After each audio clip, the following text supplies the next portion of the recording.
Pokémon, the Shiny Pokémon Attractor. This video is purely for entertainment and does not infringe on copyrights or laws. The rights to the novel and image belong to the original author. We do not claim ownership. Don't like waiting and want to listen to this fanfic in full now? Subscribe to our Patreon, where you'll find the best fanfics. Chapter 476. After the poor water leap fish was beaten again, Archie and Xiaozhi and his group became completely familiar with each other. Water leap fish, you are amazing. You are aloof. You make friends and I get beaten. Out of a possible conscience, Wutong helped Archie find the snake bear, which was not difficult anyway. After all, in the orange forest, there were as many snake bears as dogs on the roadside. After successfully conquering the snake bear, Archie had another battle with Xiaozhi.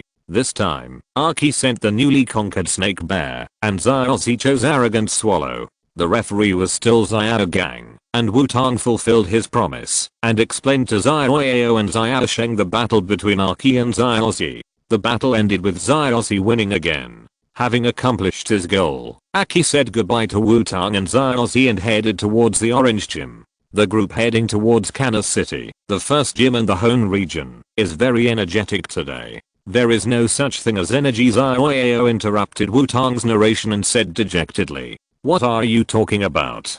Didn't you just rest?" Xiaozhi said. Pikachu also shouted. "But I'm really tired," Xiaoyao said as he sat on the ground. "There's no way. Let's rest for a while," Xiaozhi said. "In that case, let's have afternoon tea after a long absence." Wutong put away the small notebook and said, "But brother Wutong, it's morning now." There is a Pokémon Center very close," Xiaosheng said, looking at the Pokémon navigator in his hand. After hearing Xiaosheng's words, a light flashed in Xiaogang's squinting eyes. He moved to Xiaoyao in an instant at a speed that Wutong couldn't see clearly. After pulling Xiaoyao up, Xiaogang urged, "Hurry, Xiaoyao, let's go. Hurry.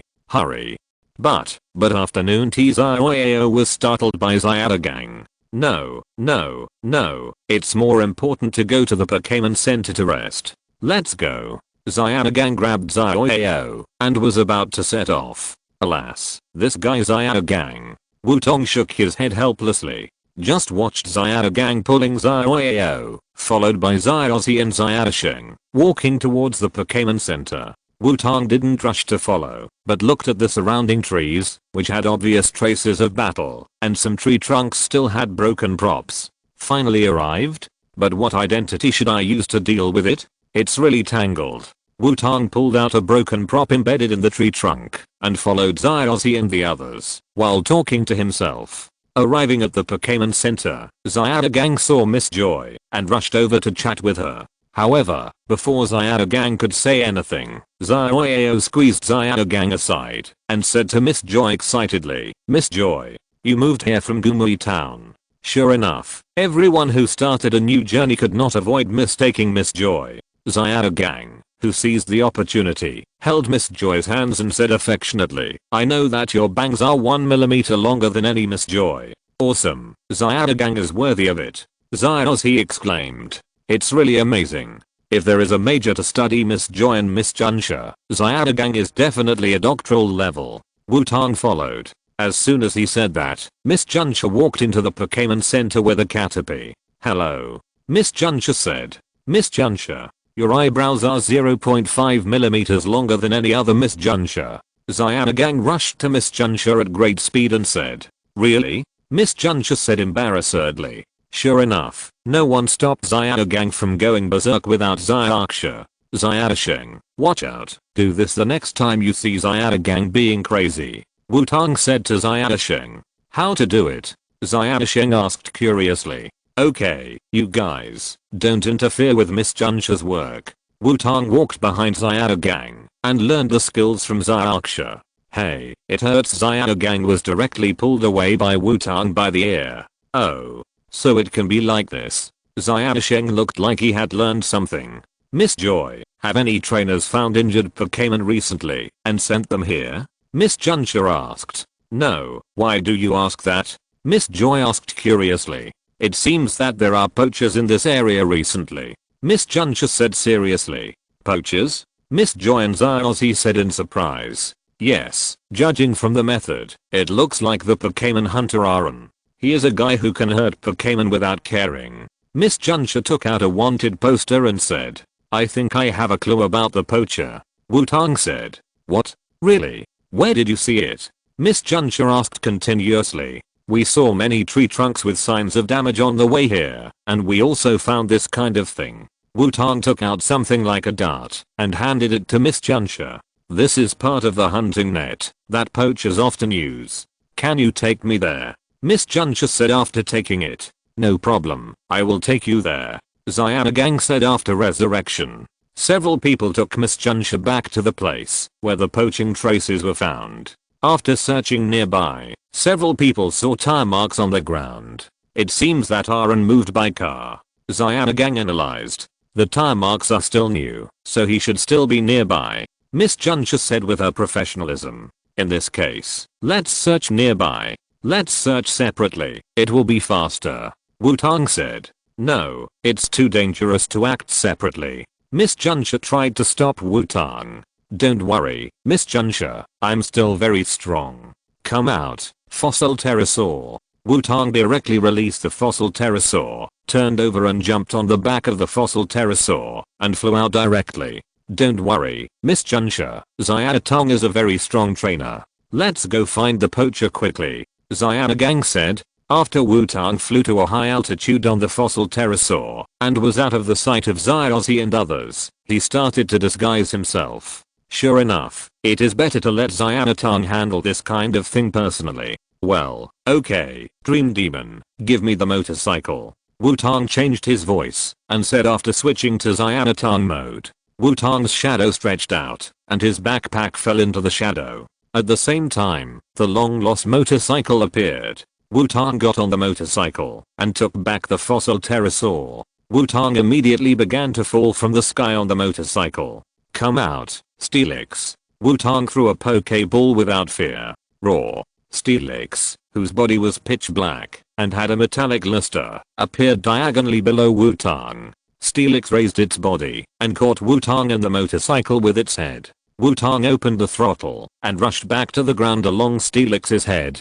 Thank you, Steelix. Wutong stretched his arm back and took back Steelix and said at the same time. Mao under Wutong's cloak, the hidden Ditto guided Wutong in the direction. If you had handed over your Pokémon to me before, you wouldn't have suffered this misfortune. Pokémon Hunter Aaron said to the rocket trio in front of him in a place with a lot of destroyed trees. Next to Aaron was a hideous looking Bangerous. Quasi-god Pokémon are really rare in Pokémon. It should be hard to find, but it seems that many people have them. But it's too late now. I'm going to beat you up and then take away your Pokémon. Aaron said. The rocket trio, covered in scars and in a very embarrassed state, looked at Arbok, Vastus, and their tribesmen behind them. Then the three of them looked at each other and nodded as if they had made up their minds. Arbok, take your companions and run away. Musashi stood up and said to Arbok. Vastus, you too. Kajiro followed. Although we are unwilling, we can't beat that Bankerous. Musashi looked at Arlong and Bankerous and said calmly. Arbok and Ghastly shook their heads unwillingly. They didn't want to leave their trainer. That's good. Didn't we say that running away is the wisest thing? We can't leave you cute people to him. Kajiro put his hands on his waist and said softly. And Arbok and Ghastly need you too. Musashi said. Arbok and Ghastly couldn't help but look back at their tribesmen. Okay, leave this to us. Just run away, meow. Arbok and Ghastly still shook their heads and refused to leave. I told you to run away quickly. This is the only way now. Musashi and Kajiro couldn't help but emphasize their tone. You are. Can you escape? Bankerous, destroy the death ray. Aaron, who had been offline for a while, came back online and directly commanded Bankerous to launch an attack. Crazy scratching meow. Meowth jumped up and grabbed Bankerous' head with his claws to stop its attack. Ban. Bankerous was even more angry after being scratched on the face and blew Meowth away with a burst of destruction and death. And my crazy scratching. Musashi rushed up directly. I'm also crazy scratching. Kajiro also followed. seeing their trainers trying so hard to stop each other. Arbok and Vash were struggling in their hearts, and their eyes were filled with tears. Just when Arbok and Vash were gritting their teeth and preparing to escape with their people, a voice stopped them. If you leave like this, it doesn't matter, even if you regret it in the future. Kibble. Vash finally caught up. Please help me keep an eye on the motorcycle. I will save your trainer. Wutong got off the motorcycle, passed by Arbok and Vash, and said while taking out the Pokeball, Iron Warrior, Magic Shine. Wutong threw the Pokeball and commanded. The 3 members of Team Rocket, who were once again knocked away by Bankerous, struggled to get up and continue to stop Aaron. At this time, a dazzling colorful light flew over them and hit Bankerous. Bang. Bankerous was knocked to the ground and roared in pain. Who is it? Aaron couldn't help shouting. Although you ask sincerely, I'm not in the mood to tell you. Pokémon Hunter Aaron, I'm arresting you for poaching and selling Pokémon. Pointless resistance will only increase your punishment.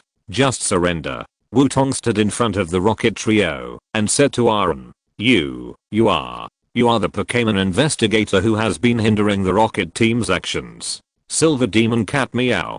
Don't mention that weird nickname to me. Wutong looked at the Rocket Trio with a twitch in his eyes. Was it really unnecessary to save them? Yes. Sorry. X3 under the pressure of Wutong, the Rocket Trio hugged each other and responded obediently. No matter whether you are a silver demon cat or a golden demon cat, all those who hinder me will die. Bankerous destroys the death ray. Aaron commanded angrily. Iron Warrior, hold on. So you bad guys can't do anything except destroying the death ray, right? Wutong commanded. The Iron Warrior crossed his arms in front of him, and a green energy barrier appeared. Bankerous's destruction death ray was directly blocked by the guard. Iron Warrior, Leaf Blade, Chop Tiles. Wutong continued to command. The sharp blades on the Iron Warrior's arms merged into a double-headed sword, and the emerald green light spread over the entire double-headed sword. The Iron Warrior rushed directly to Bankerous, and the double-headed sword slashed Bankerous' body from top to bottom. Bankerous was instantly severely injured and fell to the ground, losing his ability to fight. Damn. I remember you. Aaron saw that the situation was not good and wanted to escape. Tungsten Steel Snake. Wutong said calmly. The ground shook, and the land behind Aaron bulged, and a black Pokémon broke out of the ground. What?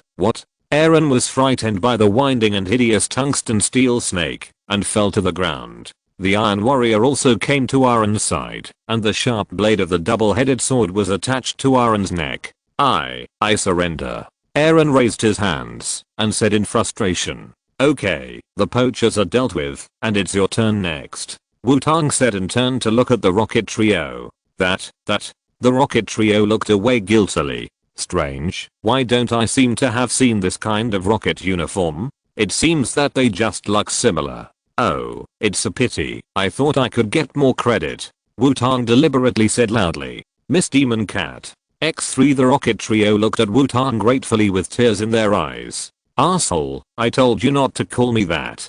Do you really want me to take you away together? I'll give you a task. Protect those injured Pokémon and let them live again in a safe place. Also, trainers in Pokémon are one and the same. Don't let them escape on their own, which may make them live in regret in the future.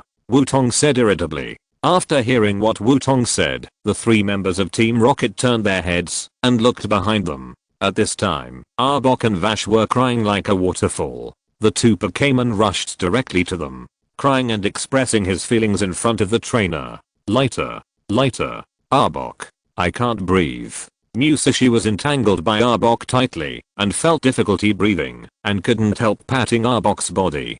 Double bomb gas. My waist hurts. Stop it. Kajiro was not much better and was constantly pressed by double bomb gas. Really, I can't stand this, Meow said with his hands spread out. Who knew that it was surrounded by a group of Pokémon just after it finished speaking? Arbok and Gas still remember the scene when Meowth resisted the current on the cage to rescue them. Wait a minute, Meow. I'm very weak now, Meow. Meowth said fearfully. However, the excited Arbok and Gas didn't care so much, and a group of Pokémon directly took the Rocket Trio away. I feel so happy. Meow. X3 left an exit line that was different from usual, and the 3 members of Team Rocket disappeared from Wutong's sight. Chapter 477. The scene was very chaotic. Wutong, who had removed his disguise and returned to his original state from pupil mode, leaned against a tree, looking at Aaron, who had been hypnotized by the dream demon beside him, waiting for Xiaozhi and his friends to come. Here, Miss Juncha's voice appeared. Because Wutong handled it quickly, Xiaozhi and his friends felt that they were late at this time. It was destroyed so badly. Xiaogang couldn't help but say when he saw the miserable situation nearby. You are here. He should be the Pokémon hunter named Aaron. Wutong pointed to Aaron, who was tied up like a caterpillar and sleeping soundly under his feet, and said, "Did you catch him? It's amazing. He must have experienced a very fierce battle." Miss Juncha said in surprise. "No, I just helped a little. It was a Pokémon hunter named Xiaotang who defeated Aaron." Wutong shook his head and said, "Xiaotang? Could it be the recently famous super rookie hunter, the silver demon cat Xiaotang?" Miss Juncha said in surprise. Ah. Wutong was confused. What's going on? Why has this nickname spread to the Hone region? Did Miss Xiaotang also come to the Hone region? But why is she not here? Xiaoxi asked curiously. She said she had other tasks, so she asked me to hand over Aaron to Miss Juncha after she dealt with him, and then she went to deal with other work. Wutong made up a reason and said, "Miss Xiaotang is really busy. It's really not easy to be a Pokémon hunter." Xiaogang sighed. Although he didn't know why he didn't like Xiaotang at all, it didn't prevent him from admiring Xiaotang. "Who is Miss Xiaotang?" Xiaoyao asked curiously. "He is a very powerful and handsome man. As a Pokémon investigator, he has been fighting against evil forces." Xiaoxi said. "Really? I really want to meet him." Xiaosheng said. "Most children have a yearning for heroes. You will see him if you have a chance. By the way, this is Aaron's Pokémon. I will give it to you, Miss Juncha. And the Pokémon he caught have been released." Wutong took out 2 Pokéballs and handed them to Miss Juncha. "Thank you for your hard work. Thank you very much for your help. I will take Aaron away first." Miss Juncha saluted Wutong after taking the Pokéball. After watching Miss Juncha leave with Aaron, Wutong and his group returned to the Pokémon Center. After the busy work, the group was tired and hungry, and they all collapsed in the lounge of the Pokémon Center.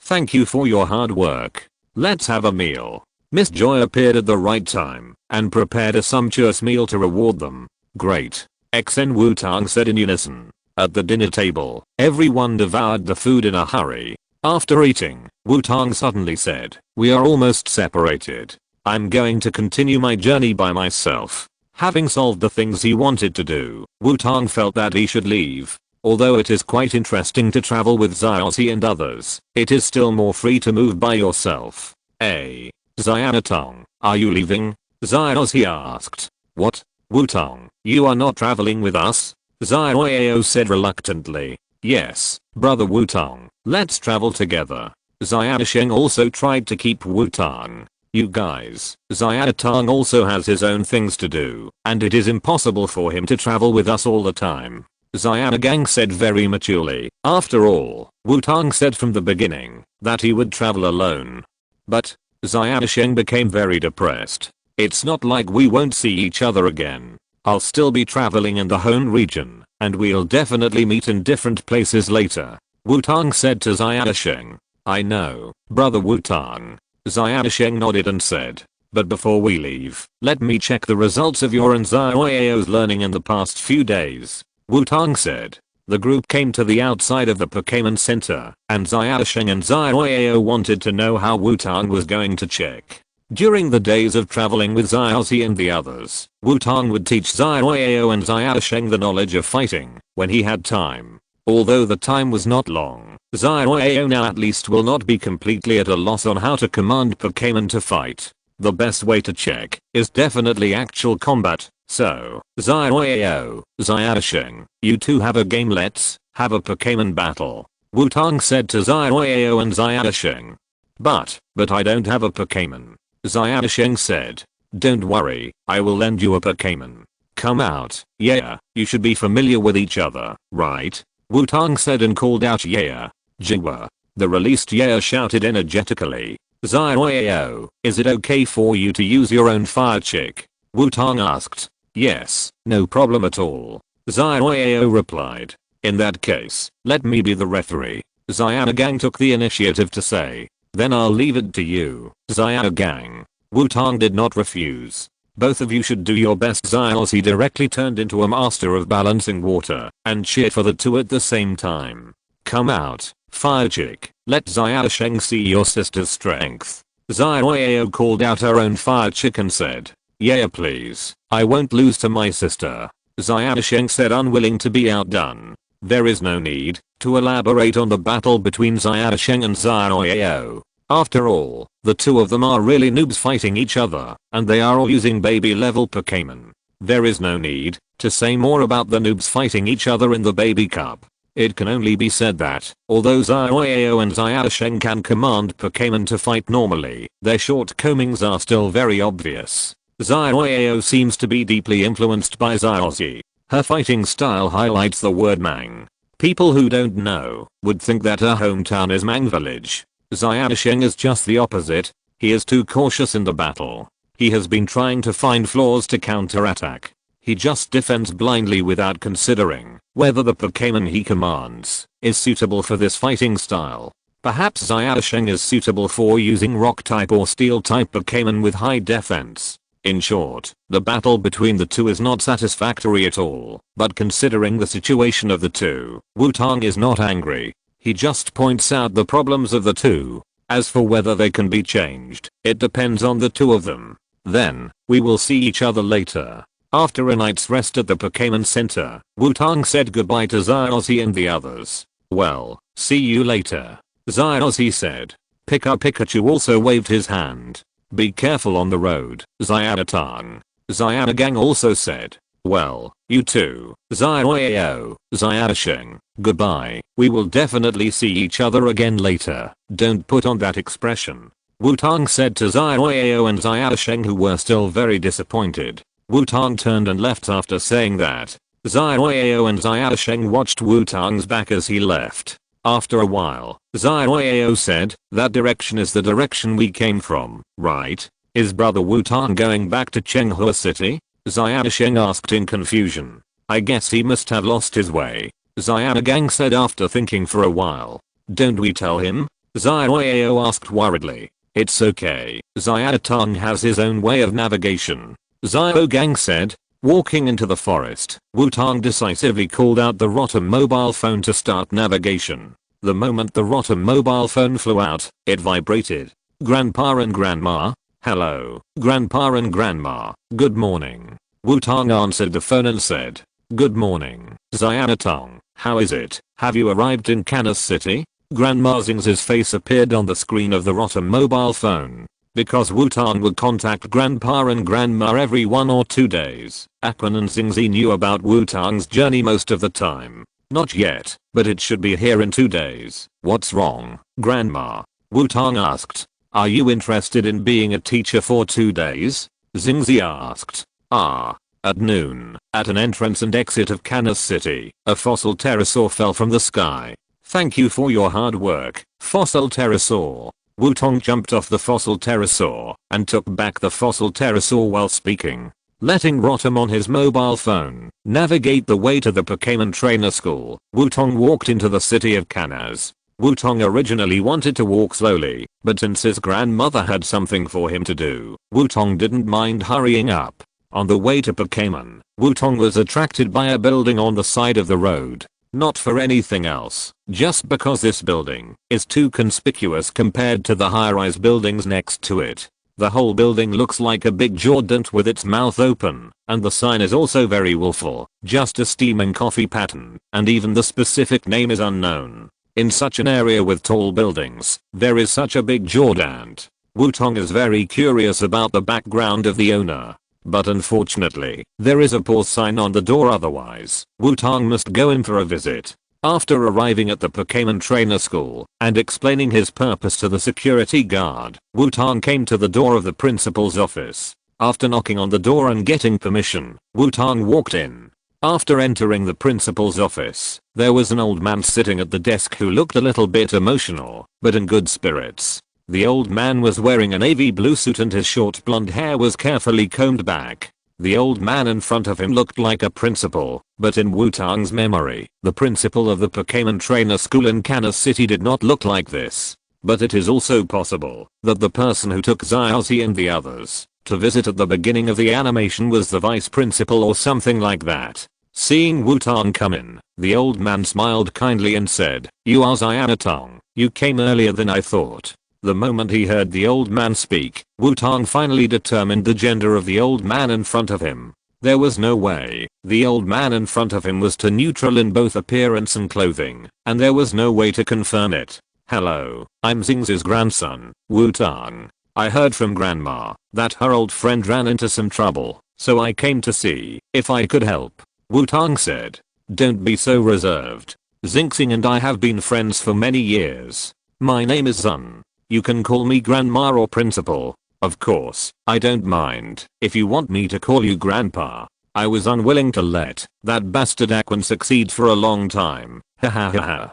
Principal Zun said cheerfully. "Ah." Wutong was confused, feeling that the amount of information was a bit too much. Wutong shook his head quickly. Some things cannot be investigated in depth. Let the older generation solve their grudges themselves. "Grandma Zun, do you know what I need to do?" Wutong asked after choosing the name. "It's very simple. Xing should have told you that I hope you can be my substitute teacher for 2 days. Of course, it must be your strong point. As the champion of 2 regional conferences, it should not be a problem for you to talk about Pokémon battles to the children in the introductory class." Principal Zun didn't care about Wutong's choice and said calmly, "I will try my best not to mislead the students." Wutong replied, "Very modest, but being too modest is not a good thing. It is better for young people to be sharper. If there is no problem, let's start the class tomorrow," Principal Zun said.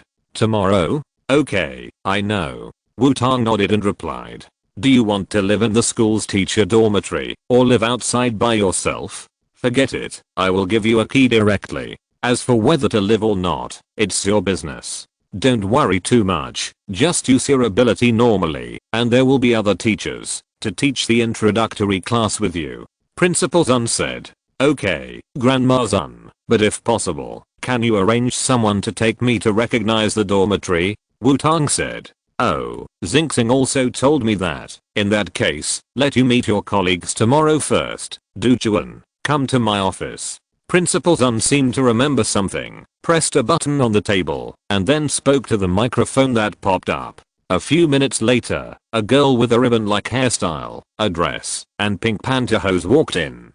PS. Although the image of Duchuan in the animation is also good, Binkui still likes the image of Duchuan as a student in the new Ruby and Sapphire version.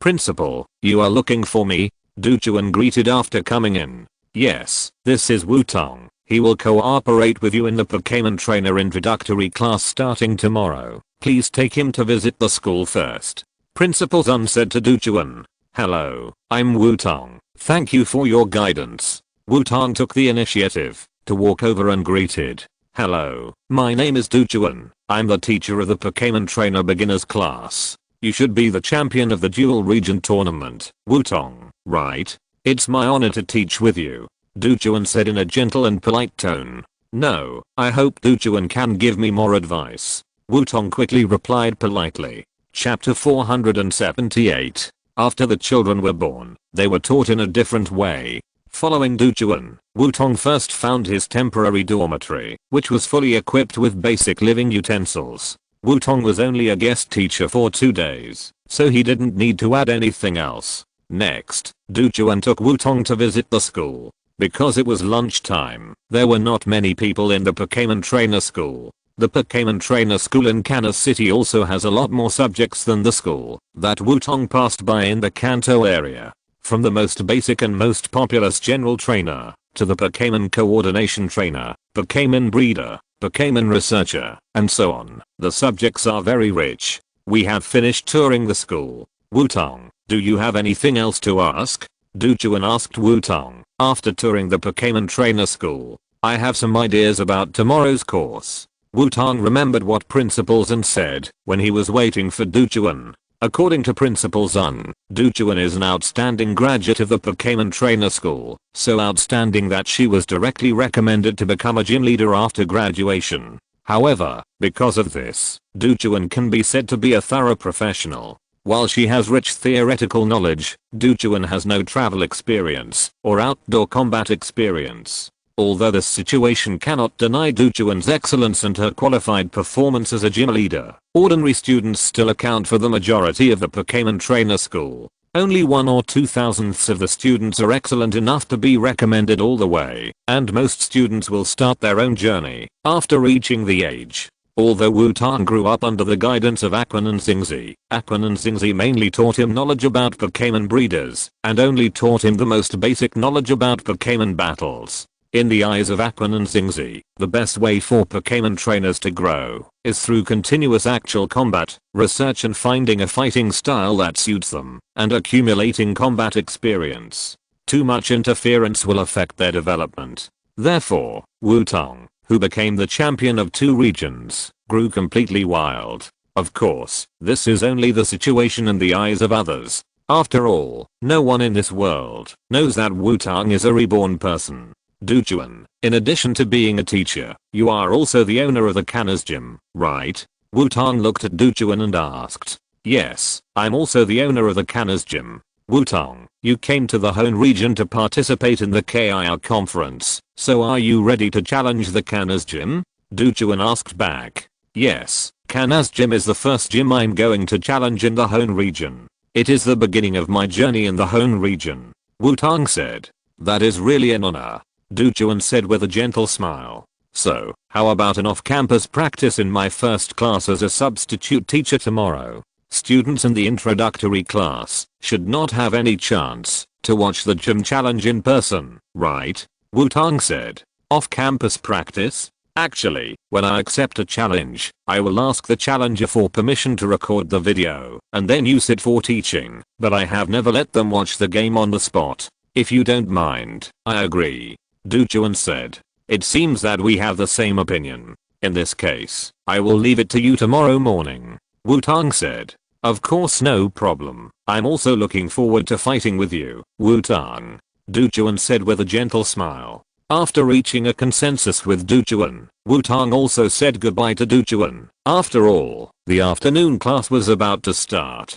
Wutong, who had nothing to do for the time being, was going to take a look at the Devon Company building. After all, he still had something to give to Dago, although he didn't think he would meet Dago here. But before going to Devon Company, Wutong planned to take a walk in Kanna City to see if he could encounter any side quests. After leaving the Pokémon Trainer School, Wutong wandered around the street and unknowingly walked to the big Joran shop. At this time, the sign on the door that said closed had been changed to open. Open? Wutong muttered and walked over. After opening the door, accompanied by a crisp bell sound, Wutong saw a man dressed in Hawaiian style. Hearing someone open the door, the man turned around and looked at Wutong in surprise. Unexpectedly, when he came back and opened the door, someone came in. Wutong also saw the man's face. He had medium-length black hair tied up at the back of his head. His pupils were dark red. There was a vertical scar on his left eye, and there was another scar across the bridge of his nose. Note 1. The 2 scars were very thin. Although obvious, the handsome face of the man was not ugly, which added a sense of determination. The man glanced at Wutong's face and said coldly, "Please sit over there and wait." After that, the man walked to the deeper room. Wutong was even more curious. A guy who looked like he had facial paralysis and a bit cold personality opened a cafe. If Shinji opened a cafe, Xiaomei might be the only customer. Wutong found a seat by the window and sat down while waiting. He looked at the decoration inside the store. Unlike the conspicuous giant Joran shape outside, the design inside the store is a very conspicuous cafe style, but it is much simpler, and there are many strange stone decorations in the store.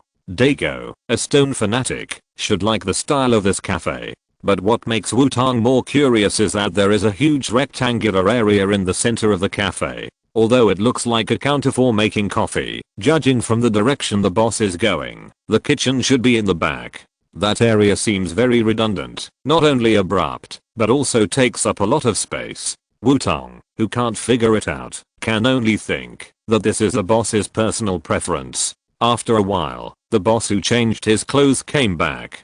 At this time, the boss changed into a black suit, with a black shirt on the upper body and the sleeves carefully rolled up to the middle of the forearm. The lower body is black trousers and a black apron tied around the waist. Unknown customer, what do you want to order? The boss took a menu and put it in front of Wutong.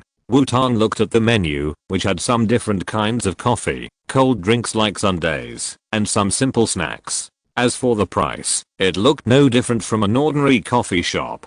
After Wutong finished reading one side, he turned the menu over. Strangely, the menu on the back was almost the same as the front. The only difference was that there was no price on the menu on the back. Wutong couldn't help but frowned. What was going on?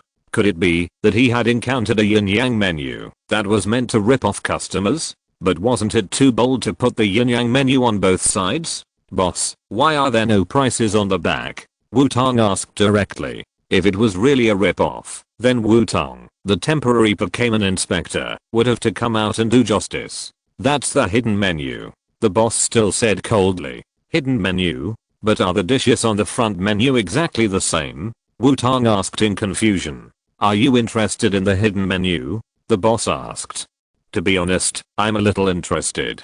Wutong felt that the boss seemed to be ready to rip off customers, so he said deliberately. After hearing Wutong's answer, the boss took out a remote control and pressed it twice. The rectangular area that Wutong felt was very abrupt changed. The area around the outer circle that looked like a bar moved outward a little. The central pillars separated up and down, and the upper pillars moved up to reveal only a small part. The lower pillars went underground, and at the same time a Pokémon battlefield rose. Several lights appeared in the upper pillar area. The lights directly illuminated every corner of the battlefield below. Looking at the battlefield that suddenly appeared, Wutong couldn't help but show a surprised expression.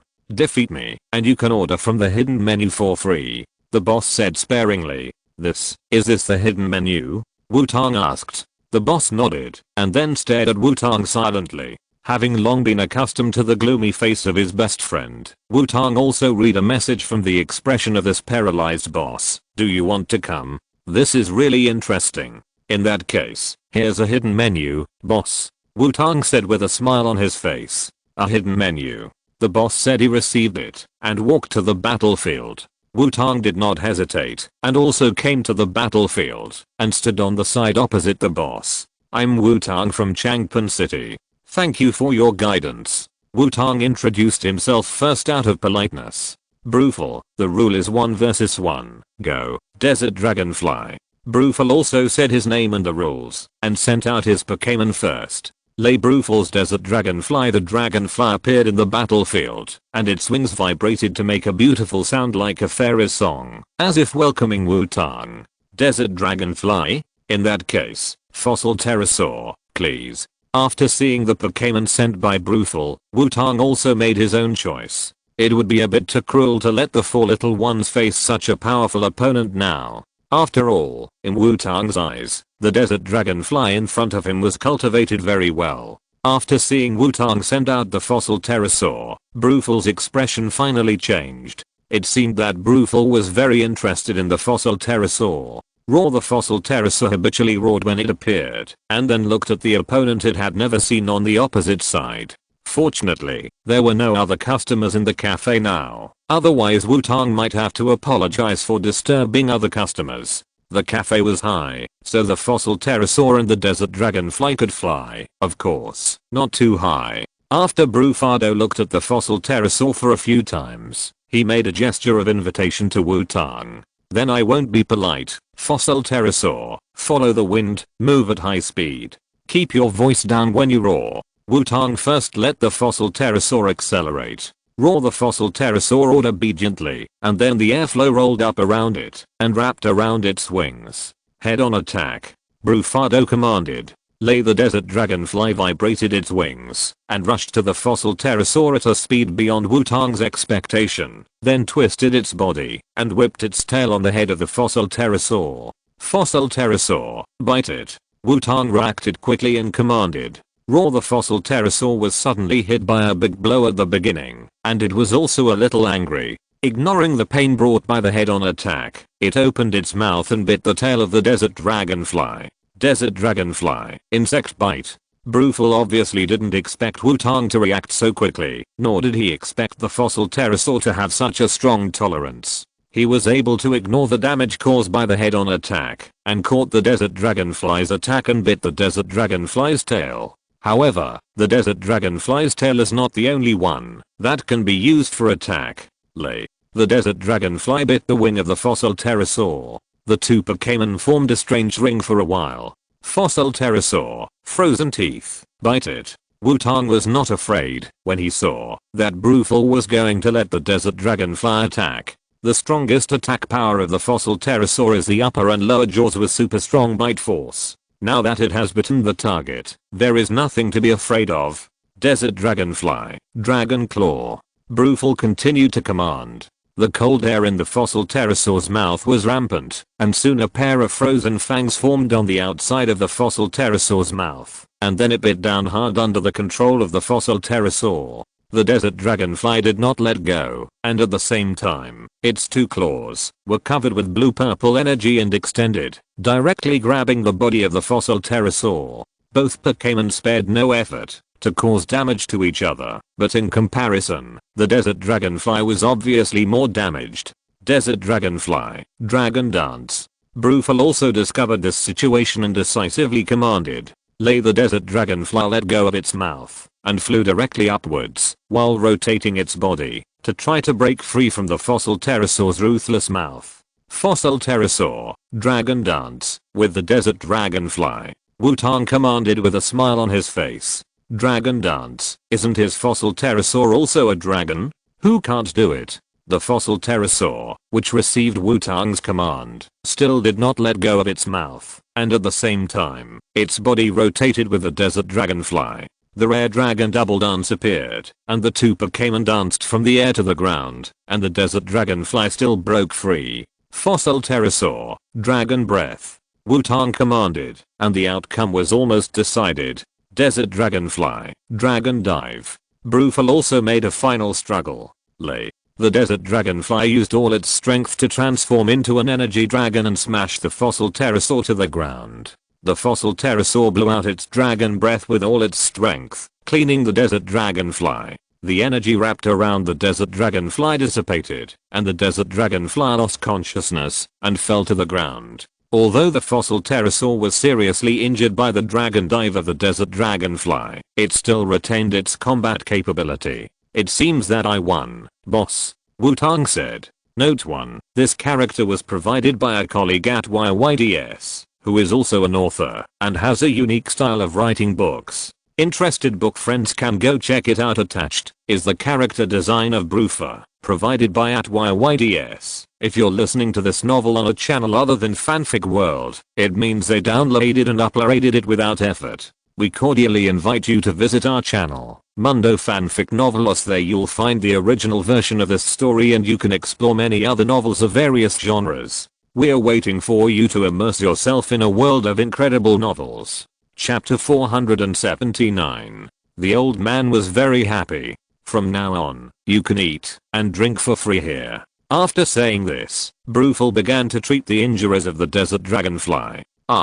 Isn't it just this time? Boss, won't you lose money by doing this? Wutong asked curiously, and while asking, he also began to give the fossil pterosaur a simple treatment. I'm not short of money, Brufel replied lightly. Well, it seems that Brufel is still a rich man, and judging from the strength shown by Brufel, there shouldn't be too many trainers who can successfully click the hidden menu. The desert dragonfly regained consciousness after being treated. The first thing the desert dragonfly did after regaining consciousness was to hold up its tail and check it carefully. Looking at the teeth marks still clearly visible on it, the desert dragonfly suddenly became tearful. It thought its tail was going to be gone. It will be fine soon.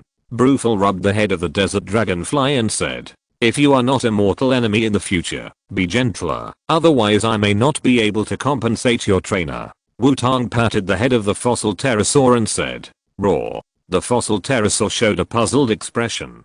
Do you want to listen to what you are saying? After Wutong and Brufel treated their respective Pokémon, Wutong could finally enjoy the prize of his victory. Of course, Wutong was not an ungrateful person. He did not order anything randomly, just because of Brufel's hidden menu. He simply ordered a hot cocoa and a sundae, plus a sandwich, and it was over. Wait a minute. Brufel confirmed Wutong's order and said calmly, then turned and walked towards the kitchen. Although Brufel's expression did not change much, Wutong always felt that he seemed very happy. After a while, Brufel came back with Wutong's order. After placing the food and drinks in front of Wutong, Brufel sat directly opposite Wutong and looked at Wutong calmly. Do you want to see the fossil pterosaur again? Wutong thought for a while and asked. If you don't mind. Brufel said without being polite. Of course, no problem. Fossil pterosaur, come out to receive guests.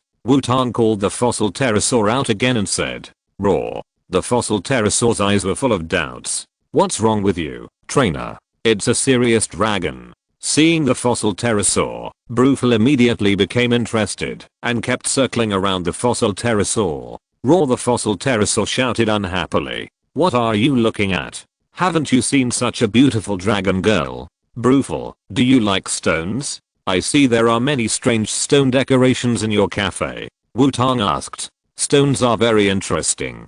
Brufel said in response. Really? Then you and Dago should have a lot in common. Wutong said casually. After all, Dago's love of collecting stones is like Adu's love of cloaks. It's an open secret.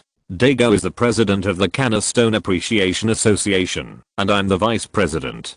Brufel continued to look at the fossil pterosaur and said. Oh, vice president, that's really What did you say? Wutong felt something was wrong and asked hurriedly. I said I'm the vice president. Brufel replied. Are you familiar with Dago? Wutong asked. I think so. Sometimes we exchange stones. Brufel had already started to touch the fossil pterosaur and said. Roar, the fossil pterosaur that was touched shouted unhappily. Poor human, you haven't seen such an excellent Pokémon like me, right? Brufel, you are not lying to me, are you? Wutong asked with a little doubt. Is it necessary? Brufel asked back. It seems that it is indeed unnecessary. Wutong said with a wry smile. You think Brufel is an ordinary person who can open such a cafe in a prosperous commercial street in Kanna City, between a group of high-rise buildings? Wutong said that he was the first one who didn't believe it. Moreover, as stone lovers, they were both in Kanna City, so it was not strange that Brufel and Dago knew each other. In addition, Brufel really had no need to lie to himself. Then do you know where Dago is now? I was asked to give something to Dago. Wutong asked. I told you before that I was going to Wudao Town to dig stones. Brufel did not ask Wutong what he wanted to bring to Dago, but just calmly told him what he knew. After Brufel finished speaking, Wutong was completely sure that he and Dago must know each other. After all, according to the plot, Dago should be near Wudao Town now. So, it seems that I have to go to Wudao Town. Thank you for the food and hot cocoa, it tastes very good. Wutong also finished eating and stood up to say to Brufel. Although he got the news from Dago, Wutong still planned to go to Do and Company to take a look. Maybe there would be new discoveries. Welcome to visit next time. Brufel said. After taking back the fossilized pterosaur, Wutong left the cafe. It was an interesting place. This was Wutong's first thought after leaving. I feel that Brufel should be a man with a story and good strength. I wonder if he is interested in becoming a Pokémon investigator. It's a pity that I can't ask directly as Wutong. That guy Adu really found a troublesome job for himself. After leaving the cafe, Wutong directly asked the mobile phone Rotom to start navigation and soon came to Devon Company. With Metz's letter of introduction, Wutong went directly to the top floor of the Devon building, the office of the president of Devon Company, Xiaozhi Mujin. Hello, I'm Wutong. I have something to give to Dago at the request of Dr. Metz. Wutong said in front of Xiaozhi Mujin. Are Mr. Aquan and Ms. Xingzi okay? Xiaozhi Mujin didn't ask what it was, but directly asked about Aquan and Xingzi's situation. Grandpa and Grandma are in good health. It seems that President Xiaozhi knows me, Wutong said. Of course, the champion of the double regional conference, the grandson of Mr. Akman and Ms. Xingzi. You should be more famous than you think now, Zifuki Mugen said with a smile. Of course, he didn't say the second half of the sentence. This kind of fame is only circulated among the top leaders, just like many people pay attention to Xiao Mao, the grandson of Professor Oak. Wutong, who had been unknown before, has now emerged and naturally entered the vision of some people. President Zifuki is joking. I don't know where Dago is now. If possible, I still want to hand the things to him in person. After all, I also want to ask Dago for advice. Wutong said. It doesn't matter, I understand. Dago went to Wudao Town and should not leave for a while. You can go there to find him. It just so happens that I also have an item to give to Dago, so I ask you to send it over together. Zifuki Mugen said. What's going on? Why do you want him to deliver things? The courier Wutong appears. Although he was puzzled, Wutong was ready to take on this task. Leave it to me, but I will stay in Kansas City for a few days. I wonder if President Zifuki is in a hurry? Wutong asked. It's okay, as long as the things can be delivered to him safely. By the way, Dago's boss Ghidorah has also received a lot of care from you. I happen to have something here that you should like. Just take it as a reward for your help, Zifuki Mugen said. After that, Wutong got 2 boxes, one large and one small. According to Zifuki Mugen, the big box is something to be given to Dago, and the small box is a reward for Wutong. Can I open it and take a look? Wutong asked politely. Of course, Zifuki Mugen said. After Wutong opened the box, there was a ball inside that looked a bit like a turbid glass bead. It's not quite right to say it's turbid, but various colors are twisted and mixed together, and Wutong's culture can also be described as turbid. President Zifuki, do you know what this thing is? Wutong fully demonstrated his excellent quality of asking questions when he doesn't understand. This is a quasi-precious stone. If you can find a way to activate it, it may become a trump card for you. Otherwise, just treat it as a stone with collection value. Zifuki Mugen said. A quasi-precious stone? I see. It's a very good reward.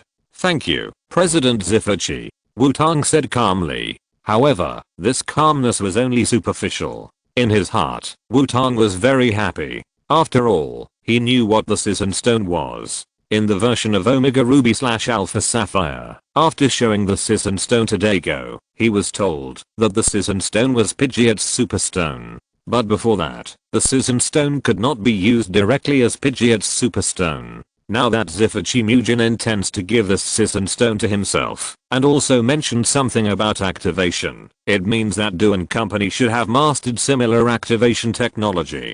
But to turn this turbid gemstone into a Superstone. However, Zifuki Mugen directly gave him the gemstone to test Wutong. However, it is a large enterprise after all, and even the test uses such precious things. I don't know if this gemstone in my hand will become Pidgeot's Superstone or any other Superstone after it is successfully activated. Anyway, no matter what Pokémon Superstone it is, for Wutong, this delivery mission is definitely profitable. Wutong feels that he can also make over $1 million in 3 years by delivering parcels. Chapter 480. After getting a new mission and an advance payment, Wutong left the Do and Company building. Although he had an unexpected gain, he still had to think about how to make it a real gain, rather than a useless decoration. In the game, the quasi-precious stone was directly transformed into Pidgeot's Superstone after Dago appraised it. Obviously, this is unreasonable in reality. After all, there is still a difference between the quasi-precious stone and the Superstone.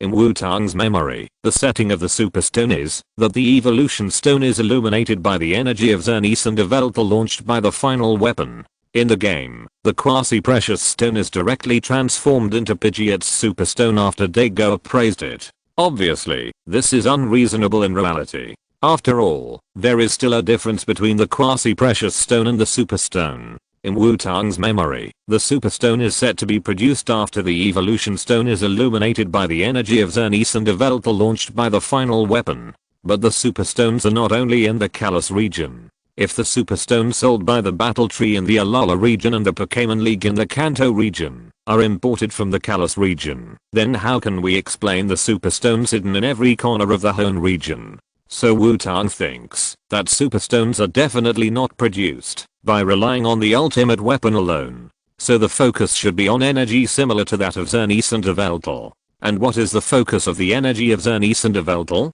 It is life energy, the life energy of Pokémon.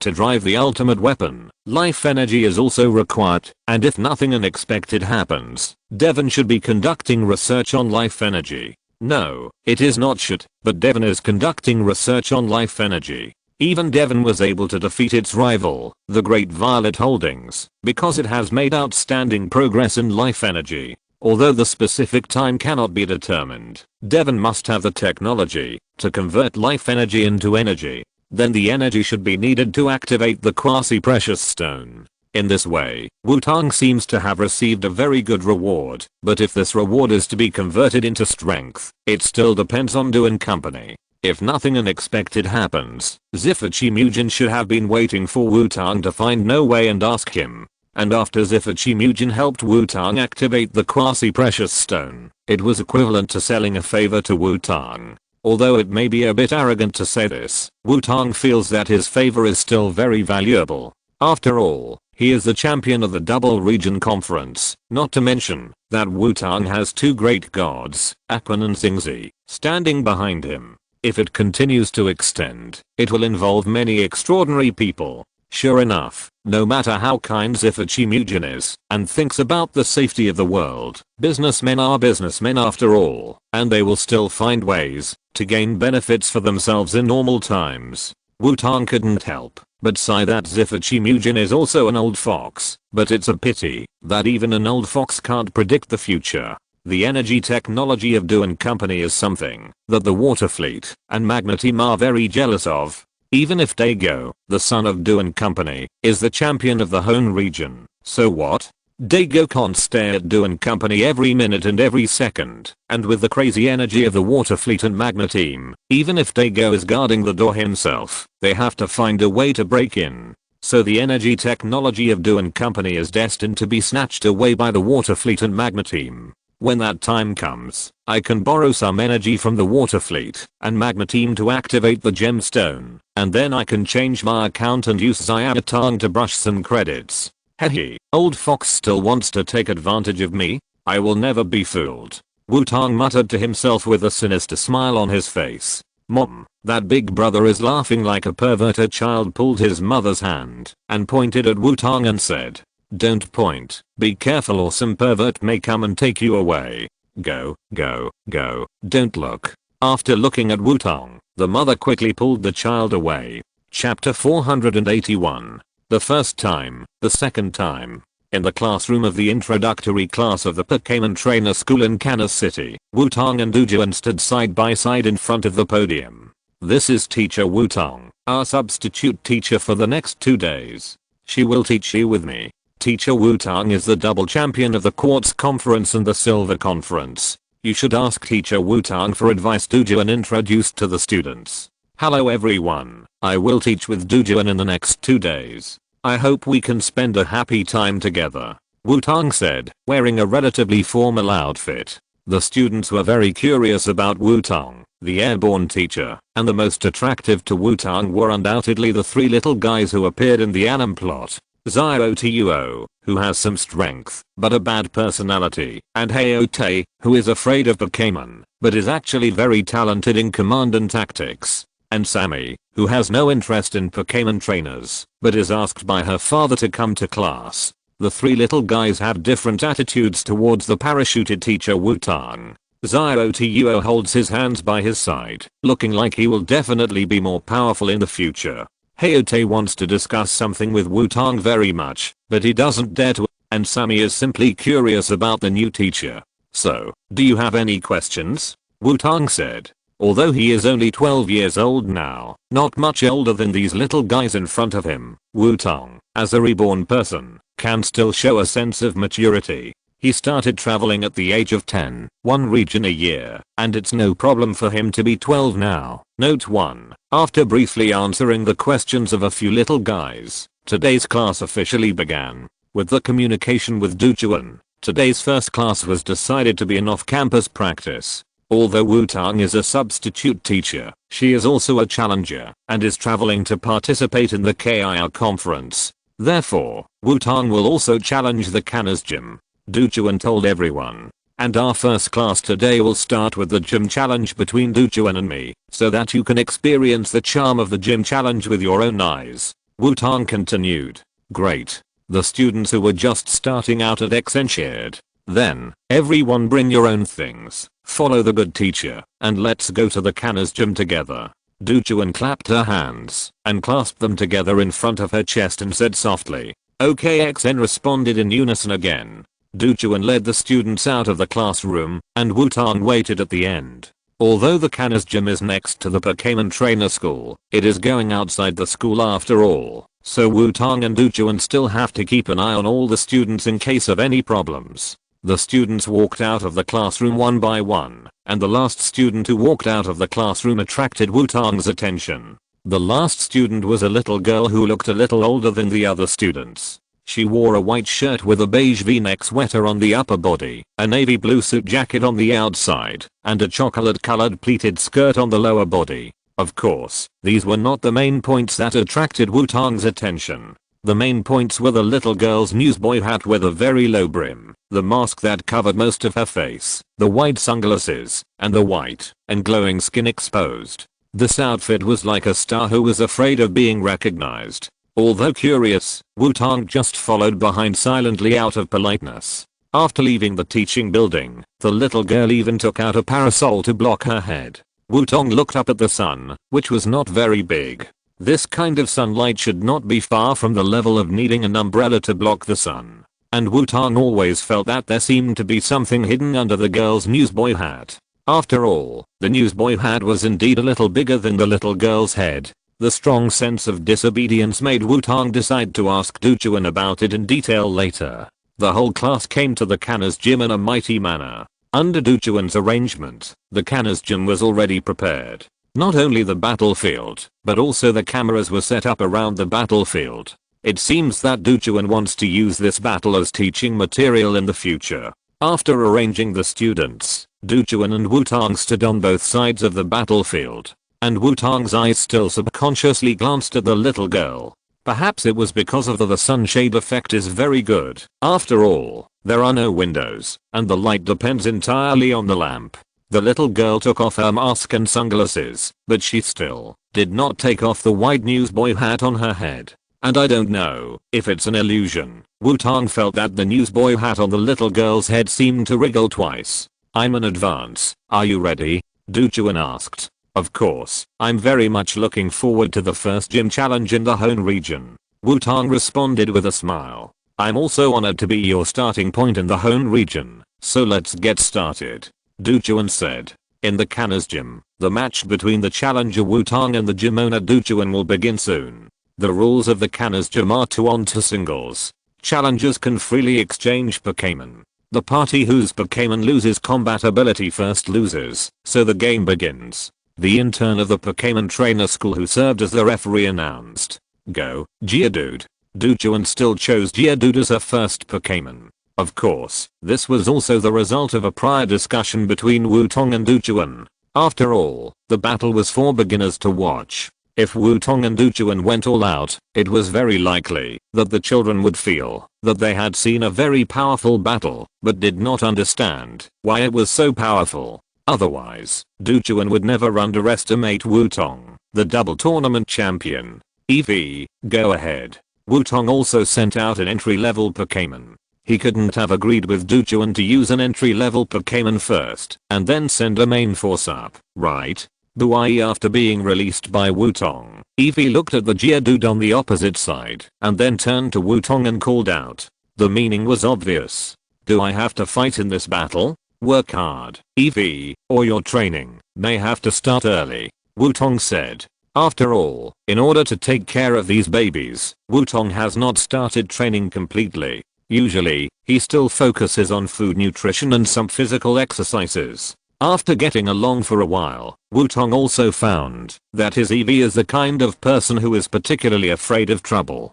Say it's lazy, it will do whatever you ask it to do. Say it's a slacker, it will do everything you ask it to do. But as long as Wutong didn't say anything, Eevee would never take the initiative to do it. As long as it is not a must-do, Eevee may not even bother to raise his eyelids. Eevee saw the determined look of his trainer and could only sigh helplessly. There was no way, it seemed that he could not escape. Eevee looked at the opposite Geodude and thought secretly in his heart that he could only fight quickly. Eevee, act like a spoiled child. Wutong took the lead in commanding. Eevee killed Geodude with a head tilt plus wink critical hit, and his ability to act like a spoiled child was directly maximized. Geodude, become round. Duchuan commanded decisively. Upon hearing Duchuan's command, Geodude immediately put his arms in front of his face, lowered his head, and huddled into a ball. Although Eevee is very cute, it's a pity that Geodude's heart is as hard as stone. Not really. Under Duchuan's command, Geodude ignored Eevee's coquetry with a look away, but at the same time, Geodude temporarily lost sight of Eevee. Eevee, high-speed stars. Seeing that Geodude dared to actively narrow his field of vision, Wutong commanded decisively. Eevee flicked its tail, and a large number of rotating energy stars shot towards Geodude, and these energy stars were faintly emitting a trace of cold air. Eevee's high-speed stars hit Geodude, leaving traces of freezing that were difficult to detect with the naked eye. Geodude, rockfall. Duchuan was not to be outdone, and directly commanded Geodude to counterattack. Geodude made a void-throwing motion, and a huge rock appeared out of thin air and hit Eevee. Eevee, get out of the way. Wutong used the magical skill Get Out of the Way, which could not be used more than 3 times in a battle. After hearing Wutong's command, Eevee was like a god possessed. It pushed its limbs against the ground and moved its body horizontally to avoid the falling rock. Eevee, get close to it. Wutong continued to command. Eevee, who dodged the attack, did not stop and turned and rushed directly to Geodude. Geodude, magnitude. Duchuan didn't want Eevee to approach so easily, so she gave a decisive command. Brown energy appeared all over Geodude's body, and then he pounded the ground with his 2 fists, and the ground began to shake back and forth. The vibration of the ground hindered Eevee's movement. He was only halfway through the sprint when he couldn't move because of the earthquake. At the same time, the energy fluctuations caused by the vibration of the ground were also impacting Eevee's body. Eevee, jump up. Wutong shouted. Eevee obeyed and jumped high towards Geodude, avoiding the follow-up damage of magnitude. Geodude, rock slide. Duchuan did not miss this good opportunity to command. A huge rock appeared on the top of Geodude, and under Geodude's control, the huge rock hit Eevee in midair. Eevee, who was in midair and could not do anything, seemed to have no ability to dodge. Eevee, sand pushing. Wutong commanded. This inexplicable command made Duchuan stunned. What kind of sand was being pulled in the air? What could be pulled out? Question mark? There was indeed no sand in the air for Eevee to pull, but when using sand pushing, the reaction of energy caused Eevee to change its position again in the air strangely. It barely avoided Geodude's rock slide attack. Geodude was also stunned. It didn't expect that its attack would not hit in this situation. While Duchuan and Geodude were stunned, Eevee successfully landed near Geodude. Eevee, freeze fang. Wutong saw Eevee successfully approaching Geodude and finally showing his fangs and commanding. When he first got this Eevee, Liubo told Wutong that this Eevee did not evolve after using the ice stone, but learned ice skills. So Wutong must know what ice skills Eevee can have. After all, Eevee normally cannot learn ice skills. These ice skills can become an unexpected trump card, and Freeze Fang is one of the ice skills that Eevee can have. Buai. Eevee opened his little mouth towards Geodude. It was impossible to bite Geodude directly, and it was hard to say whether he could bite Geodude. Eevee felt that his teeth would be gone if he bit down. Fortunately, Freeze Fang is not the only use. The ice energy condensed and formed a pair of ice teeth in front of Eevee's mouth. Following Eevee's bite, the pair of frozen teeth also bit down hard on Geodude. The double damage made Geodude feel pain immediately. How can Eevee have frozen teeth? Geodude, cheer up, use earthquake. Duchuan quickly got rid of the surprise and commanded, Eevee, frozen wind. Wutong also commanded. Frozen wind is the second ice skill that Eevee can use, but perhaps because it has not evolved into Glaceon, the range of Eevee's frozen wind is extremely small, which is not enough for normal combat. So in order to make frozen wind work, Wutong can only let Eevee get close to the opponent first, and then use it. After using Frozen Fang to control the opponent, Geodude tried to jump up and hit the ground, but Eevee would not let it go as it wished. Under Wutong's command, Eevee exhaled a cold breath from its mouth. The cold air spun around Geodude, instantly forming a weak airflow. Although it was weak, it caused enough damage to Geodude. Although Geodude successfully jumped up, he could not complete the next move. Eevee's flash characteristic and the entanglement of the freezing wind. Geodude fell into a frozen state and fell to the ground like a stiff corpse. Geodude has lost his ability to fight. Eevee wins. The referee announced immediately. Note 1. In fact, Ice Cube has seen many comments saying that the protagonist does not look like a reborn, and his personality is not stable like a child. However, it is really difficult to comment on this point. Personality should not have much to do with rebirth, and maturity and stability are more due to experience in addition to being innate. Ice Cube really doesn't understand why rebirth has to become a person with deep hatred and sternness. Is there any connection between the two? In addition, didn't I write at the beginning that Wutong is a guy who would work hard for 7 days and 7 nights to prove that he is not a person who will die suddenly? A boy who has always been strong all his life and has never experienced any bitterness, hatred, or excitement. After rebirth, he grew up under the care of his grandparents, accompanied by his favorite Pokémon every day, and learned Pokémon breeding knowledge. There is no bloody family feud, no excitement of separation from relatives, and every day is a warm and happy day. It would be strange to become a person who kills decisively, cold-blooded and ruthless, right? Although the style of the animation is very mature at the beginning, don't forget that this is a story about a group of 10-year-old boys and girls. No, it is a story about a 10-year-old kid traveling. Isn't it awkward to be very mature among a group of 10-year-old kids? And Benkui also said in the introduction that this is a light-hearted and joyful book. This style of book makes the protagonist become that kind of personality. I'm sorry that Benkui doesn't have such strong writing ability and inspiration, and I can't think of it. What Benkui doesn't understand the most is that there is people who think Wutong is a saint. When I see that kind of comment, my expression is like this in short. The above is both Benkui's quibbling and Benkui's complaints. That's it, chapter 482. After the victory, Eevee looked at Wutong and asked if he could leave work. Come back, come back. Wutong took Eevee back helplessly. It seems that I have to find a way to fool Eevee. Although it does not affect the battle, it is not good to leave work so quickly at such a young age. Wutong thought maliciously at this time, as if he was possessed by a capitalist. Wutong, you are really strong. This battle will definitely be a good teaching material, Duchuan said, after taking back the Geodude. It is also my honor. Fossil Pterosaur, go. Wutong said and sent out his second Pokémon first. Roar. The Fossil Pterosaur wanted to roar as usual, but then he remembered something, and his voice dropped an octave. It's okay, you can roar if you want, it's okay here, Wutong said with a smile when he saw the Fossil Pterosaur. Roar. After hearing Wutong's words, the Fossil Pterosaur happily let out a long roar. Fossil Pterosaur. This is really a surprise. Xiaobi, please. Duchuan showed a very surprised expression after seeing the Fossil Pterosaur. After all, as the owner of Rock-type Gym, it is natural to like Rock-type Pokémon, and Duchuan herself has the same hobby as Dago. Pokémon like fossil pterosaurs with fossils in their names make Duchuan even more interested.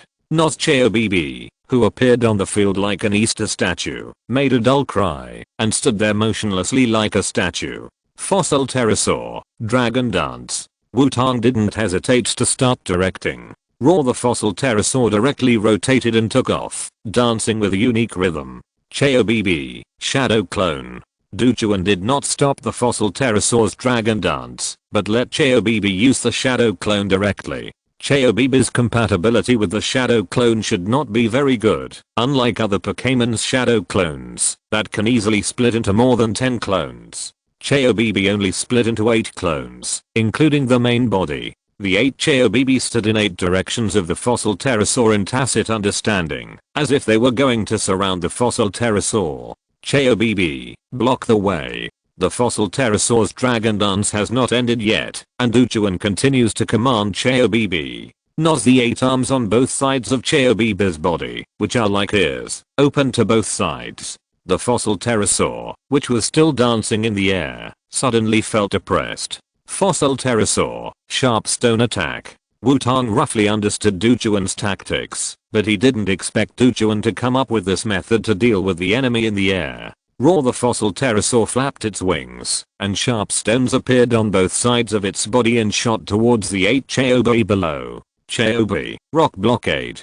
Uchuan commanded as expected. Nos, X8. The 8 Xiaobi acted at the same time again. The stone pillars in the sky fell in front of the 8 Xiaobis, and these 8 stone pillars were all real. It seems that Xiaobi was intentionally protecting other clones, so it increased the energy consumption and dropped more stone pillars. The 8 stone pillars directly blocked the sharp stone attack of the fossil pterosaur. Raw. The feeling of oppression made the fossil pterosaur very unhappy. He wanted to fly outside, but was stopped by an invisible energy. It was different from the physical obstruction. There was no obstruction in front of him, but the body of the fossil pterosaur stopped by itself. It was as if there was a high wall in front that could not be crossed. Shadow clone plus blocking the way is really an excellent tactic. It directly limits the range of activities of flying Pokémon. The original advantage is reduced to a small range, and becomes a target instead. Wutong couldn't help but praise. As expected of an outstanding graduate of the Pokémon Trainer School, he has a very thorough understanding of the skills of Pokémon, and has also combined excellent tactics. Thank you for the compliment, but the battle is not over yet. Xiaobibi, electromagnetic cannon. Uchuan, who had been defending, seemed to have found an opportunity to start counter-attacking. Nos, the 8 Xiaobibi slightly raised their bodies, and strong electric current burst out. The attack method of the electromagnetic cannon makes Xiaobibi both increase consumption and make it impossible for all attacks to be real. However, in a limited range, dodging 8 electromagnetic cannons whose true and false are unknown is also a big challenge. The fossil pterosaur tried hard to dodge, but when it approached the edge of the road blocking area without noticing, its body subconsciously stopped again. The sudden pause caused the electromagnetic cannon to hit the body of the fossil pterosaur in succession. The electric current suddenly exploded on the fossil pterosaur, and the current flowed through the fossil pterosaur, and the fossil pterosaur entered a paralyzed state. The very effective damage plus the paralysis effect made the fossil pterosaur fall directly from the air. Fossil pterosaur, the bird of God hits hard. Wutong commanded calmly. The damage of the attack on BB was indeed very effective, but Uchuan ignored the resilience of the fossil pterosaur as an ancient predator. That was the era when failure meant being eaten. Raw. Hearing Wutong's command, a fierce look appeared in the fossil pterosaur's glasses, and the ancient blood made it glow orange. A black rock-like sharp-toothed muzzle appeared on its mouth, and the fossil pterosaur subconsciously activated its flash power, and the abridged version of super evolution started. The fossil pterosaur fell to the ground with an orange-yellow light, stirring up a lot of dust. Xiaobibi, come again, electromagnetic cannon. Uchuan shouted. Found it. Wutong said, his eyes flashing with blue light. A white light was faster than Xiaobibi's movement, breaking through the smoke and dust, and hitting the Xiaobibi in front of Wutong. Xiaobibi's electromagnetic cannon was extinguished before it was fired, and the fossil pterosaur with a black rock-toothed mouth bit Xiaobibi. A burst of cold air spread directly from the lower mouth of the fossil pterosaur to Xiaobibi's whole body. Xiaobibi, who had a rock body, was bitten by the fossil pterosaur with 2 rounds of tooth marks. Fossil pterosaur, bite it. Wutong continued to command. Waves of electric current were still flowing on the body of the fossil pterosaur. The fossil pterosaur wanted to take another hard bite, but its body couldn't stand it after all. The paralysis effect completely broke out, and the last attack of the fossil pterosaur failed to be successfully performed. The bite as the last attack could only hang on Xiaobibi's body powerlessly. Xiaobi. Electromagnetic cannon. Duchuan decisively commanded Xiaobi to counterattack. Nos. Xiaobi adjusted his posture stiffly. The place where the fossil pterosaur bit was too tricky. Xiaobi's electromagnetic cannon was turned to the maximum power and only brushed the small half of the fossil pterosaur's body. The strong pain made the fossil pterosaur tremble all over, and the vibration of the muscles temporarily offset the suppression of paralysis. Fossil pterosaur, frozen teeth. Wutong shouted. Roar. The fossil pterosaur opened its mouth with the last strength, and then bit it hard. Nos. Xiaobi let out a dull and painful roar, and then fell down. The fossil pterosaur also had no strength left, and he turned over and lay on his back, gasping for breath. Xiaobi has lost his ability to fight, and the fossil pterosaur wins. The winner of the gym challenge is Wutong. The referee raised Wutong's hand and announced. Chapter 483. The first gym challenge in the Hone region ended. Although Wutong won, Wutong and Dujuan still remembered that they were teachers now. So the post-match greetings and badge delivery process were temporarily postponed. Wutong and Dujuan gathered the students in front of them and prepared to start the lecture part of today's off-campus practice. Well, first of all, do you have any questions after watching this gym battle? Wutong asked. Teacher Wutong, why can your Eevee use ice skills? Student A raised his hand and asked. Well, it's a good question, but this is a secret, but you can also try to stimulate the potential of your Pokémon in the future. After all, Pokémon has an unlimited future. Wutong replied. Unless Dr. Oak's research has made a breakthrough, and he takes the initiative to release the secret of the power of Flash, Wutong will never reveal it himself. Teacher Wutong, how did you find the true identity of Xiaobi in the second battle? Student B raised his hand and asked. Dujuan, can I tell you? Wutong did not answer in a hurry, but asked Dujuan. After all, this also involves Dujuan's tactics. Although he has cracked it, it is better to get Dujuan's consent before explaining it publicly. After all, Dujuan is also a good guy. Wutong still plans to become friends with Dujuan. Of course, no problem. In fact, I also want to know where my own loopholes are. Dujuan said softly. Okay, before answering, I want to ask if anyone has seen Teacher Dujuan's tactics against Xiaobi. Wutong asked back. Hayote seemed to want to speak, but he looked timid and hesitated and did not raise his hand. I know that Teacher Dujuan knew that her North Nose had no advantage in speed, so she used her shadow clone in advance to distract the attention of the fossil pterosaur, but she was unlucky and was hit by the real body. Xiaotuo raised his hand confidently and said, well said, but unfortunately, it's wrong. Dujuan's tactics are not that simple. Don't forget that your teacher Dujuan is an outstanding graduate of the Pokémon Trainer School. Her seemingly simple tactics are actually far more than you think. Wutong raised his right hand and only raised his index finger and shook it, with a too naive expression. Teacher Wutong, you praise me so much, even I would be embarrassed. Dujuan on the side said with a smile, but there was no shyness on her face, and she still looked like a gentle teacher. Does anyone else have any different ideas? Wutong continued to ask. Hayote still seemed to be a little hesitant to speak. It seems that this child's personality is indeed more shy. Hayote, you seem to have something to say. Speak up boldly. Wutong decisively called out his name. Just kidding. He had been called out by the teacher since he was a child. Now that he finally has the chance, he must call out his name to make him feel good.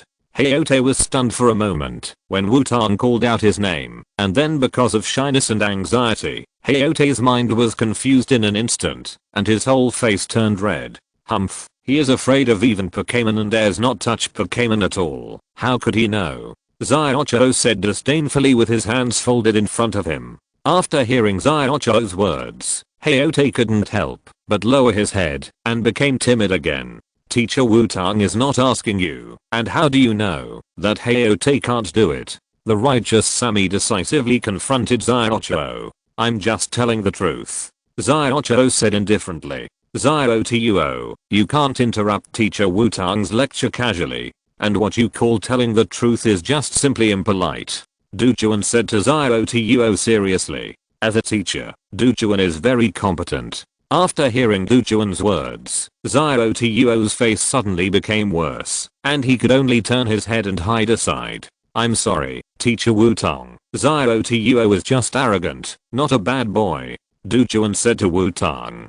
It's okay, young people, how can you not be angry? Xiaote, tell me your thoughts. Be bold, it doesn't matter, even if you are wrong. Wutong waved his hand to indicate that it didn't matter.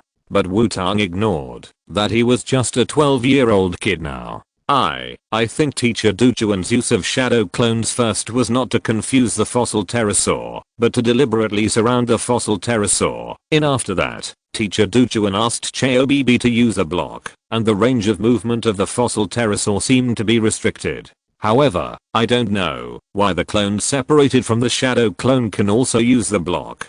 Xiaote carefully expressed his thoughts. Yes, the basic idea is correct. As for why the clone separated from the shadow clone can also use the block, just treat it as today's homework. Wutong encouraged. Of course Wutong could see it. After all, the technique used by Dujuan was already worn out by him. Xiaobibi seemed to have only used the shadow clone, but in fact, Xiaobibi's shadow clone also slightly integrated the substitute.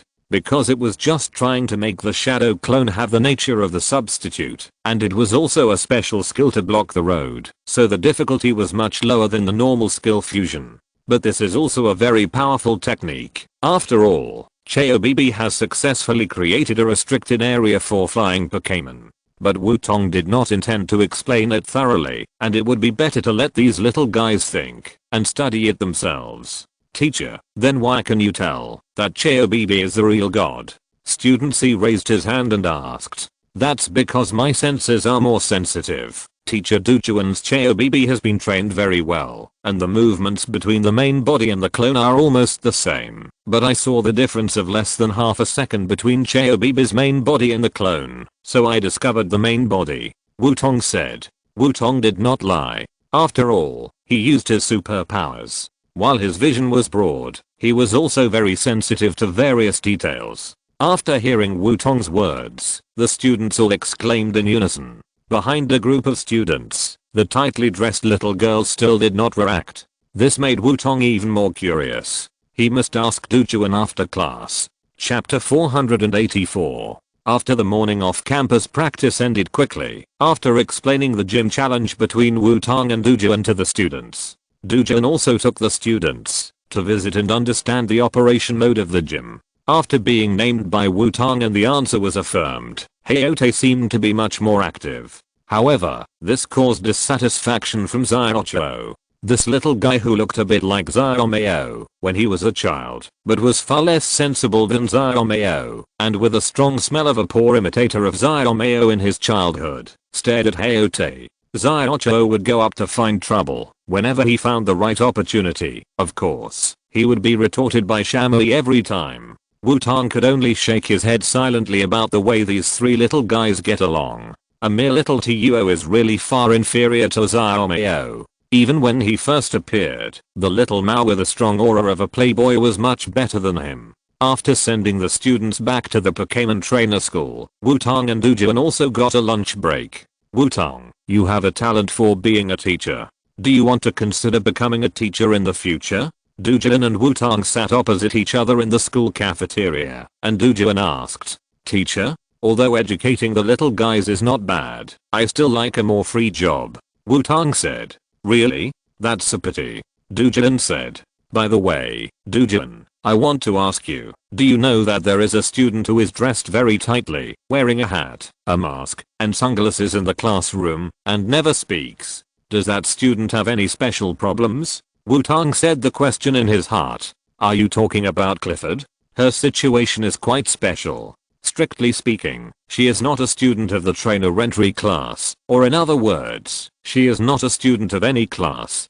Dujuan thought for a while and said, not a student of any class? What does that mean? Wutong asked a little confused. That child has a little problem with her body, so she can't go to school normally, but she can attend classes in various classes freely. Dujuan said. Is that so? Wutong nodded, and didn't ask any more. After all, he is just a substitute teacher. It is enough to be curious about the students.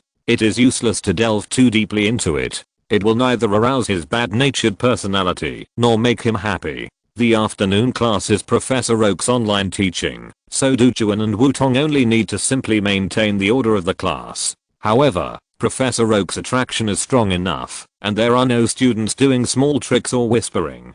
And the student named Clifford is still dressed in a newsboy cap, sunglasses and a mask. I don't know why, but Cleaver lowered her head and didn't look at the screen, but she looked very serious. Duchuan also saw Cleaver's look, but didn't take any action, and Wutong certainly wouldn't do anything. The afternoon class ended quickly, and the students left the classroom one after another. Wutong also walked to the big screen and greeted Dr. Oak. "Oh, Xianatong, you actually came here to be a teacher? Ha ha ha ha, that would be a very good experience," Dr. Oak said cheerfully. "It's really interesting, but the responsibility of being a teacher is greater than I thought, which makes me feel a little stressed," Wutong said with a wry smile. Although Wutong looked at ease all day, the moment Wutong stood on the podium, he couldn't help sweating in his palms when he saw a group of students looking at him. The feeling of standing there was still very stressful for Wutong. After all, he couldn't be crazy like usual. A rope called teacher ethics bound his heart as a troublemaker. After greeting Professor Oak, Wutong also said goodbye to Duchuan. After a day of teaching experience, Wutong needed to find a place to relax. After leaving the Pokémon Trainer School, Wutong thought about it and decided to go to the Battle Cafe to take a look. After all, Wutong wanted to trick Brufel into the team. "I'm really an excellent Pokémon investigator who loves his job and is dedicated to his work." Wutong thought so and walked into the Battle Cafe that looked like a giant jaw ant. After entering the cafe, there was still no customer. I don't know if the customers didn't know that the cafe was reopened or if this Battle Cafe itself didn't have many customers. After walking to the previous seat, Wutong waited for Brufel to come over. However, Brufel just nodded to Wutong and did not mean to come over. Just when Wutong was thinking maliciously whether Brufel wanted to escape his free meal in this way, a small figure walked to Wutong's side. "Hello, guest, what would you like to order?" A crisp and pleasant voice sounded. Wutong looked over and then showed a surprised expression because the waiter in front of him was his student. "Cleaver, is it you?" Wutong asked. Chapter 485. After hearing Wutong's voice, Cleaver was stunned for a moment, her head slightly tilted, and her eyes did not look at Wutong. Seeing Cleaver in this state, Wutong seemed to know something. "Yes, Teacher Wutong?" Cleaver asked. "Yes, I didn't expect to meet you here. Is this cafe opened by your family?" Wutong lowered his tone and said softly. At this time, Cleaver was not covered tightly like in the classroom, and Wutong finally got to see Cleaver's full appearance. Cleaver's hair was off-white, but it was a little whiter, and the completely exposed skin looked white and glowing. The pair of pupils that were not looking at Wutong were grayish white. Fortunately, the whites of Colorful's eyes were white enough, otherwise Wutong might not be able to distinguish the whites and pupils of Colorful's eyes. "Well, the owner of the cafe is my dad." Colorful nodded and said. "Dad? Isn't he my brother?" Wutong murmured to himself. "Not my brother, but my dad." Colorful's hearing was naturally sensitive. Sorry, please tell Brufel to do it the same as last time," Wutong said apologetically. "Okay, Teacher Wutong." Colorful was obviously more lively in the cafe than in school. Colorful turned around and left after giving Wutong the order. Wutong looked at Colorful's back with a little worry, but obviously, Wutong's worry was unnecessary. Because Colorful's actions were very smooth, it seemed that Colorful had firmly remembered the layout of the cafe. After a while, Brufel came to Wutong with the prepared food. After placing the food in front of Wutong, Brufel naturally sat opposite Wutong. Brufel did not speak, but just looked at Wutong silently like last time. Wutong began to enjoy his food slowly. This time, Wutong decided to compete with Brufel to see who could keep calm. Both of them were silent, leaving only the sound of Wutong eating. "Are you a teacher?" Brufel asked Wutong without being able to hold back. "Well, but I'm not a formal teacher. I was just entrusted by the principal to serve as a temporary teacher." Wutong told the truth. "Really? Don't you want to ask anything?" Brufel asked. "I'm just a temporary teacher. All I can say is my thoughts on fighting. I don't have professional knowledge, nor do I have any noble teacher ethics. Even if I ask more, I can't do anything, right? Wutong said calmly. Your personality is really unique. I thought you were the kind of person who likes to meddle in other people's affairs and wants to force others to help. Brufus said after a while of silence. It's not that unique. I just do what I want. I only act on things that interest me. But for the sake of free food, I will listen to your self-talk. Wutong said indifferently. Talking to yourself? Then please listen to it. Brufus said. Brufus' self-talk was very simple. As Wutong thought, Cleaver had no vision in her eyes. And her glowing white skin and white hair were all because Cleaver had albinism. It was also because of albinism that Cleaver was afraid of the sun, so she would wrap herself tightly when going out. And she still did not remove the heavy protective layer in the classroom because she was afraid of scaring other students. Is that so? So why are you talking to yourself here? Wutong asked. I hope you can help me let Cleaver see what this world looks like, said Brufus. If you're listening to this novel on a channel other than Fanfic World, it means they downloaded and uploaded it without effort. We cordially invite you to visit our channel, Mundo Fanfic Novelos. There you'll find the original version of this story and you can explore many other novels of various genres. We're waiting for you to immerse yourself in a world of incredible novels. Chapter 486. The two of them were so busy that they had to wait for the next few days. After hearing Brufus' request, Wutong sprayed out the hot cocoa he had just drunk. What a waste. Brufus skillfully dodged Wutong's water gun attack and said calmly. No, Brufus, do you think too highly of me? Wutong asked doubtfully. Wutong, the double champion of the Quartz Conference and the Silver Conference, the grandson of Mr. Aquan and Ms. Xingzi, the top Pokémon breeders, has many rare shiny Pokémon, has used special fighting methods in the competition, is silent throughout the whole process, and does not need to be commanded, but it is speculated that he may be a superpower. Brufus still said expressionlessly. It's not good to investigate other people's information casually. Wutong said. Except for the fact that you are the grandson of Mr. Aquan and Ms. Xingzi, all the rest of this information was revealed by you. And it's an open secret that you are the grandson of those two, isn't it? Brufus asked back. Hey, you're right. Wutong scratched his head and said. Brufus was telling the truth. After all, there was a live TV broadcast when he attended the conference. His strange fighting style without command at all can be known by anyone who knows about superpowers or even knows about superpowers. As for the grandson of Aquan and Xingzi, it is indeed an open secret as Brufus said. After all, Aquan and Xingzi did not deliberately conceal it. In addition, with the identities of Aquan and Xingzi, there are countless people who want to ask them for help, and naturally they will know the existence of Wutong. However, this open secret only exists among those who are relatively upper class. Sure enough, Brufus' background must be not bad. But, Brufus, since you know my story, you should understand that I don't have the ability to cure human blindness, right? Of course, I don't have a way to cure blind Pokémon either. Wutong said with his hands spread out. But you have superpowers, don't you? Brufus said. Superpowers are not as convenient as you think, and to be honest, my superpowers are much weaker than you think. Wutong said helplessly. If he had the ability, he wouldn't mind doing Brufus a favor. But Wutong really doesn't have that ability. Besides, Brufus, it shouldn't be that difficult for you to find a superpower person, right? Wutong asked back. Although it's not difficult to find people with superpowers, they have different superpowers, and most superpowers are very weak. It's hard to even find those who are really powerful. Brufus told the truth. At this time, Wutong also thought of the guy who could change the position of his mole, and the guy who tried his best to bend the spoon. My superpowers are not strong. I can only communicate with my mind. Wutong said without hiding anything. This is the ability I need. Telepathy should not only transmit information, but also let the other party see what you see or imagine, right? Asked Brufus. So you want to? But are you sure? You know, after seeing the light once, are you sure that Cleaver can still endure the darkness? Wutong asked thoughtfully. People who have never seen anything don't even know how to imagine, but wouldn't it be more cruel to let a blind person see the light once? No, I don't plan to let her see it only once. I should say that I hope you can act as a teacher.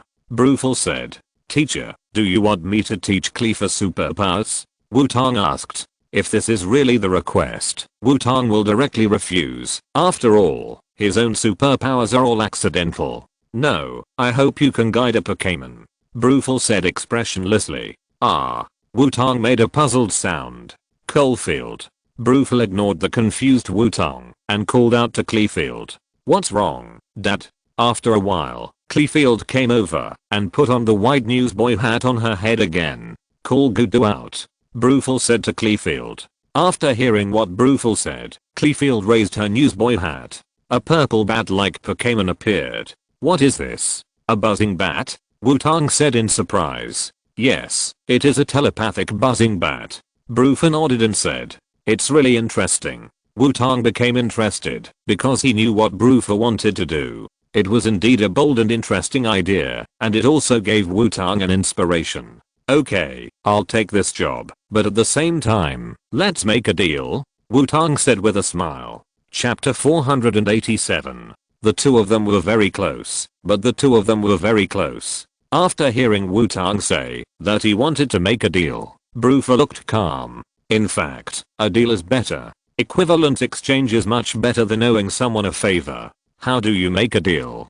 Brufel asked. Wutong didn't rush to speak, but glanced at Colorful. Colorful, you go play first. I'll talk to Teacher Wutong, Brufel said to Colorful in a gentle voice. Teacher Wutong, please don't bully Dad. Colorful said to Wutong.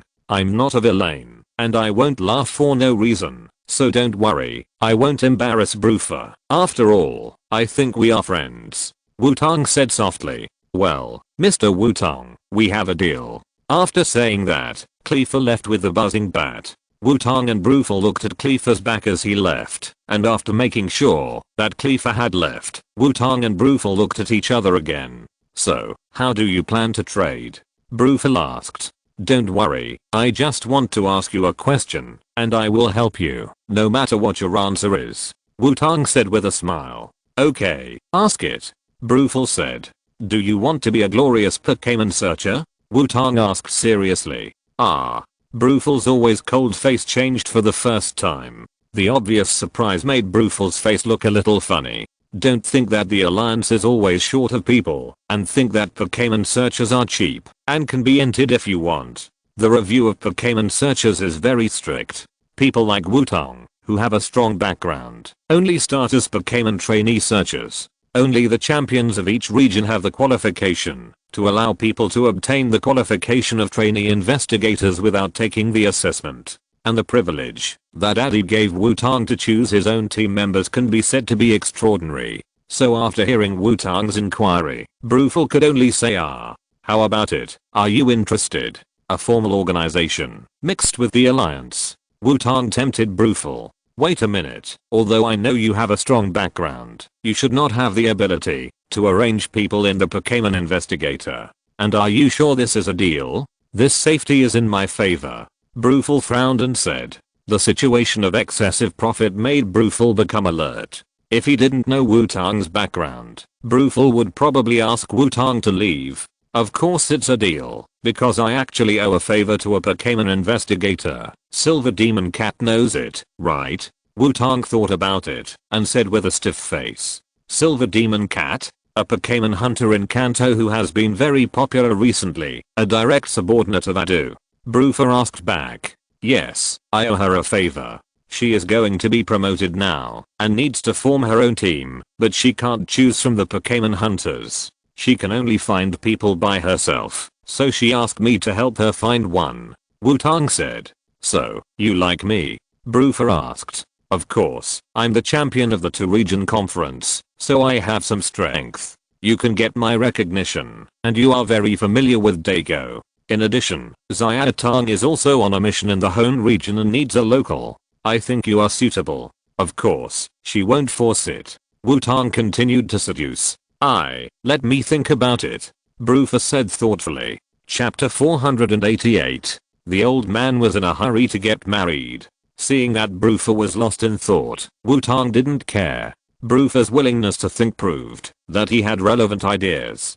Bruford was thinking that for a Pokémon hunter, it didn't matter if he was paid by the Emperor or had a job. For Bruford, a free and unfettered life was more suitable for him, and he didn't want to leave Clayfield for too long. After all, he had heard that Pokémon hunters were very busy. A flying king, it's impossible to finish it. It's impossible to finish it at all. But he has something he must do. Bruford thought and touched the wound on his face. Seeing Bruford's actions, Wutong looked calm. It seems that there must be some story behind the scar on Bruford's face. Okay, I finished asking questions, so it's time for me to fulfill my promise. So what effect do you hope that Buzzbat will achieve? Wutong asked. As I said just now, Gudu's characteristic is telepathy, which is the ability to read the thoughts of his teammates. I think it can actually read, so can it be transmitted? After all, Buzzbats can learn mental power, which means that Buzzbats should be able to a certain extent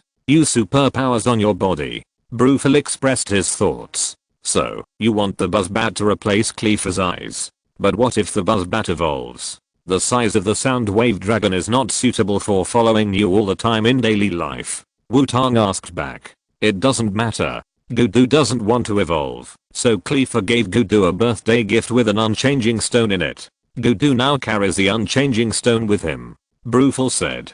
Don't want to evolve. Although I can understand your idea, this matter is much more difficult than you imagined. Wutong said seriously. I know, so even if you refuse now, I will still thank you. Bruford said lightly. Okay, then I'll try it. But I won't stay in Kansas City for too long, and I can't take Guru on a trip, so this may be a long-term job. Wutong said. I know, then I'll leave it to you. Regarding the Pokémon investigator you mentioned, I want to ask you a question, said Bruford.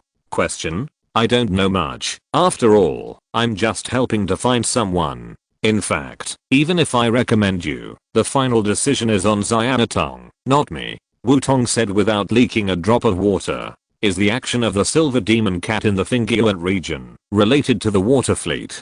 Bruford asked. Hearing Bruford's question, Wutong thought for 2 seconds about how to answer. I don't know this either. After all, I'm not a Pokémon investigator, but I can tell you, I ran into guys from the water fleet at the Gumui ruins in Gumui town. After defeating them, I sent those members of the water fleet away through Xiaotong. Oh, they were members of the water fleet, and Xiaotong told me that they were members of the water fleet. Wutong said carefully. The Gumui ruins were attacked by the water fleet. This is indeed what happened. Both Xiaogang and Mets of the Gumui ruins can testify to him. As for whether he was a member of the water fleet handed over by Xiaotong, it is not important. After all, these members of the water fleet were indeed detained in the name of Xiaotong. Wutong did not lie. As for how Bruford understood it, it was his own business. Gumui ruins. I know. Thank you for telling me this. So I have to find a way to join the team of the Silver Demon Cat.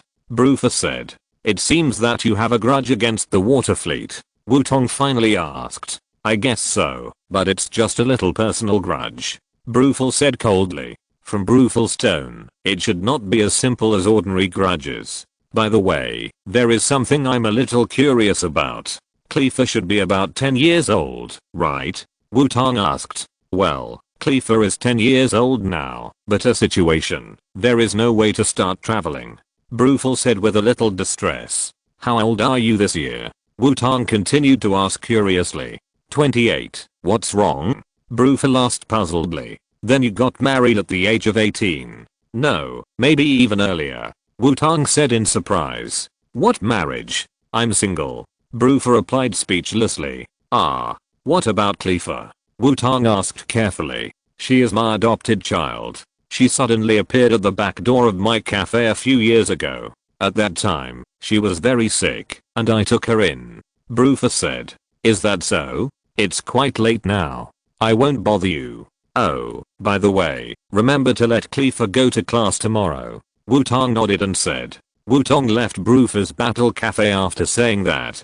I didn't expect that my first apprentice would be a buzzing bat. Wutong walked towards the dormitory while talking to himself. Chapter 489. The old man was in trouble, but he was still alive. In the temporary dormitory of the teachers of the Pokémon Trainer School, Wutong was lying on the bed looking at the 4 patterns on his palm. His superpowers were obtained because of these 4 unknown totems with special shapes, but these 4 unknown totems have been sleeping since he completed the first test of the Phoenix Guard. It seemed that the last time he woke up in the ancient Rose Ruins was just to guide Wutong. Normally, it is really the same as the tattoo on the palm of the hand. So what are the uses of these 4 little guys? Wutong muttered to himself. Perhaps only when he encounters a large number of unknown totems next time will he have the opportunity to decipher the functions of these 4 unknown totems with special shapes. But why did the unknown totems take the initiative to help him decipher in the ancient Rose Ruins? Is there something in there that attracted them? What attracted them? Wutong suddenly remembered something and jumped up from the bed. His superpowers were activated, and he contacted the Dream Demon and the Shadow. The next second, the 3 stones that Mets asked Wutong to give to Dago floated up from the shadow. Looking at the 3 stones of different shapes and materials in front of him, Wutong thought for a while and then touched them with the hand where the unknown totem was. Wutong's hand first touched the stone made of ice crystal material closest to him. After touching it, Wutong's palm felt hot again, and the 4 unknown totems seemed to wake up. Then, the ice crystal stone emitted light, and a plus sign composed of 7 yellow dots appeared on the ice crystal stone. Wutong felt that his mental power began to be greatly consumed, and it spread out at a distance beyond his ability. Wutong could feel his mental power extending to the west. As his mental power continued to extend, Wutong felt that his mental power seemed to touch another mental power. Is this a state similar to a telepathic call? Wutong muttered to himself while holding his forehead with his empty hand. His mental power was still being consumed, and Wutong felt that he would not be able to hold on for too long. Just as Wutong thought so, the unknown totem in Wutong's palm transmitted a burst of mental power to Wutong, allowing Wutong to be recharged.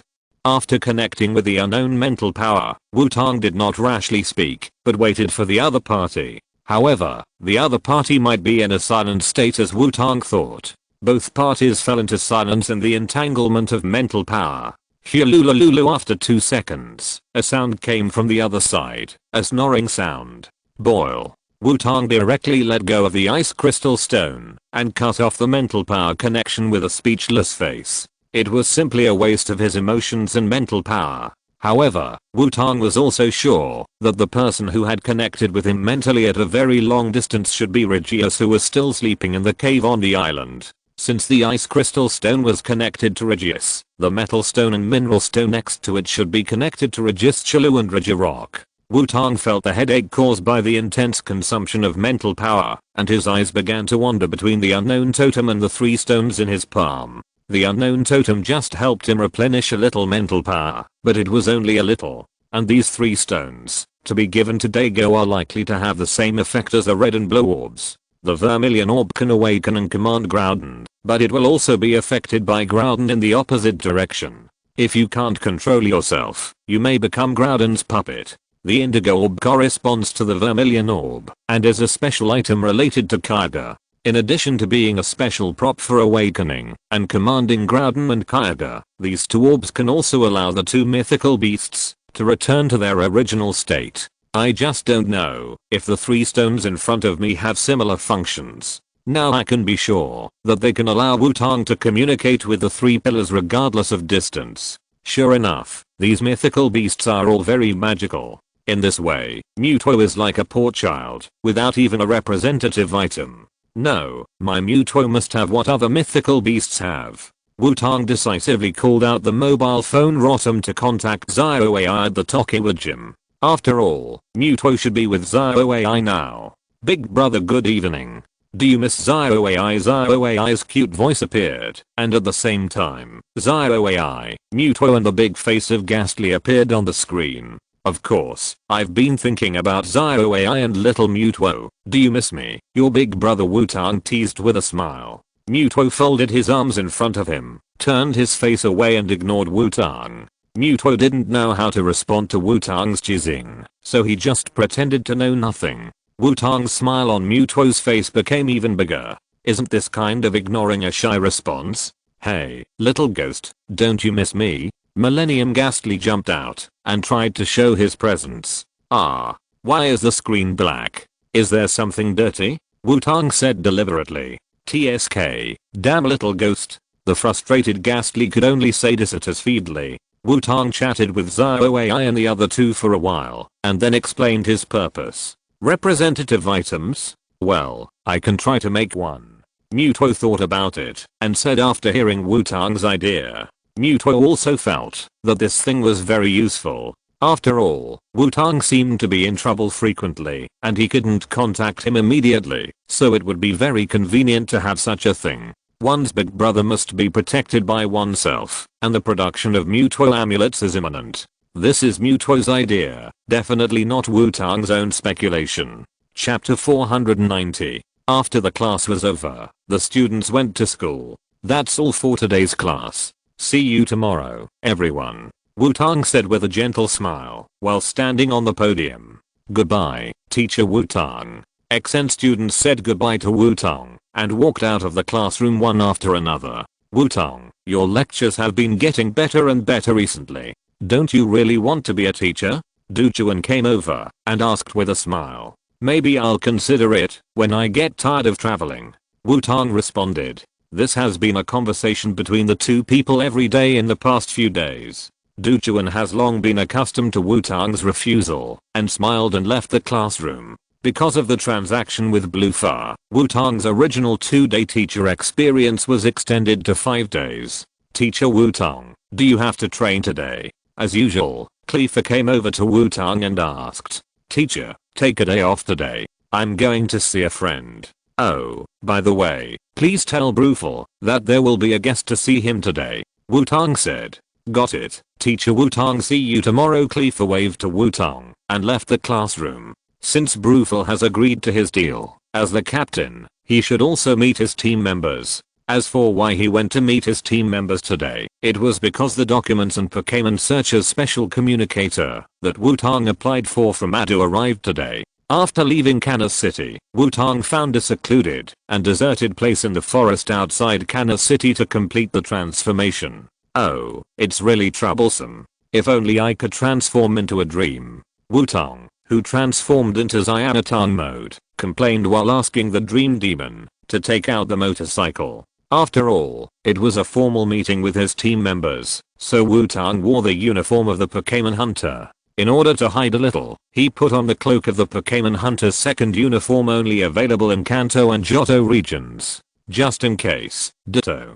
Wutong called Ditto out. After seeing the appearance of his trainer, Ditto skillfully jumped onto Wutong's shoulder, and then slid in along the collar of the cloak. After feeling that Ditto had become a decoration on her body, Pokémon Hunter Xianatang officially set off. He rode his motorcycle directly to the door of the Battle Cafe, and after parking the motorcycle, Wutong walked in. After entering the Battle Cafe, Wutong sat in his usual seat. The business in the cafe was good today, with several tables of guests. Perhaps because there were many guests, Brufel also called out his Pokémon to act as a waiter. After waiting for a while, Cleaver came over with a menu. What do you need? Asked Colorful. You are Colorful, right? Just give me a glass of water, and tell Brufel to come and meet his guests when he is free. Wutong said. Just a glass of water? Are you here for a blind date with Dad?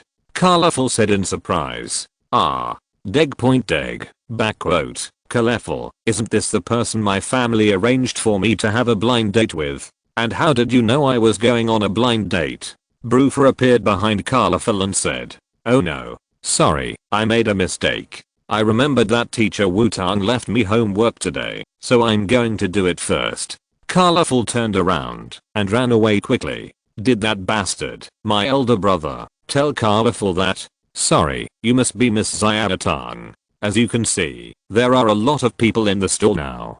Can you please wait for a while?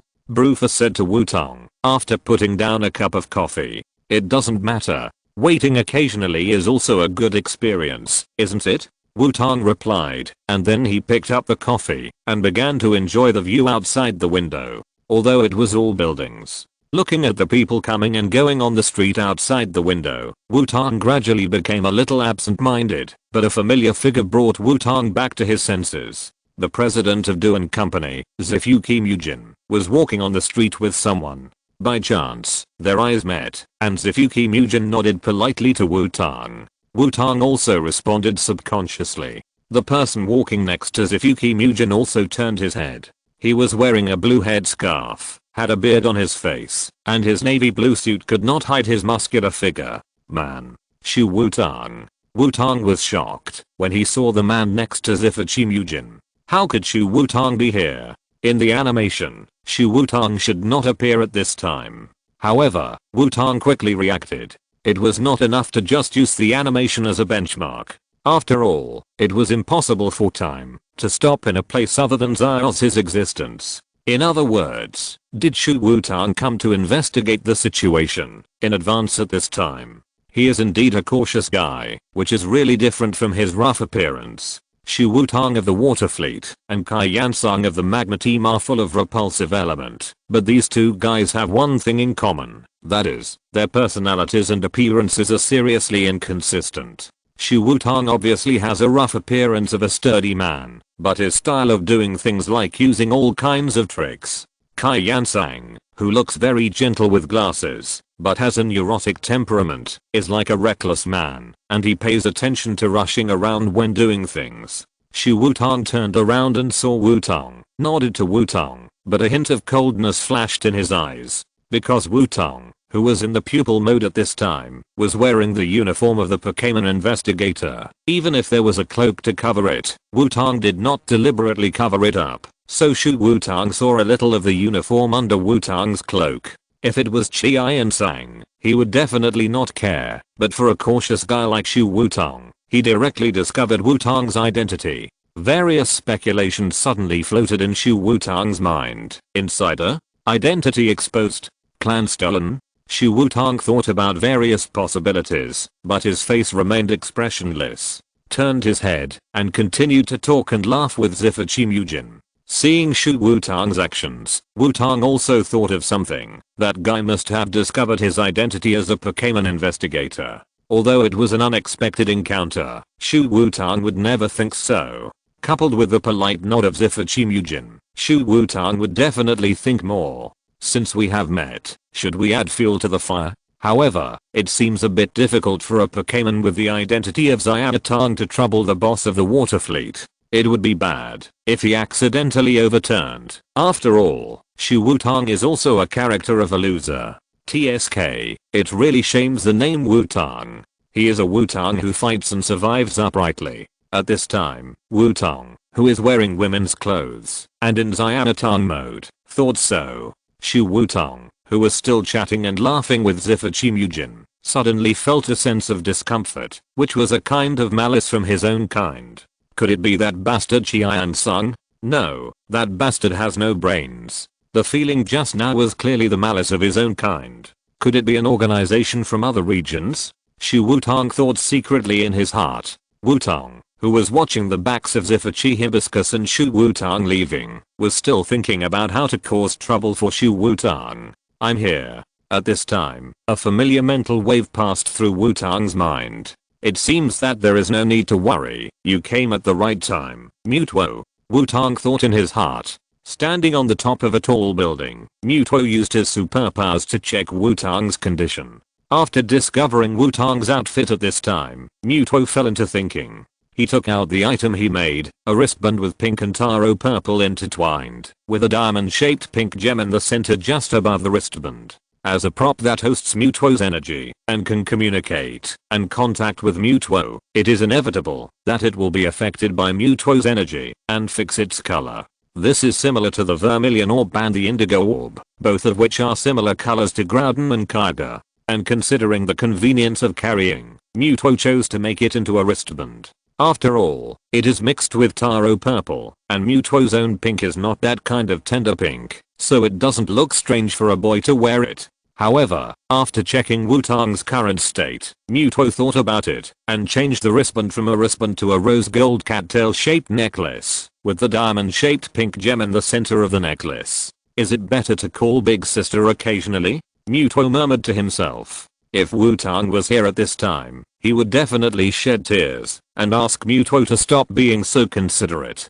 Being too considerate will hurt people's hearts. It's a pity that Wutong didn't know that the amulet he had been thinking about had changed. After the people in the cafe left one after another, Bruffa also had some free time. After a simple tidying up, Bruffa sat down opposite Wutong. Sorry, Miss Xianatong, I kept you waiting for a long time. Bruffa said. It's okay. After all, I just came here suddenly. I'm really sorry that I only have time to see the future team members today. I'm really incompetent as a captain. Wutong said with a smile. No, I've heard about the busyness of the Pokémon Hunter. I'm really sorry to bother you to come for the assessment in person. Although Bruffa had a cold face, he still skillfully turned on the business mode and said politely to Wutong, Wutong has already told me about your general situation. Being able to open a battle cafe at this location shows that you have a certain background. So, do your family agree that you can become a Pokémon hunter? Wutong asked directly. My two brothers are managing the family business. I only need to receive pocket money every month and dividends every year, so they won't interfere with what I do. Bruffa said calmly. Although they will urge me to get married quickly when they have nothing to do, always arrange blind dates for me, and even want to trick me into going back to help manage the company. Bruffa thought secretly in his heart. Is that so? Wutong said you are a good person. From the look of Cleaver, Wutong should be right. Then it is a question of strength. Do you mind having a Pokémon battle with me? Wutong said. Of course, I have been prepared for a long time. Bruffa replied with expectation. The battlefield appeared in the center of the cafe again, and Wutong and Bruffa stood opposite each other. Go, Iron Warrior. Wutong had few choices and sent out the Iron Warrior directly. After all, although the battle cafe is not small, it is still not convenient for Steelix to move. Wutong suddenly felt that there were too few Pokémon in his small pupil mode. If he encountered a special situation, he really had no choice. At least the flying Pokémon are very scarce, and there is no ability to deal with their combat. Raichu, please. Bruffa also called out his Pokémon. Unlike the last battle, this time Bruffa did not send out Desert Dragonfly, but chose Raichu. But unlike the ordinary Raichu, the Raichu sent by Bruffa was the Alola form of Raichu with a clear beach and a tail as a surfboard. Alola Raichu? It seems that you have a lot of experience, Bruffa. Wutong said after seeing the Alola form of Raichu. Because I often like to travel to other regions to find stones. This Raichu was captured when I was traveling in the Alola region. Bruffa said. After Bruffa finished speaking, he looked at the Iron Warrior with a thoughtful expression. The Pokémon in front of him was something he had never seen before. But from the appearance, it looked like a hybrid of Gardevoir and Alido. Could it be that the two Pokémon have a new evolutionary form? Or other regional forms? Sure enough, his identity as the future captain is not ordinary. You attack first. Let me see your strength. Wutong said generously, but at the same time, Wutong's eyes also flashed blue light. On the roof of the building outside, Mewtwo received Wutong's message. Mewtwo's eyes burst into blue light instantly, and his mental power covered the surroundings. After a while, Mewtwo found his target. The figure twisted and split. Mewtwo instantly disappeared from the original place and appeared near Shu Wutong, staring at him from a distance. At this time, Shu Wutong suddenly had a strange feeling, as if he was stared at by something terrible. Although it was only a moment, it still aroused Shu Wutong's vigilance. This is a special feeling as a sixth in command. There should be something trying to make trouble, and the target is him. Although Shu Wutong is confident in his strength, he is cautious and decisively walks to a crowded place. No matter what, the crowd will be his best cover. Mewtwo just looked at Shu Wutong's actions indifferently. After all, what Wutong asked him to do was to keep an eye on this guy. Chapter 491. The old man was very happy. Bruffa was not polite to Wutong's humility. Although he could see that Wutong was not very old, age was the easiest to deceive people in this world. Age and strength cannot be equated. Raichu, electric field. Bruffa commanded decisively. The characteristic of Raichu in Alola form is Surf Tail, which can double its speed in the electric field. At the same time, it can also increase the damage of electric skills. It can be said that it is a very suitable home field for Raichu. Iron Warrior, Meditation, Sword Dance. Wutong commanded.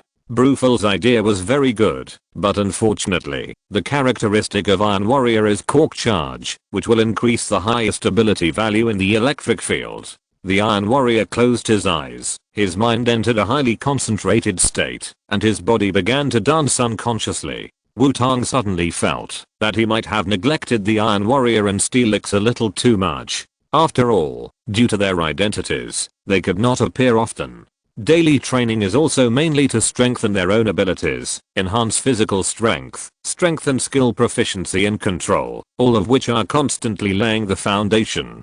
In terms of skills, there are only a few fixed skill combinations, and even skill fusion has not been tried by the two of them. Thinking about it this way, I may be a little too biased. If there is a suitable space where he can train his Pokémon unscrupulously, it would be great.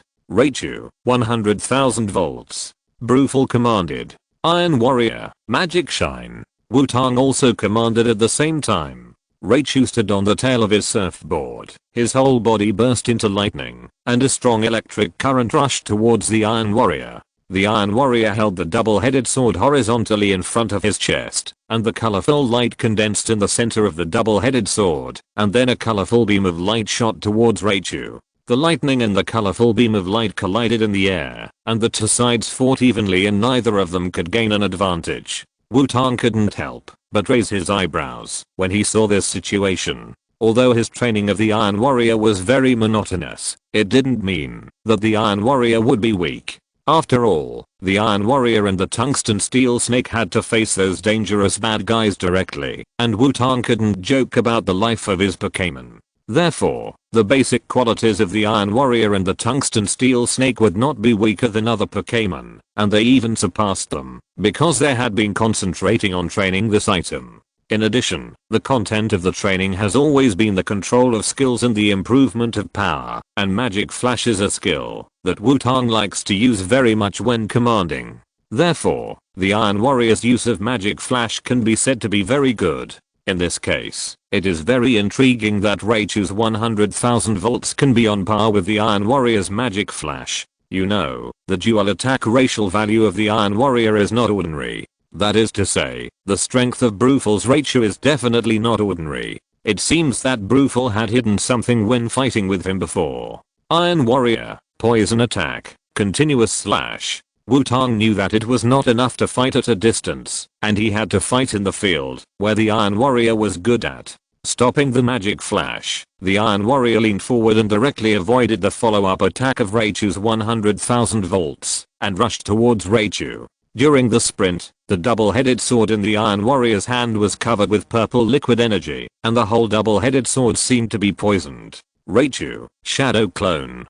Bruful was not a new trainer, and he directly saw Wutong's intention and commanded. Raichu's figure flashed, and dozens of clones appeared, running around without any rules. With the help of the electric field, Raichu was incredibly fast. A group of Raichu ran back and forth in the field, which dazzled the Iron Warrior, and made him irritable. Iron Warrior, chop those who are close, and keep slashing. Wutong commanded decisively. The Iron Warrior immediately followed the order of his trainer, and did not intend to look for Raichu's true body. He waved the poisoned double-headed sword back and forth. Raichu's clones were chopped up one after another.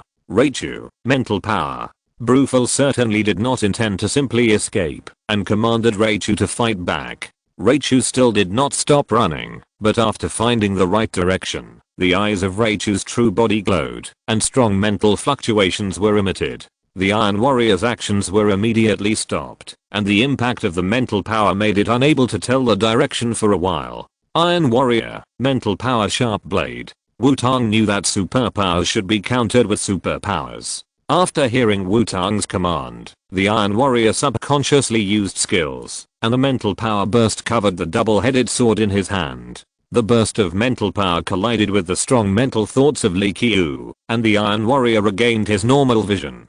The double-headed sword emitting pink light began to slash more rapidly, and the Iron Warrior did not stop using continuous slashes.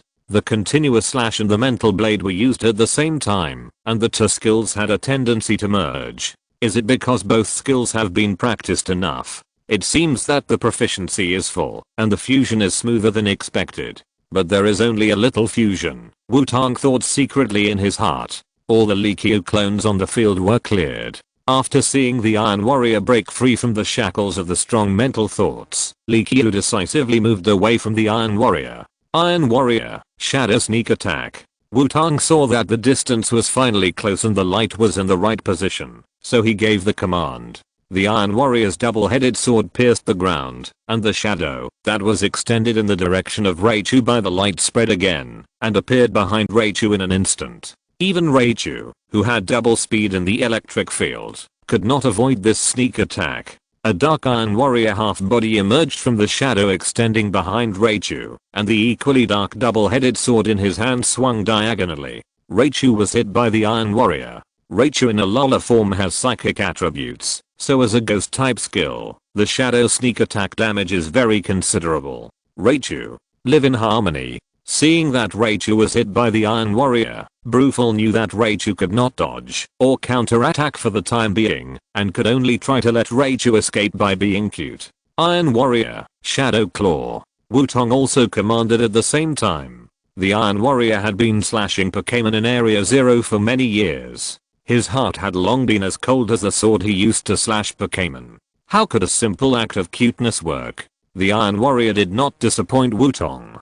The double-headed sword split into two, and the purple-black energy burst covered the two blades. The left and right blades alternately slashed across Raichu's body, and Raichu fell directly to the ground. I lost. Bruful looked at Raichu, who had lost his ability to fight, and said calmly. It seemed that this captain was not a person who did not live up to his reputation. You passed the test. Welcome to join my team. Here are your documents and communicator. Wutong did not pretend to be cool, and decisively handed the things to Bruful. No more tests? And didn't I lose? Bruful asked a little uncertainly. I'm very busy, and my victory was also more tricky. After all, you don't know the Iron Warrior at all. Well, I have something to do, and I have to leave first. Your coffee is very good, Wutong said, and was about to go out.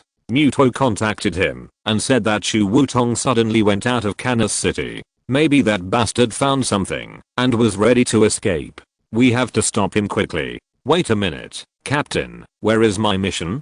Bruful asked.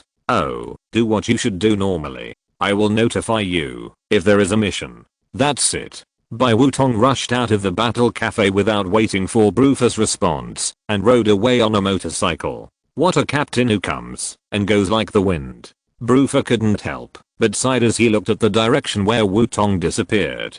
Chapter 492. The old man was very happy. Riding a motorcycle, Wutong rushed all the way, following the spiritual traces left by Mewtwo, and running out of Kansas City. After leaving Kansas City, Wutong stopped temporarily and quickly changed his clothes. But he didn't change back to his original appearance, but searched for his own disguise materials, and changed into another appearance. Hehe, the Hone region will be taken over by our rocket team. Wutong, who was disguised as a little old man, said. Originally, he wanted to disguise himself as an adult male, but height is a flaw. It is known that Xiaozhi's official height is 1.4 meters. After 2 years of travel, Xiaozhi has grown taller, and Wutong is about half a head taller than Xiaozhi.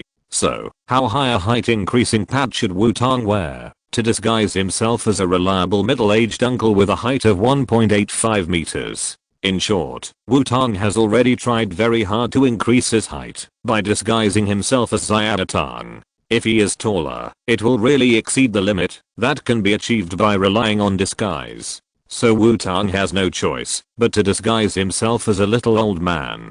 No, I've wasted a lot of time. I have to hurry up. After putting on the Rocket Team R emblem that he had obtained before and kept as a spare, the little old man Wutong continued to pursue the traces left by Mewtwo at a brisk pace. Soon, Wutong found Mewtwo in his pursuit. Hehe, here I come. The little old man Wutong said to Mewtwo. You're here. You, this.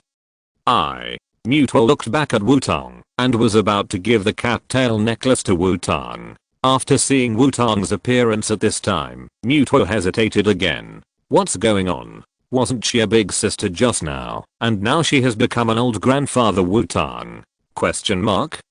Is the cattail necklace going to be turned into a walking stick? Mewtwo's super brain is suddenly not enough at this time. What should he do? Why is his big brother so changeable? What's wrong, Mewtwo? I'm in disguise. After all, I can't let that guy know my true identity, Wutong explained. Well, what should we do now? Should we catch that guy directly? Mewtwo asked. Catch? It's a bit difficult. Of course, I don't doubt your strength, but Wutong is very cautious. He may not have any tricks up his sleeve. So, this time, the main purpose is to scare him. Come on, put this on. Wutong said and took out a black hooded cloak and handed it to Mewtwo. Note 1, I see. Mewtwo nodded and hid his body under the black hooded cloak. Mewtwo's body shape is similar to that of humans. As long as the tail is hidden and the body is hidden under the hooded cloak, it is difficult to find that it is not a human. Hehe, but I have to wear one too, Wutong said and put on another cloak. After getting ready, Mewtwo took Wutong and rushed in front of Wutong. Hehe, the boss of the water fleet is so anxious to leave Kansas City. Did he get something good? If you don't mind, let me open my eyes too. Wutong and Mewtwo fell from the sky and blocked Wutong's way and said, Wutong, there are a lot of people nearby. Mewtwo, whose face was hidden under the hood, flashed blue light in his eyes and said to Wutong with his superpowers. Sure enough, Wutong noticed it. Old man, it's not right to suddenly stop someone at night, and I don't know what water fleet you are talking about. I'm the director of the official Fingyo and TV station, Wutong said with a smirk on his face. With Wutong's beard and muscular body and the scary smile on his face, who would believe that he is a good person? Hehe, is there something wrong with our intelligence department? I'm really sorry, but since you know it, please keep the secret here forever, Wutong also said with a smile. Old man, I respect the elderly and love the young, don't force me, Wutong said nicely, but he already held the Pokeball in his hand. Wutong didn't reply, but just waved his hand. There was no way, who made him unable to command Mewtwo normally? Although Mewtwo said that he could resist the disgust for a while, it was better to let Mewtwo play freely for safety. Mewtwo waved his hand, and a burst of pink energy pills shot at Wutong. Wutong also moved quickly. The moment Wutong waved his hand, Megalodon and Defense Lion had already blocked in front of him. Facing Mewtwo's casual attack, Megalodon moved his body and received almost no damage. The Defense Lion used skills to resist. Sure enough, the immunity of the dark type to the psychic type is not absolute, although the Megalodon basically did not react as if it was pushed by someone. But it also shows that, if Mewtwo attacks with all its strength, the so-called dark type immunity of Megalodon to psychic attacks does not exist. After Mewtwo launched the attack, all the members of the water fleet hiding nearby rushed out. Iron Claw Lobster, Sharp Tooth Fish, Coyote Dog, a group of Pokémon surrounded Wutong and Mewtwo. Mewtwo, is there anything special on Wutong? Wutong asked. Nothing was found, Mewtwo said after scanning Wutong's whole body with his superpowers. It seems that Wutong really just came to scout the place, which is really a pity. I thought there would be something to gain. It seems that it can only cause some psychological pressure. Director of Home TV, are these guys from the water fleet also employees of your TV station? Is today a pirate festival? With Mewtwo by his side, Wutong said fearlessly. Of course, they are all my excellent subordinates, so old man, don't you want to say something in the end? Wutong asked. Then I'll give you a piece of advice. Remember, in front of Team Rocket, the water fleet, and the Magna team are just ants. The Hone region is taken over by our Team Rocket, Wutong said as he threw his cloak domineeringly, revealing the R badge on his chest. As soon as Wutong finished speaking, Mewtwo's mental power burst out, and a pink halo burst out from Mewtwo and Wutong to the surroundings. After leaving the water, Wutong was still able to stand normally, and the other members of the water fleet and their Pokémon all fell to the ground. Let's say hello this time. I hope that next time we meet again, you can take the initiative to surrender. Wutong slowly took off under the leadership of Mewtwo and said, Without waiting for Wutong to respond, Wutong and Mewtwo disappeared directly into the night sky. Team Rocket, the bastards and Kanto and Johto finally couldn't help but reach out. Wutong said unhappily with his fists clenched. Note 1. Binkuoi predicted directly that someone would definitely ask why not just let Mewtwo take Wutong away to get rid of the water fleet, just to force the plot to have a water word count. Yes, Binkuei showed his hand, just to have a water word count. Otherwise I would have let Wutong trick Mewtwo into punching Adu and stepping on Dago to directly dominate the Pokémon world in the 100th chapter. In Binkuo's eyes, Mewtwo can be Wutong's family, friend, and brother, but it must not be a pure work tool. But there should be few readers who want to read the kind of invincible article that casually commands the mythical beasts, right? If you're listening to this novel on a channel other than Fanfic World, it means they downloaded and uploaded it without effort. We cordially invite you to visit our channel, Mundo Fanfic Novelos. There you'll find the original version of this story and you can explore many other novels of various genres. We're waiting for you to immerse yourself in a world of incredible novels. Chapter 493. The old man was very angry, but he was very angry. Go control the power of the mental power a little bit. Remember, you are not going to cause harm, but to pass the picture in your mind to others.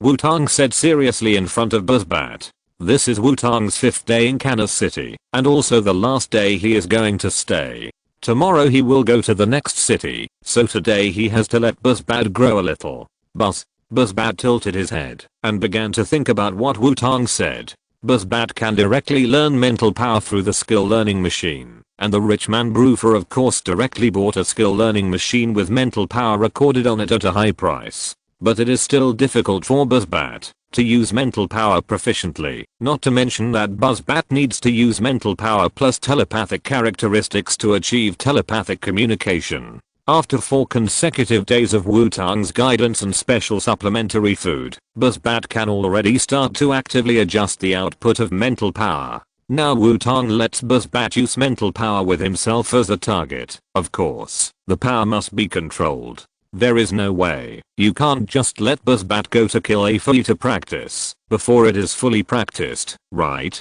Moreover, Wutong himself has superpowers, plus the cattail necklace hidden under his clothes given to him by Mewtwo, which makes Wutong's resistance to superpowers much higher. So Wutong has no problem using himself as a target. Buzzbat used mental power again, perhaps because he understood Wutong's words. This time, the mental power was not aggressive, but simply passed Buzzbat's mental power through Wutong's body. That's right. Now try to integrate what you are thinking about into your mental power, and then remember your characteristic telepathy. You must feel my mind, and transmit the information directly into it, Wutong said in a persuasive manner. Buzzbat began to try again. Wutong began to feel Buzzbat's mental power wandering around and testing him, but he still didn't know what to do. Blue light appeared in Wutong's eyes, and his mental power was released actively, connecting with Buzzbat's mental power. Hungrier word finally appeared in Wutong's mind. Okay, take a break and go eat first, Wutong said helplessly, but this is already a good start. At least Buzzbat has found the door, and the rest is to figure out how to get inside the door. However, Buzzbat only found the outermost door. If he wants to become the Eyes of Cleaver, Buzzbat still has a long way to go. Successfully entering this door is just a warning from the sixth sense to a voice guidance. He found Broofer with Buzzbat, and the two sat opposite each other again. Because it was late, the good boy Cleaver had gone back to sleep. Buzzbat was sitting on the table, eating the energy cube prepared by Wutong. I feel like I owe you a big favor. Broofer looked at Buzzbat and said, don't mind, you will get used to owing favors. Just remember to cheer me up when I'm in trouble in the future, Wutong said indifferently. Great favors are like great hatreds. Repaying favors with a small amount will only make people turn against each other. Therefore, Wutong helps people without expecting anything in return. It's not because he is a good person, but repaying favors is really something that is purely based on consciousness. Besides, what he talked about with Broofer from the beginning was a deal. You have a really strange personality, but I may not have time to cheer you up. I'll give you one of my collections, Broofer said and stood up. Ah. Wutong made a puzzled sound. Brufus collection? Isn't it similar to Dago's? They are all stones, but the number should not be as many as Do. After a while, Brufel came back with a box. He sat down opposite Wutong again, and pushed the box in Wutong's direction. Open it and have a look. This is a collection I like very much. Brufel said coldly, but Wutong could hear a hint of boasting from it. Wutong was also curious, and opened the box. Inside was a bracelet with 5 dull grey beads carefully strung on it. What is this? To attract wealth? Wutong asked curiously as he picked up the 5-bead bracelet. Go touch that bead. Brufel said to the buzzing bat who was full and watching the show. Buzz the buzzing bat nodded obediently, then stretched out its little claws and carefully touched the bead. Touched one of the beads. At the moment of touching the beads, Buzzbat felt that the energy in his body seemed to be a little less. No, not a little, but a little, the kind that you can't find without careful feeling. The touched beads also changed. The originally dim grey beads emitted a faint light, and the color gradually changed to a dreamy color mixed with taro purple and dark purple. What is this? It actually changed color? Can this bead store the energy of Pokémon? Wutong said in surprise. Isn't this the power bank of Pokémon? What should I do if I don't have enough energy in the battle? Just take a bite. That's right, these 5 beads can absorb the energy of Pokémon, and at the same time, they will change to different colors according to the different Pokémon absorbed. At the same time, Pokémon can also absorb the energy inside the beads. Brufus said. This is too expensive. Wutong put the 5-bead bracelet back into the box and said seriously. Actually, it's not that expensive. What it absorbed just now is its limit. Brufus said calmly. Ah. I said that's the limit of what it can absorb. Brufel said again. What's the use of this thing? Wutong couldn't help asking. Just that little bit of energy. The wind that a buzzing bat accidentally sneezed out would consume more than that little bit of energy. Don't you know how to appreciate its beauty? It's a stone that changes color. It can also glow. Isn't it exciting? Brufel suddenly said excitedly. Wutong looked like he didn't really understand you stone enthusiasts. But in this way, Wutong didn't have anything to be embarrassed about. After all, this 5-bead bracelet suddenly turned from a trump card to a beautiful ornament. Although it should be a very rare ornament. Okay, thank you for your gift, then I'll accept it. Wutong didn't want Brufel to continue to be excited, so he quickly put the bracelet away. Keep it, maybe you can use it someday? Probably. After seeing Wutong honestly accept it, Brufel calmed down again with a look of knowing what you are talking about. Are you going to leave tomorrow? Brufel asked. Yes, I have stayed in Kanto City for too long, and it is time to go to the next city. Wutong nodded and said. Really? I wish you a safe journey. Brufel still said coldly. Buzzbat has found a trick now. He just successfully communicated with me. After that, we will continue to train. After we can achieve smooth information communication, we can consider practicing vision instead. Wutong said. Well, thank you. Brufel still said coldly. The next day, Wutong finally embarked on the journey again, and came to the port of Kanto City alone. No one saw him off, just like when Wutong came, he came alone and left alone. Taking out the ticket he had bought long ago, Wutong boarded the luxury cruise ship to Wudao Town. The cruise ship will arrive in Wudao Town after sailing for a day and a night. It's really luxurious, but the ticket price is cheaper than expected. Wutong said after entering the luxury cruise ship and looking at the gorgeous hall inside the cruise ship. Although the cruise ship was luxuriously decorated, it didn't look like a party. After all, Wutong saw all kinds of people. Some were dressed in fancy clothes, as if they were attending a dinner party. Some wrapped themselves up tightly and refused to see anyone. Some were dressed in formal clothes, as if they were here to discuss business. And of course, there were many people like Wutong who were dressed in ordinary casual clothes. When Wutong looked around curiously, a man standing against the wall in a black suit looked at Wutong calmly. After looking for a while, the man showed a thoughtful look and then walked towards Wutong. Wutong looked around and found nothing interesting. When he was about to go to his room to rest, a hand patted his shoulder. Long time no see, Wutong. A strange yet familiar voice appeared. Wutong turned around and saw a dead fish-eyed man in a black suit. Long time no see, Mr. Emo. Wutong recognized the man in front of him and greeted him. Wait a minute, Emo is here? That is to say, Mr. Emo, I want to ask, you should be on vacation, right? Wutong asked tentatively. If possible, I also hope that I'm on vacation, but it's a pity, so, brother Wutong, do you mind helping me? Emo said, and his tone was deliberately emphasized on the younger brother. Is it too late for me to get off the ship now? Wutong said helplessly. After Wutong finished speaking at the moment of the next stop, the cruise ship's whistle sounded. It seems that it's too late, so come with me, don't worry, it's not a difficult thing. Emo said and took Wutong out of the hall. Emo took Wutong back to his room and pointed to the sofa next to him and asked Wutong to sit down. Wutong sat on the sofa honestly and waited for Emo's explanation. First of all, I need to ask you, do you know what this cruise ship does? Emo half leaned on the table and looked at Wutong and asked, isn't this a cruise ship heading to Wudao Town? Wutong asked in confusion. Very good, it seems that you don't know. First of all, this cruise ship belongs to the Grey Industry tacitly approved by the Alliance. Emo said, Grey Industry? Wutong frowned and repeated, is his luck so good? Just taking a boat is a Grey Industry? That's right. Although the Alliance prohibits poaching and selling Pokémon, there will always be people who need it. At the same time, there are some people who want to sell their own rare Pokémon to make money. This kind of thing is difficult to completely prohibit, so there will be grey industries like this cruise ship. Emo said. So, Mr. Emo, are you saying that there will be Pokémon sold on this cruise ship?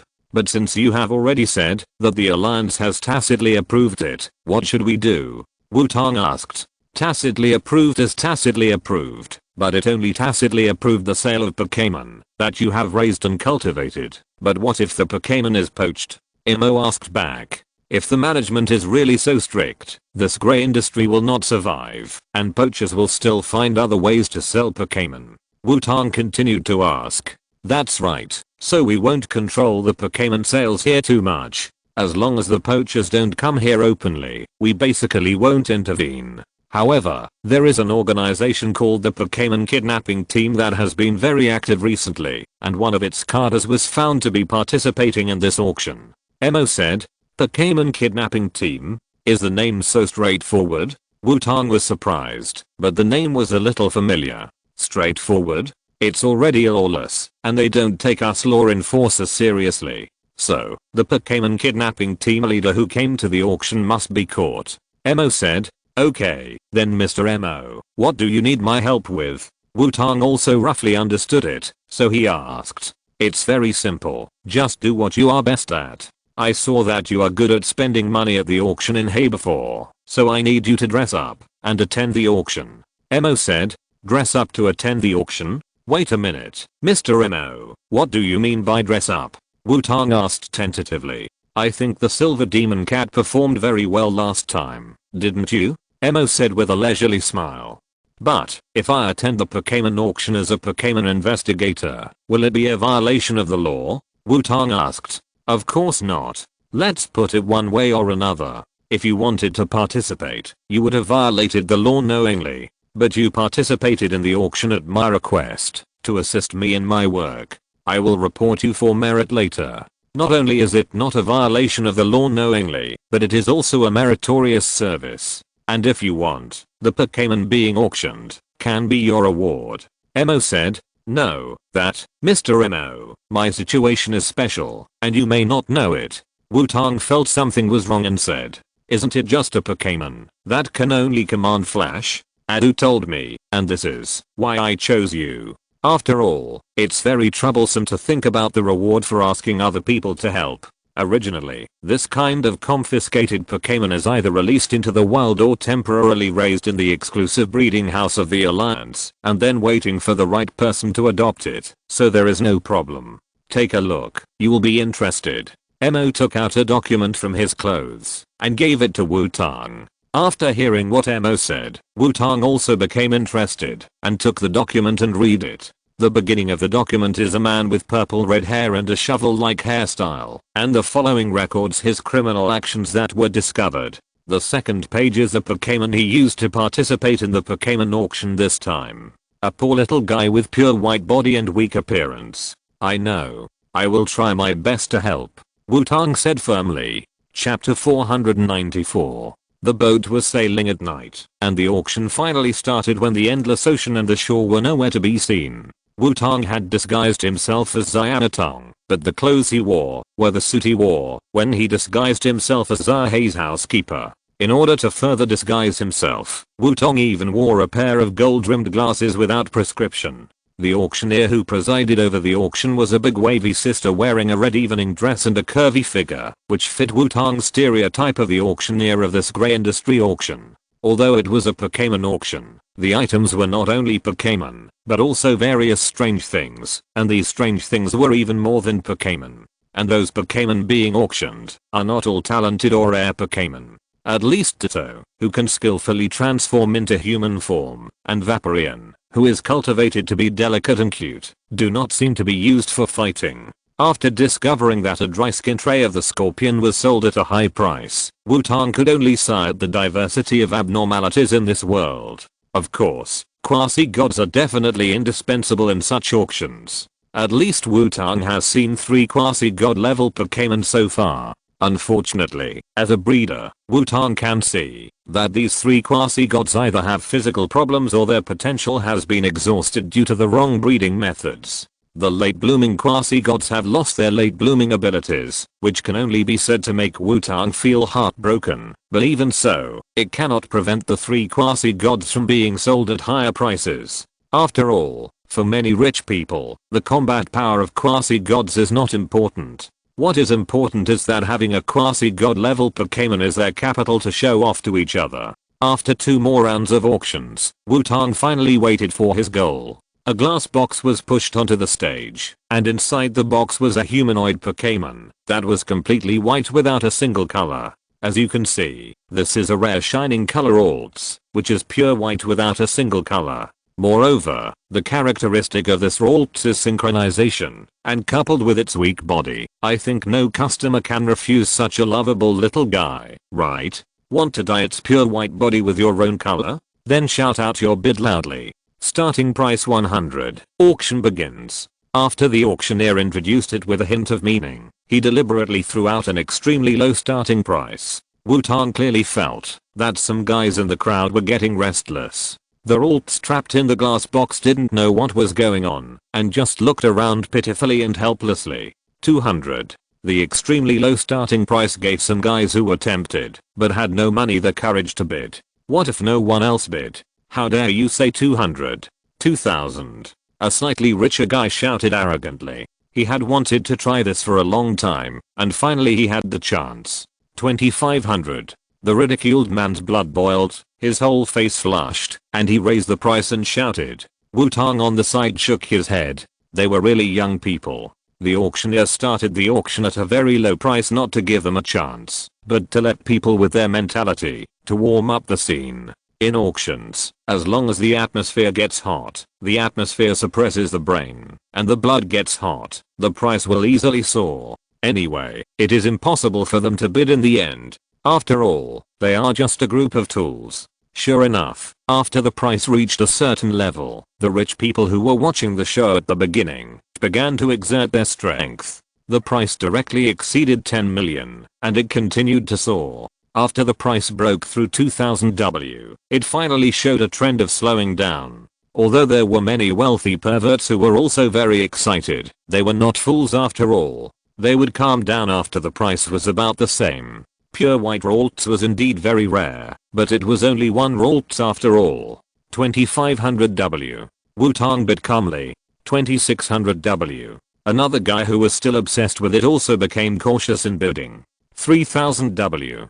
Wutong said calmly. Hearing that Wutong directly raised the price to 3000 W, the other person instantly wilted. Obviously this price had reached his limit. Is the Pokémon investigator so rich? It seems that he bought it at a high price last time at Chiruno's place. Emozin, who was observing silently, I couldn't help thinking. Seeing that no one started bidding, the auctioneer knew that this price was the limit, and he decisively hit it 3 times, not giving Wutong a chance to regret. Congratulations, lovely lady. This rare Lalulus belongs to you. Please follow the staff to the back to pay and hand over, the auctioneer said. Wutong still maintained his cold expression and followed the staff to leave. After seeing this, Emo slowly withdrew from the crowd and walked in another direction. Following the staff, Wutong came to a room. This room seemed to be specially made. The place where the window should be was also thick. In the room, a sloppy guy sat on the sofa carelessly, with his arms spread out on the back of the sofa and his crossed legs shaking. Wutong narrowed his eyes and looked at the guy in front of him.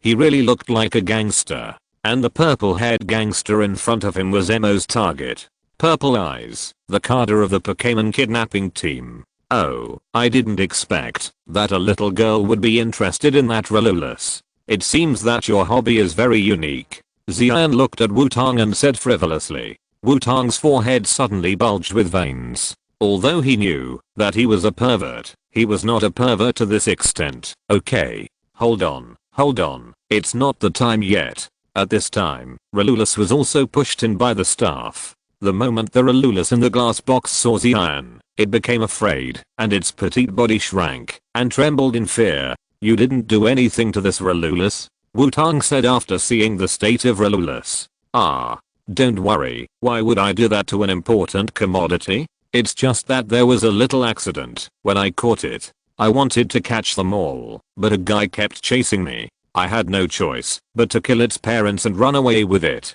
Alas, it's a big loss. Xian waved his hand and said with a look that I'm different from a pervert like you. The staff on the side had left at some point. Wutong calmed down after hearing Xian's words. He ignored the arrogant Xian and walked silently to Ralulus. Through the glass, Wutong stretched out his hand to Ralulus. Ralulus was startled by Wutong's action. Tears welled up in his eyes, and the trembling of his body became more intense. Wutong's hand touched Ralulus through the glass, and a green light emanated from Wutong's palm. The trembling Ralulus felt a warm energy, which gradually calmed its trembling body, but its eyes were still full of fear.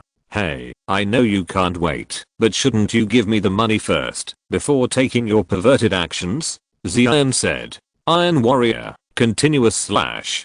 Wutong said indifferently. A flash of white light, the Iron Warrior appeared, and the double-headed sword slashed directly at Xian. However, the Iron Warrior's attack missed, and a Gardevoir appeared in front of Purple Eyes, holding up a square energy plate with its arms to block the Iron Warrior's attack. This Gardevoir didn't look normal either, with lifeless and cold eyes, more like a robot than the Iron Warrior. Hey, what's going on? Do you want to rob? What a coincidence, I thought you were good at robbing. Metagross. Bullet Fist.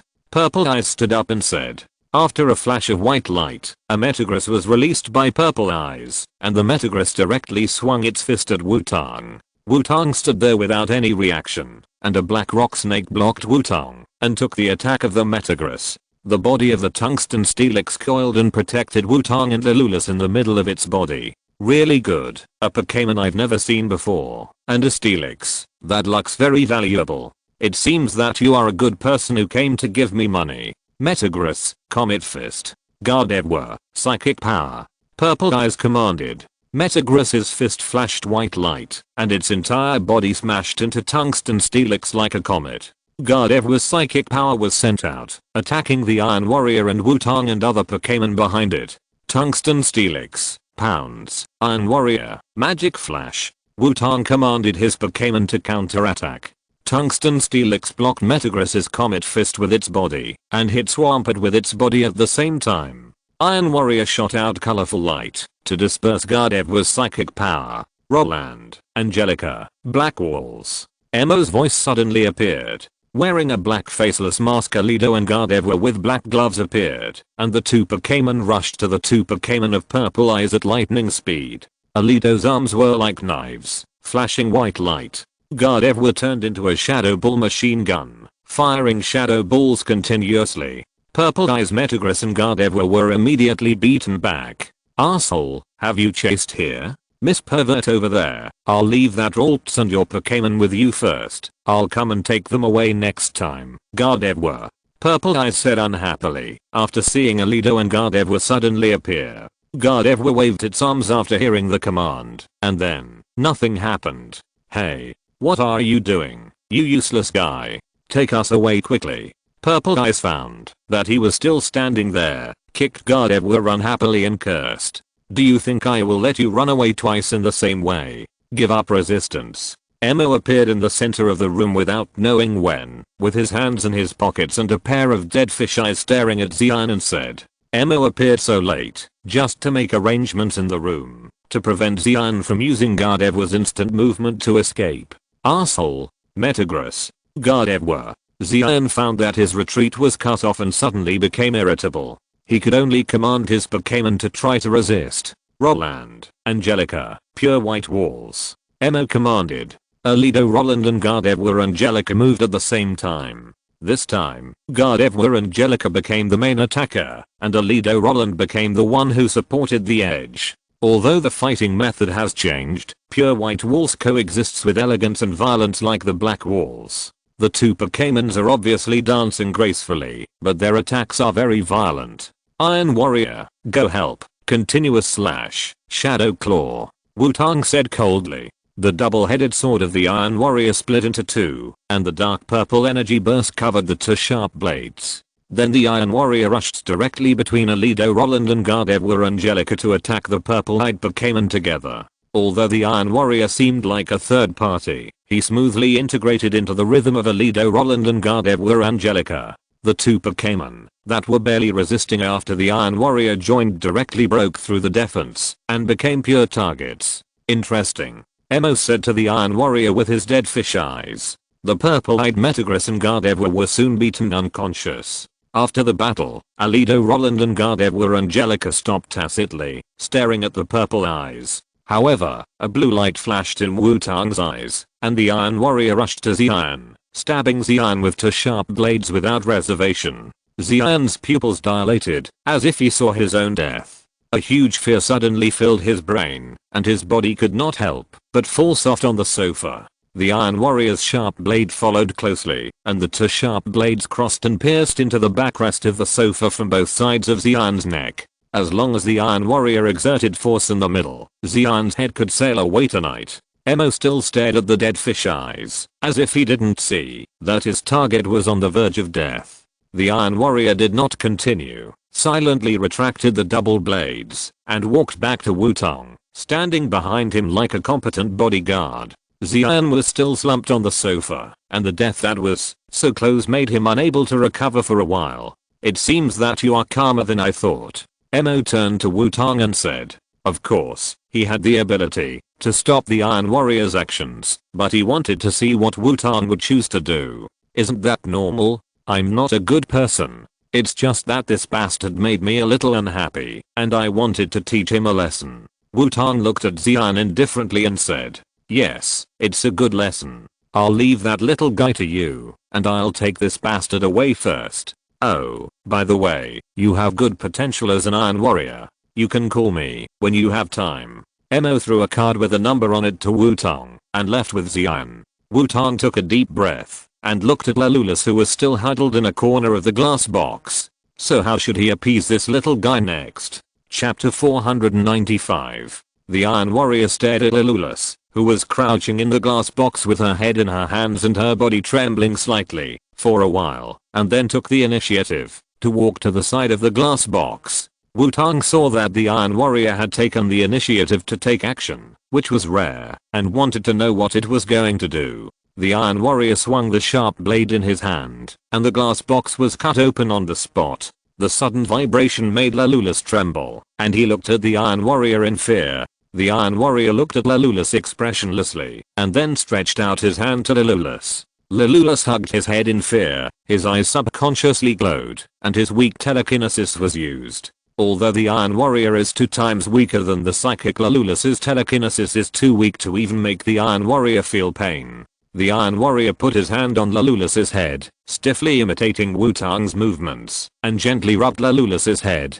Lalulus did not feel the pain as imagined, and looked up at the Iron Warrior carefully. Looking at the expressionless face of the Iron Warrior, Lalulus's eyes were filled with tears. In Lalulus's eyes, the appearance of her parents overlapped and merged, and finally became the appearance of the Iron Warrior. Lalulus could no longer hold back, and hugged the Iron Warrior's arms and cried loudly. The Iron Warrior still had no expression on his face, but the hand rubbing Leloulus's head became softer and softer. Wutong on the side felt a sense of surprise. Could it be that Leloulus's appearance aroused the Iron Warrior's maternal love? No, the Iron Warrior is genderless, and it may also be paternal love. But there is no need to think too much about it. This poor little guy should be inseparable from the Iron Warrior for the time being. After Alts is comforted, he can only join Xiaotang's team. Just in time, Xiaotang's team also needs fresh blood, and Alts is not bad. Wutong also came to Alts, using the power of Changpan and superpowers at the same time, to comfort Alts' mind and body. Under the effect of Wutong's Changpan power, Ralts fell asleep with tears in the corners of her eyes, but even when she fell asleep, Ralts still held the Iron Warrior's hand. The Iron Warrior tilted his head and looked at Wutong again to show what to do now. Roar at this time, the tungsten gold steel snake leaned down, and its big head came close to Ralts, with curiosity in its eyes. However, Ralts was unexpectedly sensitive. The moment the tungsten gold steel snake's big head came close, he opened his eyes directly, and his body trembled in fear again. Tungsten Steelix trembled, feeling a piercing chill, and looked at his good partner carefully, only to see the Iron Warrior staring at him, his blood-red eyes gradually brightening. Tungsten Steelix couldn't help but tremble. As an old partner, he certainly knew that this was the situation where the Iron Warrior was preparing to hunt, and quickly moved his head away and shook it left and right to show that he was innocent. Okay, Iron Warrior, it didn't mean it. Tungsten Steelix, you come back and rest first.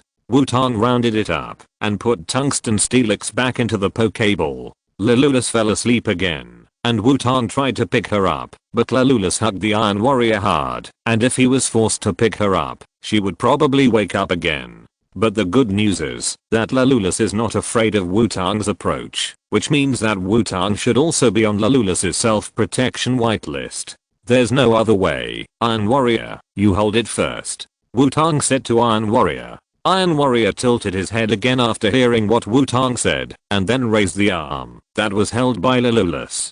Because Leloulas held it very tightly, and Leloulas itself was also very light, Leloulas was directly brought up together. Iron Warrior looked at Wutong again, asking if that was the case. Wutong's eyes twitched. Iron Warrior was indeed aroused a little maternal love, but not much. He took a deep breath. His own stupid robot. Not angry, not angry. Wutong looked around the room, and then scanned it again with his superpowers. After confirming that there was no surveillance or monitoring, Wutong called Xiaoxia out. Yo, it was the first time that Xiaoxia saw Wutong's pupil mode, and her eyes were full of curiosity. Wutong picked Xiaoxia up directly, and demonstrated to Iron Warrior the correct way to hold a child.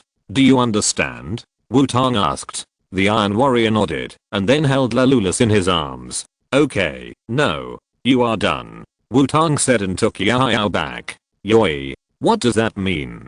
It's going to make trouble. Xiaoxia made an angry cry, but was still taken back into the Pokeball by Wutong. After checking the room again, Wutong took the Iron Warrior out of the room. Walking out of the room, a staff member stood there waiting a little further away from the door. Transaction completed. I wish you a pleasant trip, the staff said to Wutong.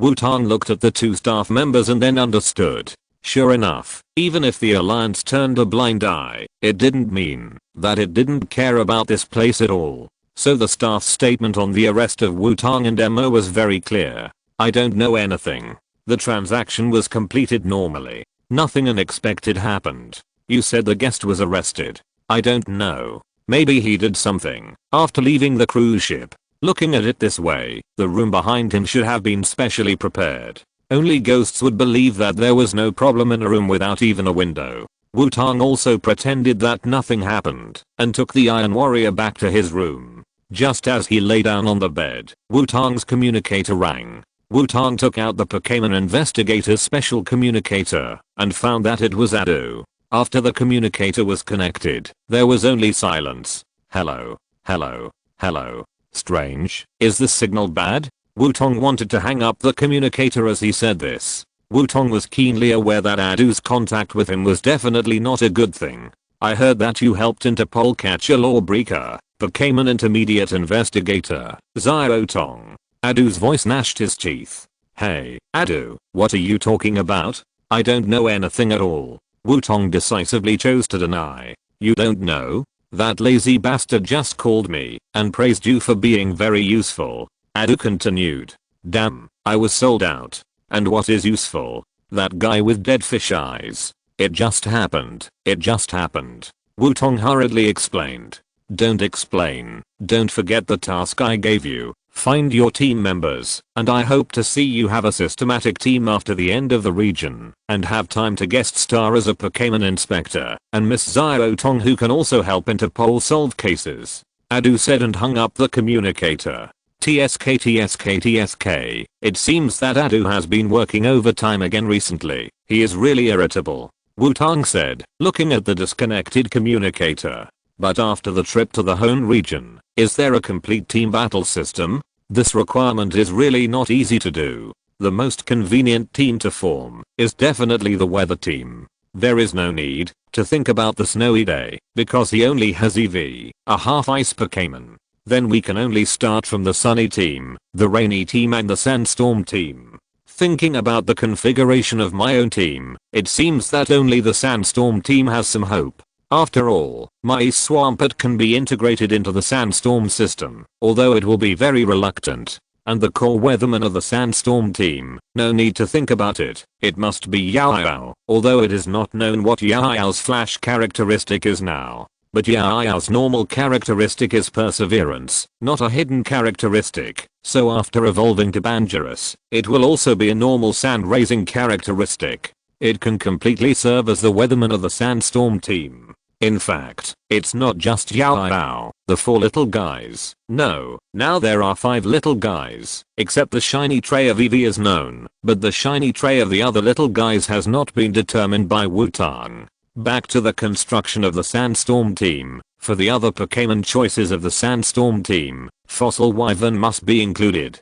The shiny tray of steel type Beedrill can also be included. Although these 2 Pokémon do not have the advantageous characteristics in the sandstorm, they are enough as air combat units. In this way, if Ditto is not counted, Wutong still needs 2 Pokémon that can be integrated into the sandstorm system. And it can't be a perfunctory integration. Wutong suddenly felt a headache. This is simply embarrassing him. If it really doesn't work, I can only take the blame and include Ditto and Steelix. No matter what you say, just tell me whether you have gathered 6 Pokémon that can fight normally in the sandstorm weather. The Iron Warrior stood next to Wutong with Ralts in his arms, staring at Wutong. Even if you look at me like this, okay, I can't let this little guy stay outside all the time. Wutong did some somersaults, but didn't stand up. Then he sat up obediently. Looking at Leloulis who was still holding the Iron Warrior's hand, Wutong stretched out his hand and used the power of Changpan again. Eyeing the green light enveloped Leloulis, and Leloulis's wrinkled face began to relax. Wutong continued to output the power of Changpan, and then tried to separate Leloulis's hands holding the Iron Warrior. Under the constant comfort of Changpan's power, Wutong successfully took Leloulis off the Iron Warrior. But instead, Leloulis hugged Wutong's arm. Well, changed to another place as a pendant. Wutong looked helplessly at Leloulis who was hugging his arm. Come back and rest first, you've worked hard. Wutong had no choice but to take the Iron Warrior back first. Looking at the sky outside that had completely darkened, Wutong also felt sleepy. Wutong simply hugged Leloulis and lay flat on the bed, letting Leloulis hold his arm and use him as a bed. After a while, Wutong fell asleep. After Wutong fell asleep, his shadow suddenly lengthened, and the dream demon flew out of it. Seeing that Wutong and Leloulis looked like father and daughter, no, they looked like mother and daughter, the dream demon slowly floated in front of Leloulis. Perhaps because she had been living in Wutong's shadow, and had been stained with Wutong's breath, Leloulis did not react to the approach of the dream demon. The dream demon leaned down, put his head against Leloulis's head, and hypnotized her. Poor child, I hope you have a good dream. Leloulis vaguely heard a very gentle voice in her sleep. After doing what she wanted to do, the dream demon sneaked back into Wutong's shadow again. After the dream demon returned to the shadow, Leloulus's appearance changed for a moment, and then disappeared again, like a phantom. There was no talk all night. The next day, with the sun shining on Wutong's face, Wutong slowly woke up, and when he woke up, Wutong felt a little sore in his arms. Looking over, he found that Leloulus was still hugging his arm and sleeping. No, it should be pretending to sleep. Little one, you are awake too. Are you hungry? Do you want to eat something? Wutong sat up and rubbed Leloulus's head with his hand that was not kidnapped and said. The Leloulus in front of him was indeed a little one, nearly half the size of a normal Leloulus. Of course, it was also related to the young age of this Leloulus. But even so, this Leloulus was definitely a typical example of malnutrition. Leloulus did not answer and still pretended that he was not awake, but the tighter arm directly exposed his true state. Okay, although I also want to cooperate with you, you hugged me too close. Look at my arm, it has stopped bleeding and started to turn white. It will probably turn purple in a while, Wutong said. Hearing Wutong's words, Lelouulus trembled. Her face suddenly turned red, and then she let go of Wutong's arm. She looked around, as if she wanted to find a place to hide. Be good, I know you've been through something that's hard to let go of, but don't worry, I promise you I won't hurt you. I know I can't replace your parents, but I hope you can become your family. Wutong gently rubbed Leloulus's head and said softly. Lelouulus carefully raised her head and looked at Wutong and called out. It's true, so, are you willing to believe me? Wutong asked with a kind smile. Lelouulus looked at Wutong and thought for a while. It thought of how Wutong and the Iron Warrior wanted to protect itself last night. Tungsten Steel Snake, what about me? And also remembered the gentle comfort of Wutong Changpan power. Finally, Lelouulus nodded gently to show that he believed in Wutong. Good boy, since you are so young, I will call you Xiaoxia from now on, Wutong said with a smile. As soon as Wutong finished speaking, Leloulus's stomach made a gurgling sound. Lelouulus hugged Wutong's arm again, and his little face turned red. Because Leloulus's body was pure white without a trace of other colors, his red face was particularly conspicuous. You are really hungry. I can't cook for you here, so eat something ready-made for now, Wutong said and took out the food of the Iron Warrior. After all, the Iron Warrior also has fairy attributes. It is considered to be a food that is more suitable for Lelouulus. Lelouulus took the food and ate it in small bites. After eating 2 bites, Lelouulus looked at Wutong, holding the energy cube in his 2 little hands, as if he wanted to share it with Wutong. Looking at Leloulus's appearance, Wutong couldn't refuse and could only bite the bullet and eat a piece, and then told Lelouulus that he was not hungry. As for the taste of the energy cube, I can only say that, as expected, the energy cube is not suitable for human consumption. Chapter 496. The old man was very happy. At the port of the island, where Wudao town is located, Wutong, who has returned to his original appearance, got off the cruise ship. Under Wutong's comfort and persuasion, Lelouulus has been successfully collected into the Pokeball, and Wutong has specially chosen the Friends Ball. Standing in front of the fork in the road, Wutong began to think about where to go first. Should he go to the stone cave on the 106 waterway next to him to find Dago who is digging stones, or go straight to Wudao town to visit RC's apprentice Fugishu? After 0.5 seconds, Wutong made a decisive choice. How could Fugishu be better than Dago? But he still had to go to Wudao town first. His Pokémon needed to recover at the Pokémon Center. Arriving at the Pokémon Center, Wutong handed his Pokémon to Miss Joy for treatment, and then applied for a room to take a shower and change clothes. After Wutong got his Pokémon back, he went straight to the Stone Cave. The Stone Cave is a cave located on the 106 waterway. The entire cave has complex geology, with all kinds of strange stones, and it is pitch black except for the entrance and the deepest layer. Ordinary trainers must prepare lighting tools if they want to enter and explore. Ditto, lanternfish mode.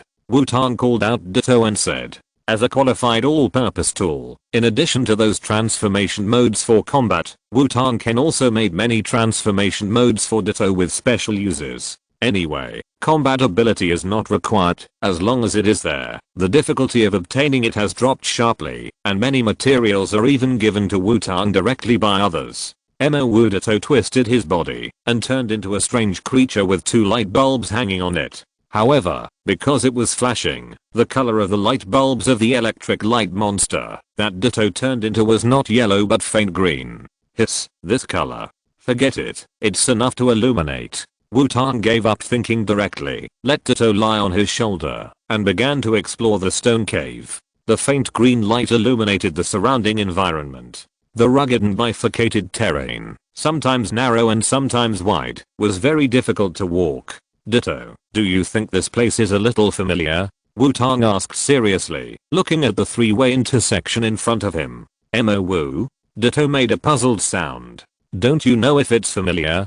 This is the 7th time he has passed here. Wutong frowned even more tightly. He found a serious problem. This kind of cave with complex terrain is simply hell for him who is favored by the god of Lost. The mobile Rotom should not be counted on. After all, it does not have the complete map of the stone cave. As expected, at this time, there is only, come out, navigation god duck. Wutong threw the Pokeball decisively and shouted, Buban. Platypus appeared in front of Wutong, looking at the surrounding environment and making a puzzled cry. Trainer, are you desperate? Going into such a place by yourself? Hiss, I don't know why. In terms of finding the way, my Pokémon seem to be very strict with me. Wutong thought secretly in his heart. Platypus appeared, and the flames on its body ignited, directly suppressing the green light of Ditto and illuminating the surrounding environment. Sure enough, it has to be professional. Ditto, come back. Wutong decisively took back Ditto. Come on, Platypus, help me find Dago in the stone cave. Wutong said to Platypus. Buban? Platypus's face was even more questionable, which was simply embarrassing it. Fat tiger. Okay, just take me for a walk in the stone cave. Anyway, I don't know where Dago is. Just try to take the road you haven't walked before. Wutong relaxed the conditions and said, Buban. Platypus nodded to let it go. Platypus directly chose a direction and started to move forward with Wutong. Because of the existence of Platypus, a large light source, Wutong's progress became very smooth, but it was also because of the existence of Platypus. Pokémon that are used to living in the dark and like darkness and hate light were also alarmed. After defeating a group of Zubats again, Wutong felt a little irritated. This feeling of encountering enemies after walking a few steps is really bad, just like a game. If it is for catching pets or leveling up, it is okay. It is really annoying when you are in a hurry. Strange, why do I feel like I'm still going in circles? Wutong said again when he stood in front of the fork in the road. Buban Buban Buban, Platypus cried out. You mean we have already gone through all the floors? Wutong asked. Buban. The duck-billed fire beast nodded and then began to look for how to enter the next floor. The duck-billed fire beast began to move forward carefully and slowly, and every step seemed to be a test. Buban. After walking for a while, the duck-billed fire beast found the place he wanted, and a light flashed on his fist, and the explosive fist hit the ground. The ground under the feet of Wutong and the duck-billed fire beast directly shattered, and a hole appeared. The duck-billed fire beast protected Wutong, and then slid down the hole directly. After a tortuous slide journey, Wutong and the duck-billed fire beast came to a new floor. Coco. Wutong had just stood firm, and before he could observe the surrounding environment, a cry came from his feet. Wutong looked down, and saw a Cocodora shouting at him angrily. There were several pieces of gravel next to the Cocodora. It seems that when Wutong and Platypus slid down, they brought a few stones and hit Cocodora. Sorry, I didn't mean to do that. How about giving this to you so we're even? Wutong squatted down, used the power of Changpan to heal the scratches on Cocodora's body, and then gave Cocodora a few energy cubes. Cocodora calmed down directly under the comfort of Changpan's power. The temptation of food and Wutong's natural affinity for Pokémon made Cocodora turn from anger to joy. After eating the energy cube given by Wutong, Cocodora rubbed Wutong's calf to show friendliness. So good, by the way, have you seen a human with Cocodora, or Cadora? Wutong asked Cocodora. Cocodora will actively look for ores and grow hard armor by eating ores, so Cocodora can be regarded as a good helper for mining. The terrain of the stone cave is not suitable for Pokémon with large bodies, so Dago is most likely to be with Cocodora. Cocodora tilted his head to show that he didn't know what Wutong was talking about. Haven't you seen it? Well, thank you. Wutong thanked him and prepared to continue looking for Dago. Cocodora bit Wutong's trouser leg when he saw Wutong wanted to leave. What's wrong? Wutong asked. Cocodora pulled Wutong's trouser leg and wanted to take Wutong to a place. Okay, Platypus, let's follow Cocodora. Wutong decided to follow Cocodora to see. Cocodora shouted happily when she saw Wutong was willing to follow her and began to lead the way. Following Cocodora, turning left and right, Wutong came to a place where light was shining. There was a small crack on the ground and the light shone in from there. There was a large enough space under the crack. Wutong looked around and saw many Cocodoras and occasionally 2 Codilus. In the middle of a group of Cocodoras and Codilus was a Boscodora. But this Boscodora didn't look very good. Cocodora tugged at Wutong's trouser legs again and then shouted in the direction of Boscodora. So you hope I can help heal your leader? Wutong also understood Cocodora's purpose and asked. Cocodora nodded and shouted. Okay, but I have to see its condition first. Are you sure your fellow tribesmen are willing to let me pass? Wutong asked, looking at a large group of Cocodoras and Codilus in front of him. It's really a big area. I don't know if there is a shining Boscodora here. Boscodora will have a very good position in the Sandstorm team. Cocodora shouted to its tribe after hearing Wutong's words. Hearing Cocodora's cry, the group of Cocodora and Codora who surrounded and protected Boscodora made way. You are so good at talking? Are you the son of your leader? Wutong asked curiously. Cocodora ran directly to Boscodora and rubbed against Boscodora intimately. Hiss, it's true. It's a pity that this child is not shining. Wutong walked to Boscodora with pity. There were very obvious scars on Boscodora's body. There were many cracks on the very hard armor that should have protected his body. There was even an obvious palm print on Boscodora's chest. To target a palm, Wutong couldn't help but say, "Roar." Boscodora ordered Cocodora in question. What the hell is this human talking about? If it wasn't for his child asking this human to come over, Boscodora would have already hit him with a claw. It's no joke that injured beasts are more terrifying. Hey, just a joke, don't mind it. You should have fought with the leader of the Iron Palm Warriors, right? Only in this case would such an obvious palm print be left on your chest. Wutong said as he took out the medicine. Raw Boscodora turned his head and shouted, that guy's definitely more miserable. I don't know if the other party is miserable, but I know I have to disinfect you first to prevent the wound from getting infected. It will hurt more if you can't help it. Just shout, but remember to hold back and don't attack me. Wutong said calmly. Roar. Boscodora looked disdainful when he heard Wutong's words. I'm afraid of pain. However, as soon as he finished speaking, Wutong poured the disinfectant on Boscodora, and Boscodora instantly let out a long howl. TSK, bear it a little bit. You're so big that you can't bear a little pain, can't you? I told you to scream, but I didn't tell you to scream so loudly. Wutong took off the earplugs and said, roar. Boscodora screamed in dissatisfaction. I just wasn't ready just now. The next second, the second round of disinfection came, and Boscodora let out a long howl again. Okay, stop howling. Disinfection is done, and then you can apply medicine. Wutong comforted perfunctorily. Roar. Does it hurt? Boscodora asked. No pain. Wutong took out the good wound medicine and replied. After that, Wutong sprayed the good wound medicine on Boscodora's wound. Roar. You call this not painful? Boscodora screamed again. TSK, okay, stop howling, your ears are going to go deaf. Wutong's hands appeared with a green light and carried out the last step of treatment. The power of Changpan gradually covered Boscodora's whole body, accelerating the recovery of Boscodora's injuries. Wutong felt a consumption of his own strength, and when it was almost done, Wutong stopped. Now this level of consumption is just right so that it will not affect Wutong's normal actions. After the treatment, although Boscadora has not completely recovered to normal, his injuries have been mostly healed. Next, he only needs to rely on self-healing, and there are no hidden dangers or hidden injuries. Remember, although you seem to be almost well now, you can't fight within 2 days, otherwise your injuries will worsen. Wutong warned. Who? You didn't lie to me, did you? Boscadora looked at Wutong with a suspicious look and asked. I never lie to people, and Pokémon don't lie either. Wutong said without blushing or beating his heart. Huh, you just told me that it doesn't hurt. Boscadora said in disbelief. I really don't feel any pain. Who knew you were so fragile? Wutong looked at Boscadora with contempt. Raw, asshole, come fight me.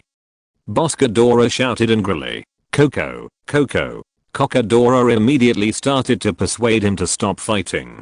Boscadora also took advantage of the situation and let him go for the sake of his son. TSK, I'm not working for free. Is there any little fellow with a different color from you in your tribe? If there is, let it travel with me as medical expenses. Anyway, you don't like that kind of fellow either?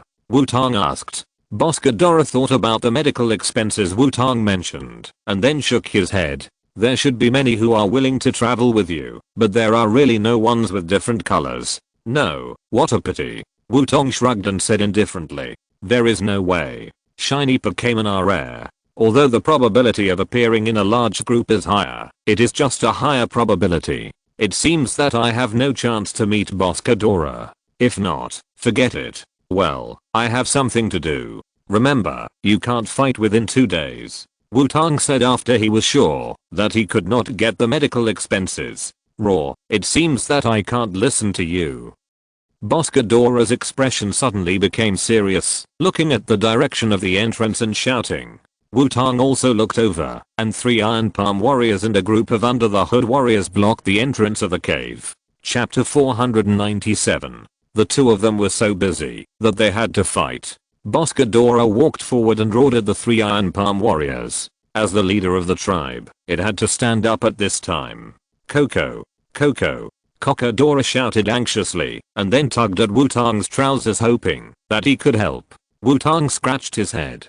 To be honest, it was not easy for him to intervene in this kind of tribe dispute. He couldn't let the Iron Palm warriors and the undercover warriors lose their living environment, just to protect the Cocadora group.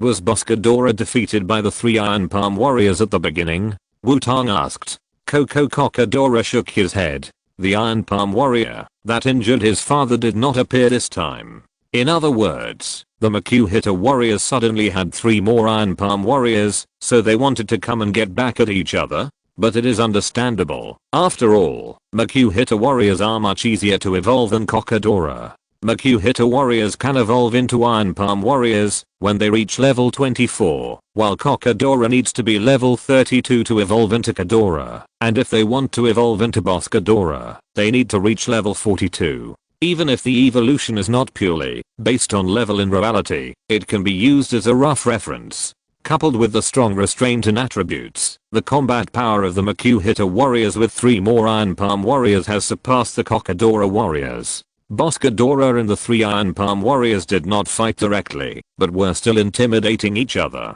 Boscadora was afraid of the 3 more Iron Palm warriors on the other side. The 3 newly evolved Ironclads didn't understand why Boscadora didn't look injured. You know, they had watched Boscadora and their leader Maku-Hitter both lose. Oh, it's really troublesome. Platypus, Beedrill, Ditto, and Onion Swarmer, you 4 should watch out. If they fight, stop them. Wutong had no way to release the 4 combat-capable Pokémon on him. Because he was acting as a Tokiwa gym and needed to support ZioAI's daily gym leader work, Wutong would only carry 4 main combat Pokémon, and the rest would stay in the Tokiwa gym. However, with Wutong's current strength, it is enough to always have 4 main combat Pokémon. When his 3rd team in the Hone region grows up, it will be enough to carry 2 main combat Pokémon. The 4 Pokémon directly blocked Boscadora and Ironclads. Buban, calm down. Your body is not suitable for fighting. Infernape shouted at Boscadora. Behind Infernape, Beedrill, Ditto, and Onion Ranger were lined up. Beedrill rubbed its two needle-like arms, and the threat was self-evident. Onion Ranger looked back and forth at the Pokémon present, and then sighed in disappointment. They were either iron blocks or fat guys, and there was no one who could be cultivated. What a pity. Mau Mau. You have been surrounded. Please don't resist in vain. Ditto took on the task of negotiation, and shouted to the 3 iron palms. The 3 iron palms immediately looked puzzled. Do you want to hear what you are talking about? Who is surrounded? However, intimidated by the threat of Beedrill and Onion Ranger, the 3 iron palms did not act rashly. Okay, the situation has stabilized for now, and then it's time to apply for off-site assistance. Wutong called out the mobile phone Rotom and said, in the ancient Rose Ruins, Xiaomei, who was discussing issues related to the ancient coelacanth with Dr. Metz, felt a vibration in his clothes. Hello. What's wrong? Xiaomei took out an ordinary mobile phone and asked. Hey, Dr. Xiaomei, what are you researching recently? Wutong's voice came from the mobile phone. I'm studying whether long-term female clothing for male Pokémon will affect their mind and self-cognition. Xiaomei said. TSK, I don't think this is a good topic. There are many things in life that are forced. You can't laugh at those who sacrifice for life. Wutong replied. So, what happened that requires you to call me specifically? Xiaomei asked. I also want to call the other two. They need mobile phones. And why don't you just get a mobile phone, Rotom? I may need you to help me see the current situation. Wutong said. Are you lost? No, there is a cell phone, Rotom. It shouldn't be like this. Hurry up and tell me, what happened to you? Xiaomei urged. I'm in the stone cave now, and I met the Cocodora tribe and the Makuhita tribe here. Now the Makuhita tribe probably wants to drive the Cocodora tribe to occupy their place for some reason. I want to ask you, is there any way to solve it? Wutong asked. A fight between tribes? Generally speaking, a Pokémon tribe will not easily leave its territory unless it is a Pokémon tribe with regular migration habits, but Makuhita does not have this habit. Xiaomei began to analyze. That means that the Makuhita tribe has encountered a reason to leave the territory because there is no suitable living environment and needs to rob the Cocodora tribe's territory? Wutong asked. It is very likely that, if you want to resolve the battle between the two tribes, you need to know why the Makuhita tribe wants to leave the territory. Xiaomei said. Okay, I'll give it a try. By the way, where are you traveling now? Wutong asked. I just left Dr. Adamaki and just arrived in Gumui town. I'm visiting the Gumui ruins with Dr. Metz. I heard that you showed off your skills here again. Xiaomei teased. It's okay. I just happened to meet you. If you just arrived in Gumui town, although I don't know where you plan to go to next, but when you go to Kansas City, you can find a battle cafe in the shape of a giant Jorant. The coffee there is very good and the boss is also very interesting.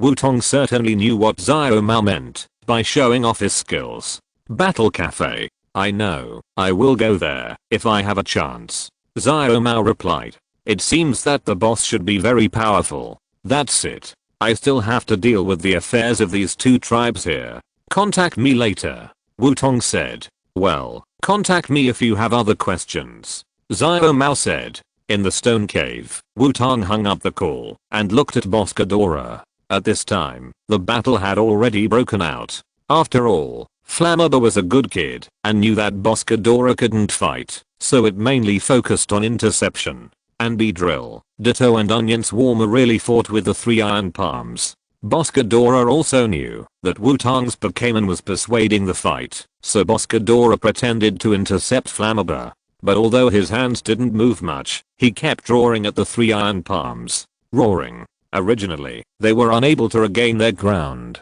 because of the accidental insertion of Beedrill, and now they were provoked by Boscadora, and their attacks became more violent. The attack power of Iron Palm increased, and the 3 Pokémon of Beedrill were happy. This is not my fault. I came to persuade them to stop fighting. You were the first to attack. We were justified. The 3 Beedrills immediately used their special moves, which made Boscadora, who was watching the show while playing Take-Eye with Platypus, put on a mean smile on his face.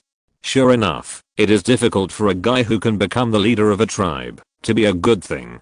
Do you think this is something Boscadora can do? Stop it. Wutong shouted, with a hint of superpowers in his voice. It must be said that Nance's use of superpowers is really amazing. Human superpowers are also superpowers, and the 3 iron palms were affected by them. Beedrill, Ditto and Onion Ranger were very obedient, and left the battle directly, and retreated in front of Wutong. Boscadora and Platypus also stopped showing their skills, and waited for Wutong's action. Boscadora patted Platypus on the shoulder, to show that it had worked hard. Buban Platypus looked helpless. It also wanted to fight seriously. Very good. Obedient is a good child. First of all, Boscadora, you really didn't take the initiative to provoke Iron Palm and the others, right? Wutong asked. Roar. Boscadora shouted in dissatisfaction. Is it the kind of Pokémon that picks trouble casually? Okay, I get it. Then, Iron Palm, are you here to fight with the Cocodora tribe because your original territory can't survive? Wutong waved his hand at Boscadora perfunctorily and said, if the Makuhita tribe really had to find a new territory because of a problem with their territory, Wutong could try to help them deal with it. However, if the Makuhita tribe simply wanted to fight and attack the Boscadora tribe, Wutong would have no psychological burden and could just take action. After hearing Wutong's question, the 3 Iron Palm warriors started to shout one after another. HMM. So, there is an ugly Pokémon that always harasses you, and your attacks are ineffective against it, so it drove you out of the territory, right? Wutong said. The 3 Iron Palm warriors kept nodding to indicate that they were right. Well, good, then the problem is easy to solve. You 3 choose a representative to take me to your former territory to have a look. Before I come back, you are not allowed to fight honestly. If you dare to fight, I will overturn the territories of both of your tribes. Don't live. Wutong threatened viciously. Roar. Boscadora made a dissatisfied cry. It was the victim. Don't shout. It's you who is being pointed at. Don't provoke them while I'm away. Wutong said without hesitation. The 3 Iron Palm warriors looked at each other, and the smallest Iron Palm warrior came out. The Iron Palm representative waved to Wutong, signaling him to follow, and then began to lead the way. Wutong did not hesitate, and followed with Platypus and Ditto. He left Beedrill and Onion Ranger to guard the place. Seeing Wutong's actions, Cocodora also followed behind Wutong quietly. After following the Iron Palm representative, and turning left and right for a while, Wutong came to the territory of the Iron Palm. When he approached the territory, the Iron Palm stopped and said that he didn't want to go in. If you don't dare to go in, forget it. You wait here for me. I'll be back soon. Wutong didn't force the Iron Palm to go in. Anyway, the destination has been reached, and it doesn't matter whether the Iron Palm goes in or not. If he goes in, he may be a burden. Wutong walked into the territory of the Iron Palm warrior. There was no crack in the rock wall above, but there was light. Although the light was not strong, it was enough to see the surrounding environment clearly. Wutong walked towards the glowing wall and observed it carefully. The light seemed to be a unique ore, which had a texture of metal and gemstone mixed together. It felt like metal, but looked more like gemstone. Gemstone metal ores of different colors also emitted different lights. Interesting. No wonder so many people like to come to the stone cave to dig stones. Should I dig a few pieces for backup? Wutong thought for a while, and took out a pickaxe from his backpack. Fortunately, he was used to preparing for a rainy day, and there were always various things in his backpack, otherwise it would be difficult to dig the mine in front of him. Wutong looked and selected a gemstone metal mine emitting a light blue light. He picked it up with a pickaxe, but the gemstone metal mine had no reaction. Hiss, so hard. Wutong said, shaking his hand, which was a little numb due to the force. Yummy. At this time, a cry appeared near Wutong. Buban. Flammerman's whole body suddenly burst into flames, trying to find the Pokémon that made the cry. A black shadow appeared next to Wutong at some point and grabbed Wutong with one claw. However, the arm guard on Wutong's arm automatically fell off, forming a small shield to withstand the attack of the black shadow. Moo. The imagined pain did not appear, and Ditto cried out in confusion without any damage. It turned out to be the Soli. Flammerman, spray flames. Wutong commanded. Buban.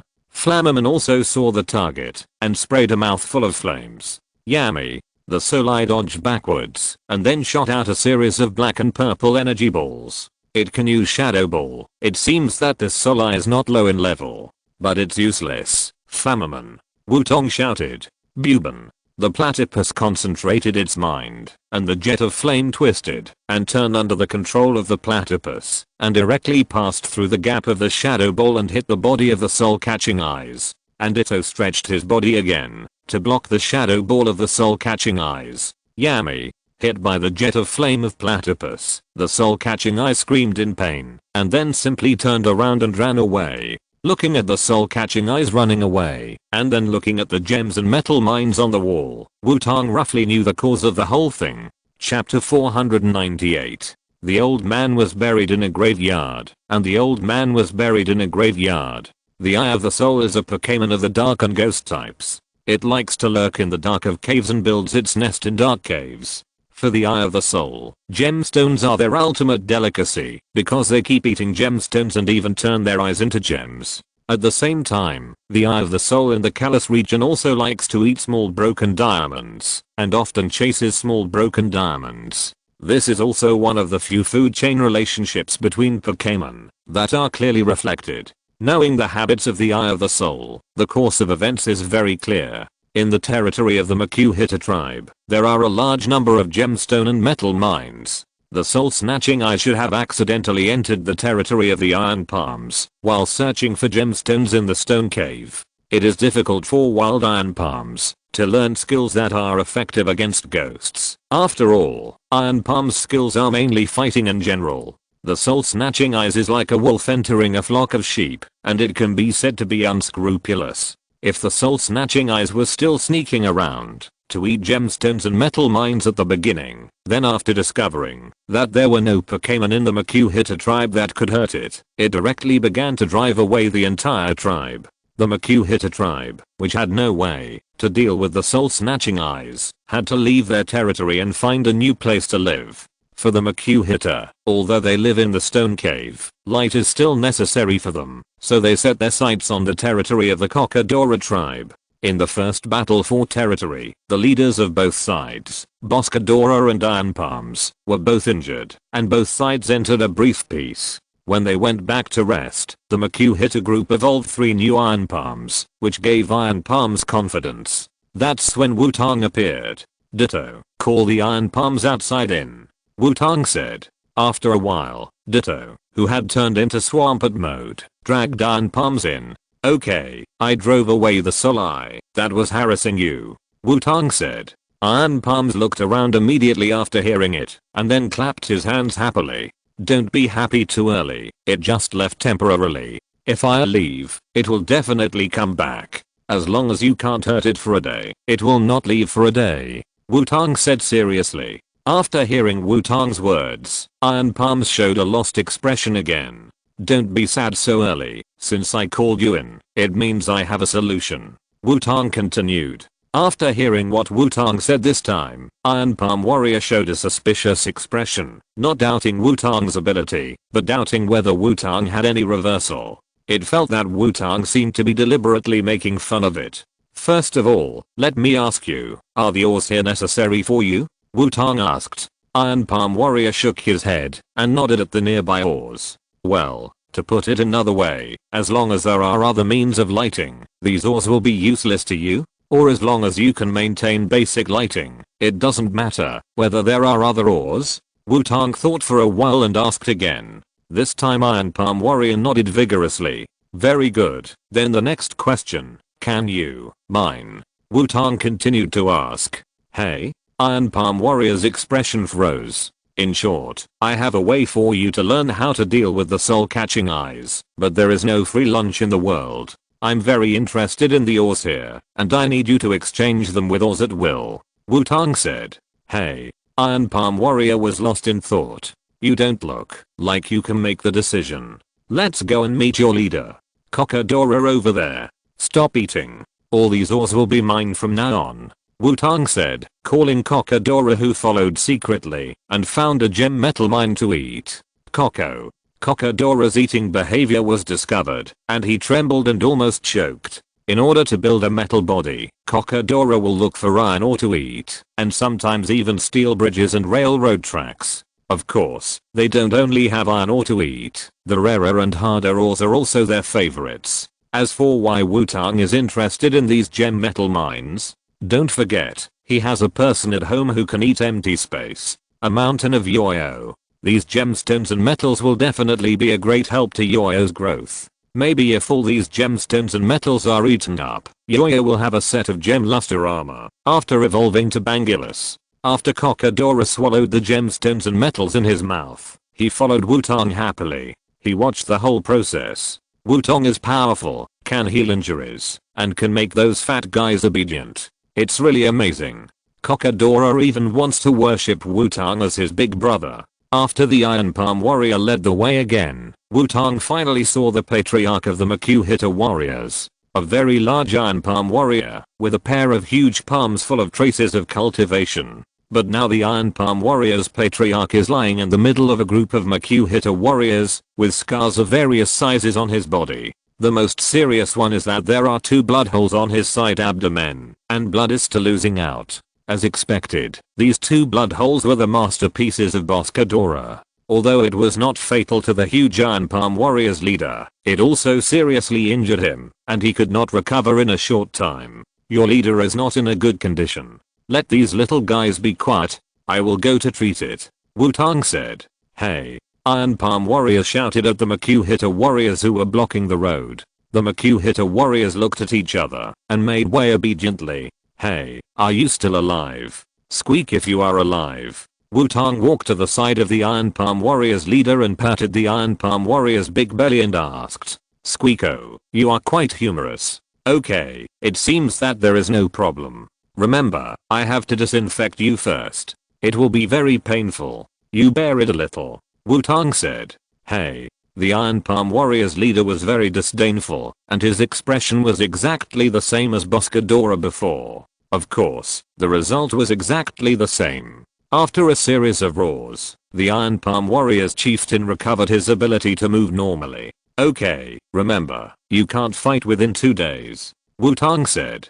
Hey. The Iron Palm warrior's chieftain shook his head directly. Can't fight for 2 days? How can that be possible? It still has to fight for territory for the tribe. You, tell your chieftain yourself. Wutong was too lazy to explain, and said directly to the Iron Palm warriors beside him. The 2 Iron Palm warriors talked to each other. After a while, the Iron Palm warrior's chieftain, who understood what happened, looked at Wutong with a complicated expression. Hey, what if I refuse? The Iron Palm warrior's chieftain asked. What can I do? Then I can only think of other ways, such as taking away the soul-snatching eye, but it is impossible that there is only one soul-snatching eye in the stone cave. Some abilities can be used, but cannot be absent. Wutong shrugged and said. After hearing what Wutong said, the Iron Palm warriors thought for a while, and nodded to show that he agreed. Okay, it's good that you agree. If you can move, then go again, and apologize to the Cockadora tribe, and then I will teach you how to exorcise ghosts, Wutong said. Cockadora looked at Wutong with stars in his eyes. He was so amazing, he could even negotiate. Wutong and a group of Pokémon went back to the territory of the Cockadora tribe. At this time, Boskadora and the 2 Iron Palm warriors were no longer at loggerheads, but they were also wary of each other, and there were 2 guards, Beedrill and Onion Ranger. They could only wait for Wutong's return. After seeing Wutong come back, Boskadora's face changed continuously, because it saw the Iron Palm warriors tribe leader behind Wutong. Go, Wutong said with a wave of his hand. The Iron Palm warrior's chief walked towards Boskadora with a sullen face, and the 2 tribes immediately became alert. Boskadora also took a defensive posture. Hey. The Iron Palm warrior's chief came to Boskadora, and directly showed the spirit of a craftsman, bowed 90 degrees, and called out to Boskadora. It was also difficult for the Iron Palm warrior's chief. After all, it was not easy to bend down 90 degrees with such a big belly. Roar. Roar. Boskadora was puzzled when he saw the actions of the Iron Palm warrior's chief, and then his expression became devilish. The meaning of that expression was very clear. Huh? What are you talking about? I didn't hear it. Say it again. The veins on the forehead of the Iron Palm Warriors chief suddenly popped up, but he still continued to apologize honestly. After all, compared with the continuation of the race, it was nothing to let the old bastard in front of him laugh at him. TSK, this face is really terrible, Wutong on the side said expressionlessly. Ignoring the arguments between the two tribe leaders, Wutong announced the outcome of the incident. The Kokadora tribe, and after hearing the result of the solution, the Makuhita tribe was at a loss at first, and then they breathed a sigh of relief. After all, no tribe wants to fight another tribe to the death. Hey, the Iron Palm Warriors tribe leader returned to Wutong with a stinky face. He had already apologized, and now it was Wutong's turn to teach them how to deal with the soul-snatching eye. It's very simple. Aren't you unable to cause effective damage to the soul-snatching eye? Then I'll teach you the skills that can cause damage to it. Duck-billed flame beast. Sho Wutong snapped his fingers and said, "Boob," and the duck-billed flame beast raised its fist, and flames suddenly burst out on it. The next second, the flames went out, and electric currents entangled Flame Fist and Thunder Fist. After learning these two skills, you can attack the soul snatching eye, Wutong said. Flame Fist and Thunder Fist are all skills that can be learned by Iron Palm Warriors and Makuhita Warriors through teaching moves. Moreover, for the Iron Palm and Makuhita, these two skills should not be difficult to learn, and Wutong does not need to teach them from novices to proficient all at once. As long as some of them have learned it and have the means to deal with the soul snatching eye and then teach each other, and most of the Makuhita and Iron Palm have learned it, the threat of the soul snatching eye will no longer exist. However, before this goal is achieved, they still need a bodyguard. Boskadora, do you want to do business? Wutong asked Boskadora. Roar. Boskadora shouted in confusion. In the territory of the Makuhita tribe, all the Makuhita tribes have moved back. The Makuhita who are suitable for fighting and have talent and 3 Iron Palms are learning the Flame Fist and Thunder Fist from the duck-billed flame beast. The rest of the Makuhita are waving the pickaxes given by Wutong and working hard as miners. Wutong was looking at the gem and metal mines here with the Iron Palm Warriors and Boskadora. Boskadora couldn't help drooling at the sight of so many gem and metal mines. Hey, be more restrained. These ores are mine now, Wutong said. Roar. Boskadora shouted in dissatisfaction. Then why did you call me here? There is no share for me. So I said I would make a deal with you. These Makuhita warriors and Iron Palm warriors should be able to learn the Fire Fist and the Lightning Fist today, but it will take a long time to form effective combat power, and they need Pokémon to protect them during this period, Wutong explained. Roar. Boskadora continued to shout in confusion. So, it's none of my business. Sure enough, Boskadora is still Boskadora. Even the tribe leader has some brains but not much. So, I hope you can protect them from being harassed before they can deal with the soul snatching eyes by themselves. And the reward is that you can take away some of the gem and metal mines they dig out, Wutong said. Roar. Boskadora agreed immediately. No Boskadora could resist the temptation of rare metal ores. Don't think about coming to grab territory after I leave. Don't forget how you felt when your territory was robbed, and you may not be able to grab it. In addition, although there are many ores here, it is impossible for your tribe to eat them as daily food, Wutong warned. Roar. Roar. Boskadora patted the armor on his chest, looking like, how could I do such a thing? It's good that they won't dig out the gems and metals. Keep the red, gold and yellow ones, and you can take the rest. How about it? Not a loss? Wutong asked. Why choose these 3 colors? Because the number of gems and metals in these 3 colors is the largest, and it is also easy to distinguish. Boskadora continued to nod. No problem, they are all edible. The color is not important. You have no objection, right? Wutong turned to ask the Iron Palm Warriors tribe leader. Hey, the Iron Palm Warriors chief shook his head to indicate that it was okay, since these stones were useless to them except for lighting. Very good, I hope we can have a pleasant cooperation, Wutong said happily. Kokadora followed him and watched the conspiracy between Wutong and the 2 chiefs with stars in his eyes. Chapter 499. The old man was very happy. In the stone cave, Wutong, who set out on his journey to find Dago again, not only angered the dream demon because of a bunch of Yao's rations in the shadow, but also had a little follower around him. Coco Cockadora called beside Wutong, then shook her head. No, as expected, luck can't always be so good, Wutong said indifferently. After Wutong confirmed that there were guys who had a glimpse of the Flame Fist and the Thunder Fist among the Makuhita Ryuki clan, Wutong prepared to leave with the gem and metal, or that had been dug out. After all, Wutong's main purpose of coming here has not been completed. When Wutong was about to leave, Cockadora suddenly depended on Wutong and insisted on traveling with Wutong. And Boskdola, this guy, didn't know what he was thinking and actually agreed.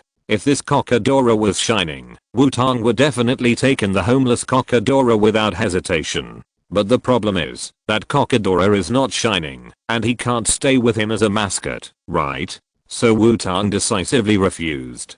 Cockadora immediately showed the skills that children are born with and rolled on the spot. Oh, the floor action, not bad, very smooth, Wutong said nonchalantly on the side. Cockadora started to cry directly, holding Wutong's legs and not letting go. Boskdola and the Iron Palm Warriors tribe leader immediately looked at Wutong with contempt eyes. Look at you, you are so old and still bully children. Okay, then I'll give you a chance. If you can follow my command and fight well, I'll allow you to follow me. Wutong had no choice but to use his trump card directly.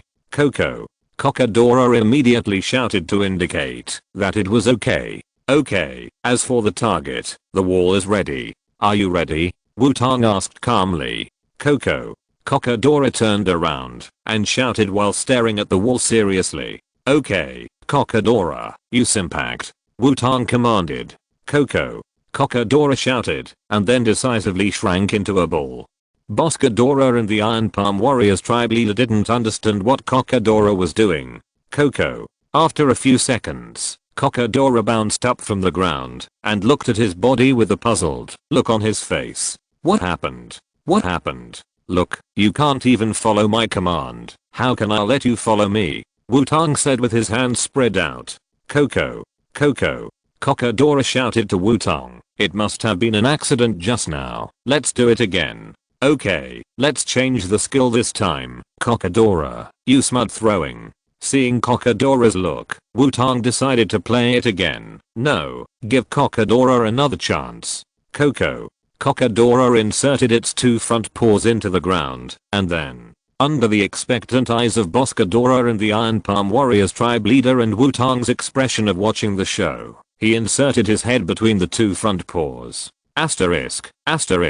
Boskadora and the Iron Palm Warriors tribe leader were shocked again. What happened to this child? Hey, look at it lightly. What if this silly child is not your own? The Iron Palm Warriors patted Boskadora on the back with a comforting tone. Roar. Get lost. Boskadora roared angrily. The new year has passed. No need to pay such a big tribute. Wutong said to Cockadora. Cockadora came back to his senses again. What happened? Why did it shrink again? Obviously in its imagination, it should have completed the command perfectly and then successfully followed Wutong. Why does it feel like it doesn't want to pay attention every time it hears Wutong's command? Can I give up now? Let me tell you, ordinary Pokémon are not qualified to follow me. Only the aliens in the race can become my partners. Unfortunately, you are just an ordinary son of the chief. Wutong said. Cockadora was shocked. How could it be so ordinary? Was it wrong that its father was the clan leader? Buban the platypus, who had been watching the whole process, sighed helplessly. Alas, another Pokémon was fooled by its trainer to suspect that a Pokémon had given birth. Cockadora seemed to think of what did he say and shouted at Boskadora. Boskadora heard Cockadora's cry and slapped Cockadora on the head. What kind of rebellious son is he? He actually wants to sever the father-son relationship with him. Platypus suddenly felt a little fortunate. Fortunately, this stupid child will not become his companion. Hey, Cockadora, don't do stupid things. The alien I mentioned refers to the existence of different colors. Didn't you see that my Pokémon are all special colors? Wutong said. Then can I dye it? Cockadora asked. Who? What do you think? Boscadora slapped him again. Hey, is it possible that your son was beaten stupid by you? Iron Palm Warrior's tribe leader suddenly asked. Boscadora paused. It can't be true. Otherwise, why is this unfilial son so stupid? Okay, can I leave now? Wutong asked. Cockadora still didn't want to give up, but didn't know what to do. Hey, then why don't you ask him to find you an equally good trainer? The Iron Palm Warriors tribe leader made another suggestion. Cockadora felt that it made sense. Wutong was such an excellent trainer, and he must know equally excellent trainers. Cockadora looked at Wutong expectantly. Find a reliable trainer? It's not impossible. Wutong held his chin and thought, and 3 figures appeared in his mind. According to them, no matter who it is, they should be able to train Cockadora very well, and an excellent Pokémon like Cockadora should also meet their requirements. Note 1. As for who these 3 people are, do you still need to think about it? Wutong's 3 good brothers, Shinji, Xiaomei and Xiaoming. You ask why Xiaozhi was not considered? Forget it, there can only be one fool between the trainer and the Pokémon, otherwise how can the battle be carried out normally? To sum up, this is why Cockadora follows Wutong. And since it is already following him, of course Cockadora should be used. You know, even if Dago is mining here, he needs to bring a Cockadora as an assistant. So Wutong led the way with the navigation god Duck build Flame Beast, and followed Cockadora to explore whether there are any rare stones nearby. He moved forward in a situation of looking for Dago, while searching for treasures. The sky could not be seen in the stone cave, and the concept of day and night was lost. Wutong only knew that he had been in the stone cave for a long time. If nothing unexpected happened, it should be night outside now, so Wutong decided to leave first, if he couldn't find it. After groping forward for a while, Wutong suddenly heard a rumbling sound.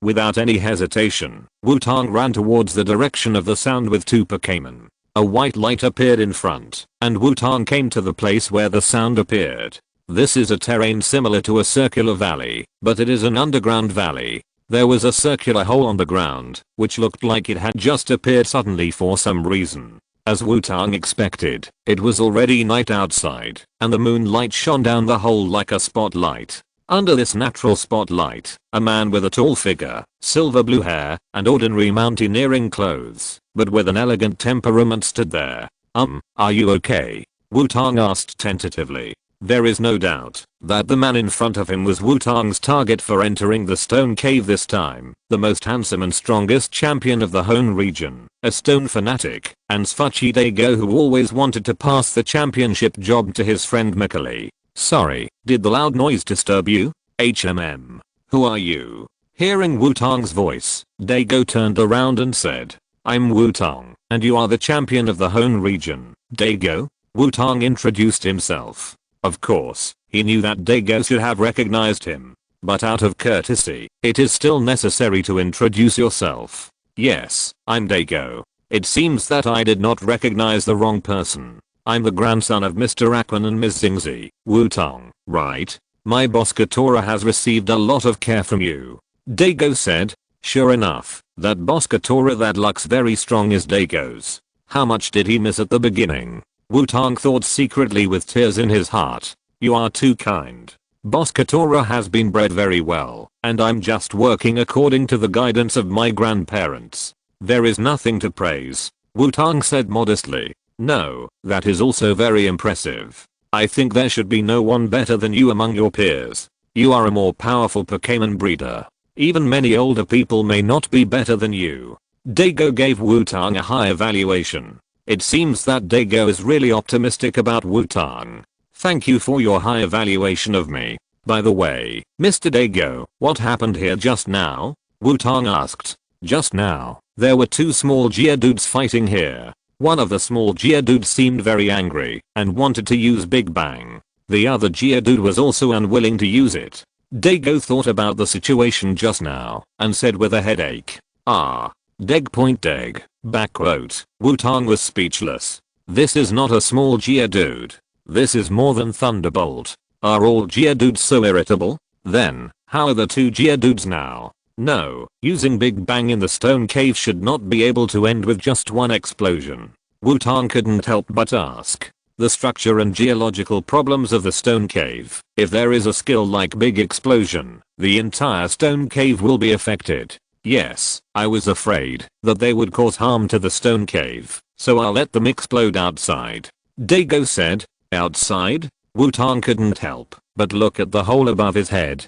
Coincidentally, a silver-colored giant fell from the hole, holding 2 small fist stones in its 2 claws. Thank you for your hard work, giant. Dago said when he saw the giant coming back. So this is how you go outside? Wutong also knew what Dago did. He was able to let the giant hold 2 small fist stones and rush outside in such a limited time. Sure enough, the champion is the champion. You don't look like you came to the stone cave to dig stones, but more like you came to find me. Dago took back the metagross and asked Wutong. Yes, I was commissioned by Dr. Metz and President Xiaozhi of the Ancient Rose Ruins to deliver something to you, Dago. Wutong nodded and replied. After many twists and turns, we finally entered the main quest. Metz and father? It doesn't seem suitable to chat here. Let's go back to the fighting town first. Dago said without rushing to get the items from Wutong. Wutong certainly would not object to Dago's proposal. He was originally going to leave if he couldn't find Dago. Now it would be better to find Dago and go back to the fighting town together. Metagross, I have to trouble you again. Dago called out the Metagross again. Dago skillfully walked on the top of the Metagross and then said to Wutong, come up. Well, Mr. Dago, what should we do with these 2 little Geodudes? It doesn't seem good to leave them here. Wutong asked. That's true. It's too dangerous to leave these 2 Geodudes here. Dago nodded, then threw out 2 Pokeballs to capture both Geodudes. Wutong also took back Infernape. As for Kokodera, Wutong asked it to pick a Pokeball it liked and put it in. Anyway, you have to score sooner or later. Just treat it as a habit now. Otherwise, it will be very troublesome to carry it with you all the time. Wutong stood on Metagross carefully, and he couldn't help being a little nervous. You know, standing and riding are 2 completely different feelings. Be careful, stand firm. Dago said caringly. The next second, the limbs of Metagross contracted, and the body rotated and flew up, taking Dago and Wutong out of the hole. Wutong didn't find balance at first, and his body shook for a while. Fortunately, Metagross flew very steadily, and Wutong quickly stabilized his body. However, the feeling of standing in the sky and flying was really unrealistic. Wutong couldn't help but be a little curious about why Dago could stand so steadily. Is it because Dago practiced it specifically for showing off? In the rest area of the Pokémon Center in Wudao Town, Wutong and Dago sat opposite each other. At this time, Dago had changed back to his classic slim suit and sat elegantly opposite Wutong, savoring coffee. Wutong suddenly felt that perhaps Dago's current appearance might be Xiaomeo's goal, but unfortunately, Xiaomeo's current posture of drinking coffee was too pretentious and not elegant enough. At the Ancient Rose Ruins, Xiaomeo,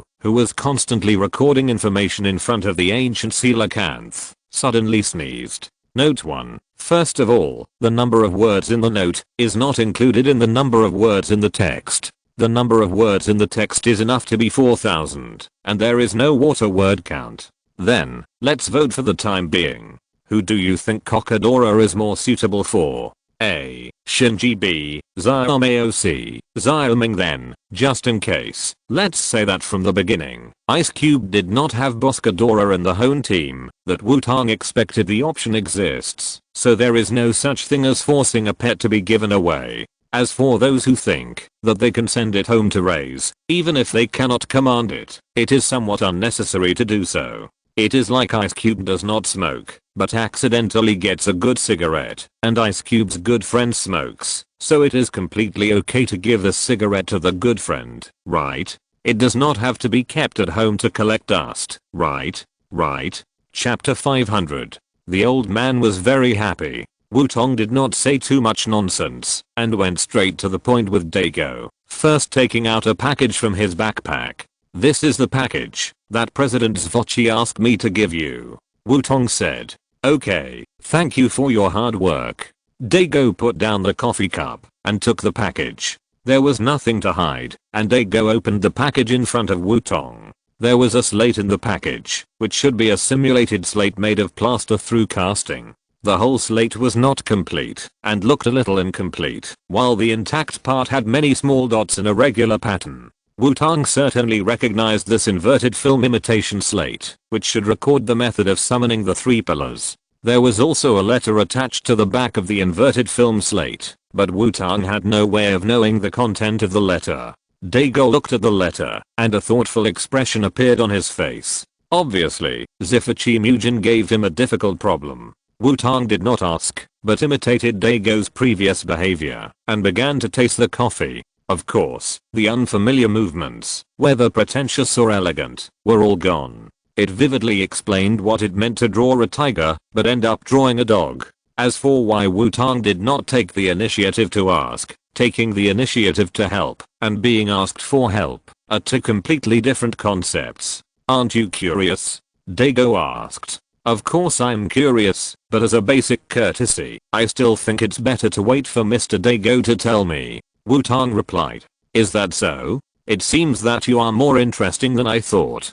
Dago said with a smile on his face. Excuse me, what impression did I leave among the champions? Wutong couldn't help asking. The most popular one now should be the top Pokémon breeder with special hobbies, occasional madness, and excellent fighting potential. Dago said. Special hobbies, occasionally madness, not even considered a Pokémon trainer. Wutong's eyes twitched, and the hand holding the coffee cup began to tremble. Oh, by the way, there is also the chosen lost man who must not be allowed to lead the way. He is favored by the god of lost, and deeply despised by the god of guidance. This is what Mr. Aquan and Ms. Xingzi said in person. Dago continued to add the knife. Wutong covered his chest. He felt that he might have an acquired heart disease at such a young age. Don't worry, getting lost is not a serious disadvantage. There is a very powerful trainer who is also a road idiot. Road idiot has nothing to do with the strength of the trainer. Dago comforted. I know, thank you for your comfort. Wutong said with tears in his eyes. He was really grateful for Dago's repair. He felt that his body was very comfortable now, and could be buried directly. So, Mr. Dago, what exactly is this slate-like thing? Wutong could only change the subject, to prevent his fragile heart from being hurt. Before that, I want to know, if you are willing to help me, Wutong? Dago asked. That depends on what it is. After all, Mr. Dago, you are the champion of the Hone region and the son of the Duan company. It may be difficult for me to help. Wutong said cautiously. A very steady answer. To put it simply, the Hone region now has hidden dangers that may be destroyed, so I need a strong and new trainer to help me. Dago said seriously. It seems that I can't hide. So, Mr. Dago, what do I need to do, and what can I do? Wutong asked. I hope you can pay attention to the actions of the Magna Team and the Water Fleet while traveling, and find a way to decipher the contents of this stone tablet. If you are the one who can unlock the secrets of the ancient Rose ruins, you can definitely do it. Dago said calmly. It seems that Dr. Metz has contacted you, but why does Mr. Dago think that I know about the Magna Team and the Water Fleet? Wutong's expression also became serious and asked. It was within his expectations that Dr. Metz would contact Dago. After all, although the ancient Rose ruins were cracked by himself, the preciousness of the 3 stones in it is self-evident. Even if he knew that his identity was innocent, Metz would not leave it to him completely, and he would definitely contact Dago. But Dago did not hesitate at all about knowing about the Magna Team and the Water Fleet, which is very intriguing. Although Wutong roughly guessed it, Wutong still hoped that his guess was wrong. I know that you, Wutong, are very familiar with the Silver Demon Cat Xianatang investigator, so I hope that you two can help me together. Dago emphasized the words very familiar and together. At this point, Wutong could no longer lie to himself. Sure enough, Dago knew it, and there must be connections between these champions and kings. Wutong now just wants to know how many people know about his dual identity. I always feel that this matter is about to become a public secret. Mr. Dago, how many people know that I'm very familiar with Xianatang investigator? Wutong asked helplessly, covering his forehead. Don't worry, it's only me. The champions and kings in other regions should not know it. After all, I just found out not long ago. Dago replied. This other region is of course the region other than the Kanto, Johto and Hone regions. It seems that Dago knew about his dual identity when he was discussing countermeasures with Adu. After all, his two identities are now operating in the Hone region. It is normal for Dago to contact his direct superior Adu to understand the situation, or to borrow someone. Okay, Mr. Dago, I hope you can understand that I don't have any special hobbies. Everything is just for self-protection. Wutong said. Of course I understand. After all, you are not the first, nor will you be the last person in this situation. There are always some people who have to keep themselves a certain degree of confidentiality because of some things, right? Dago said sympathetically. Thank you for your understanding. In return for your understanding, I guess this slate may be Braille. Wutong decisively said the clue on the slate. There is no need to hide. After all, it is only a matter of time to find that it is Braille. Dago and others did not see it because they did not think about it in that direction. After all, people with normal vision will never understand what it feels like to live in the dark, nor will they think about problems from that perspective. And the slate in front of you is still broken. Even if you know it is Braille, you need to restore the entire slate to completely decipher it. This is also a very time-consuming project. Braille. I see. I was right. You are an excellent talent, Wutong. Dago said in surprise, after looking at the stone slab. End of this chapter. Thank you very much for reaching the end. Don't forget to like. Looking for more exclusive content and immediate access? Subscribe to our Patreon. Remember, every like, subscription, or donation encourages us to continue. Thanks to everyone. See you in the next video.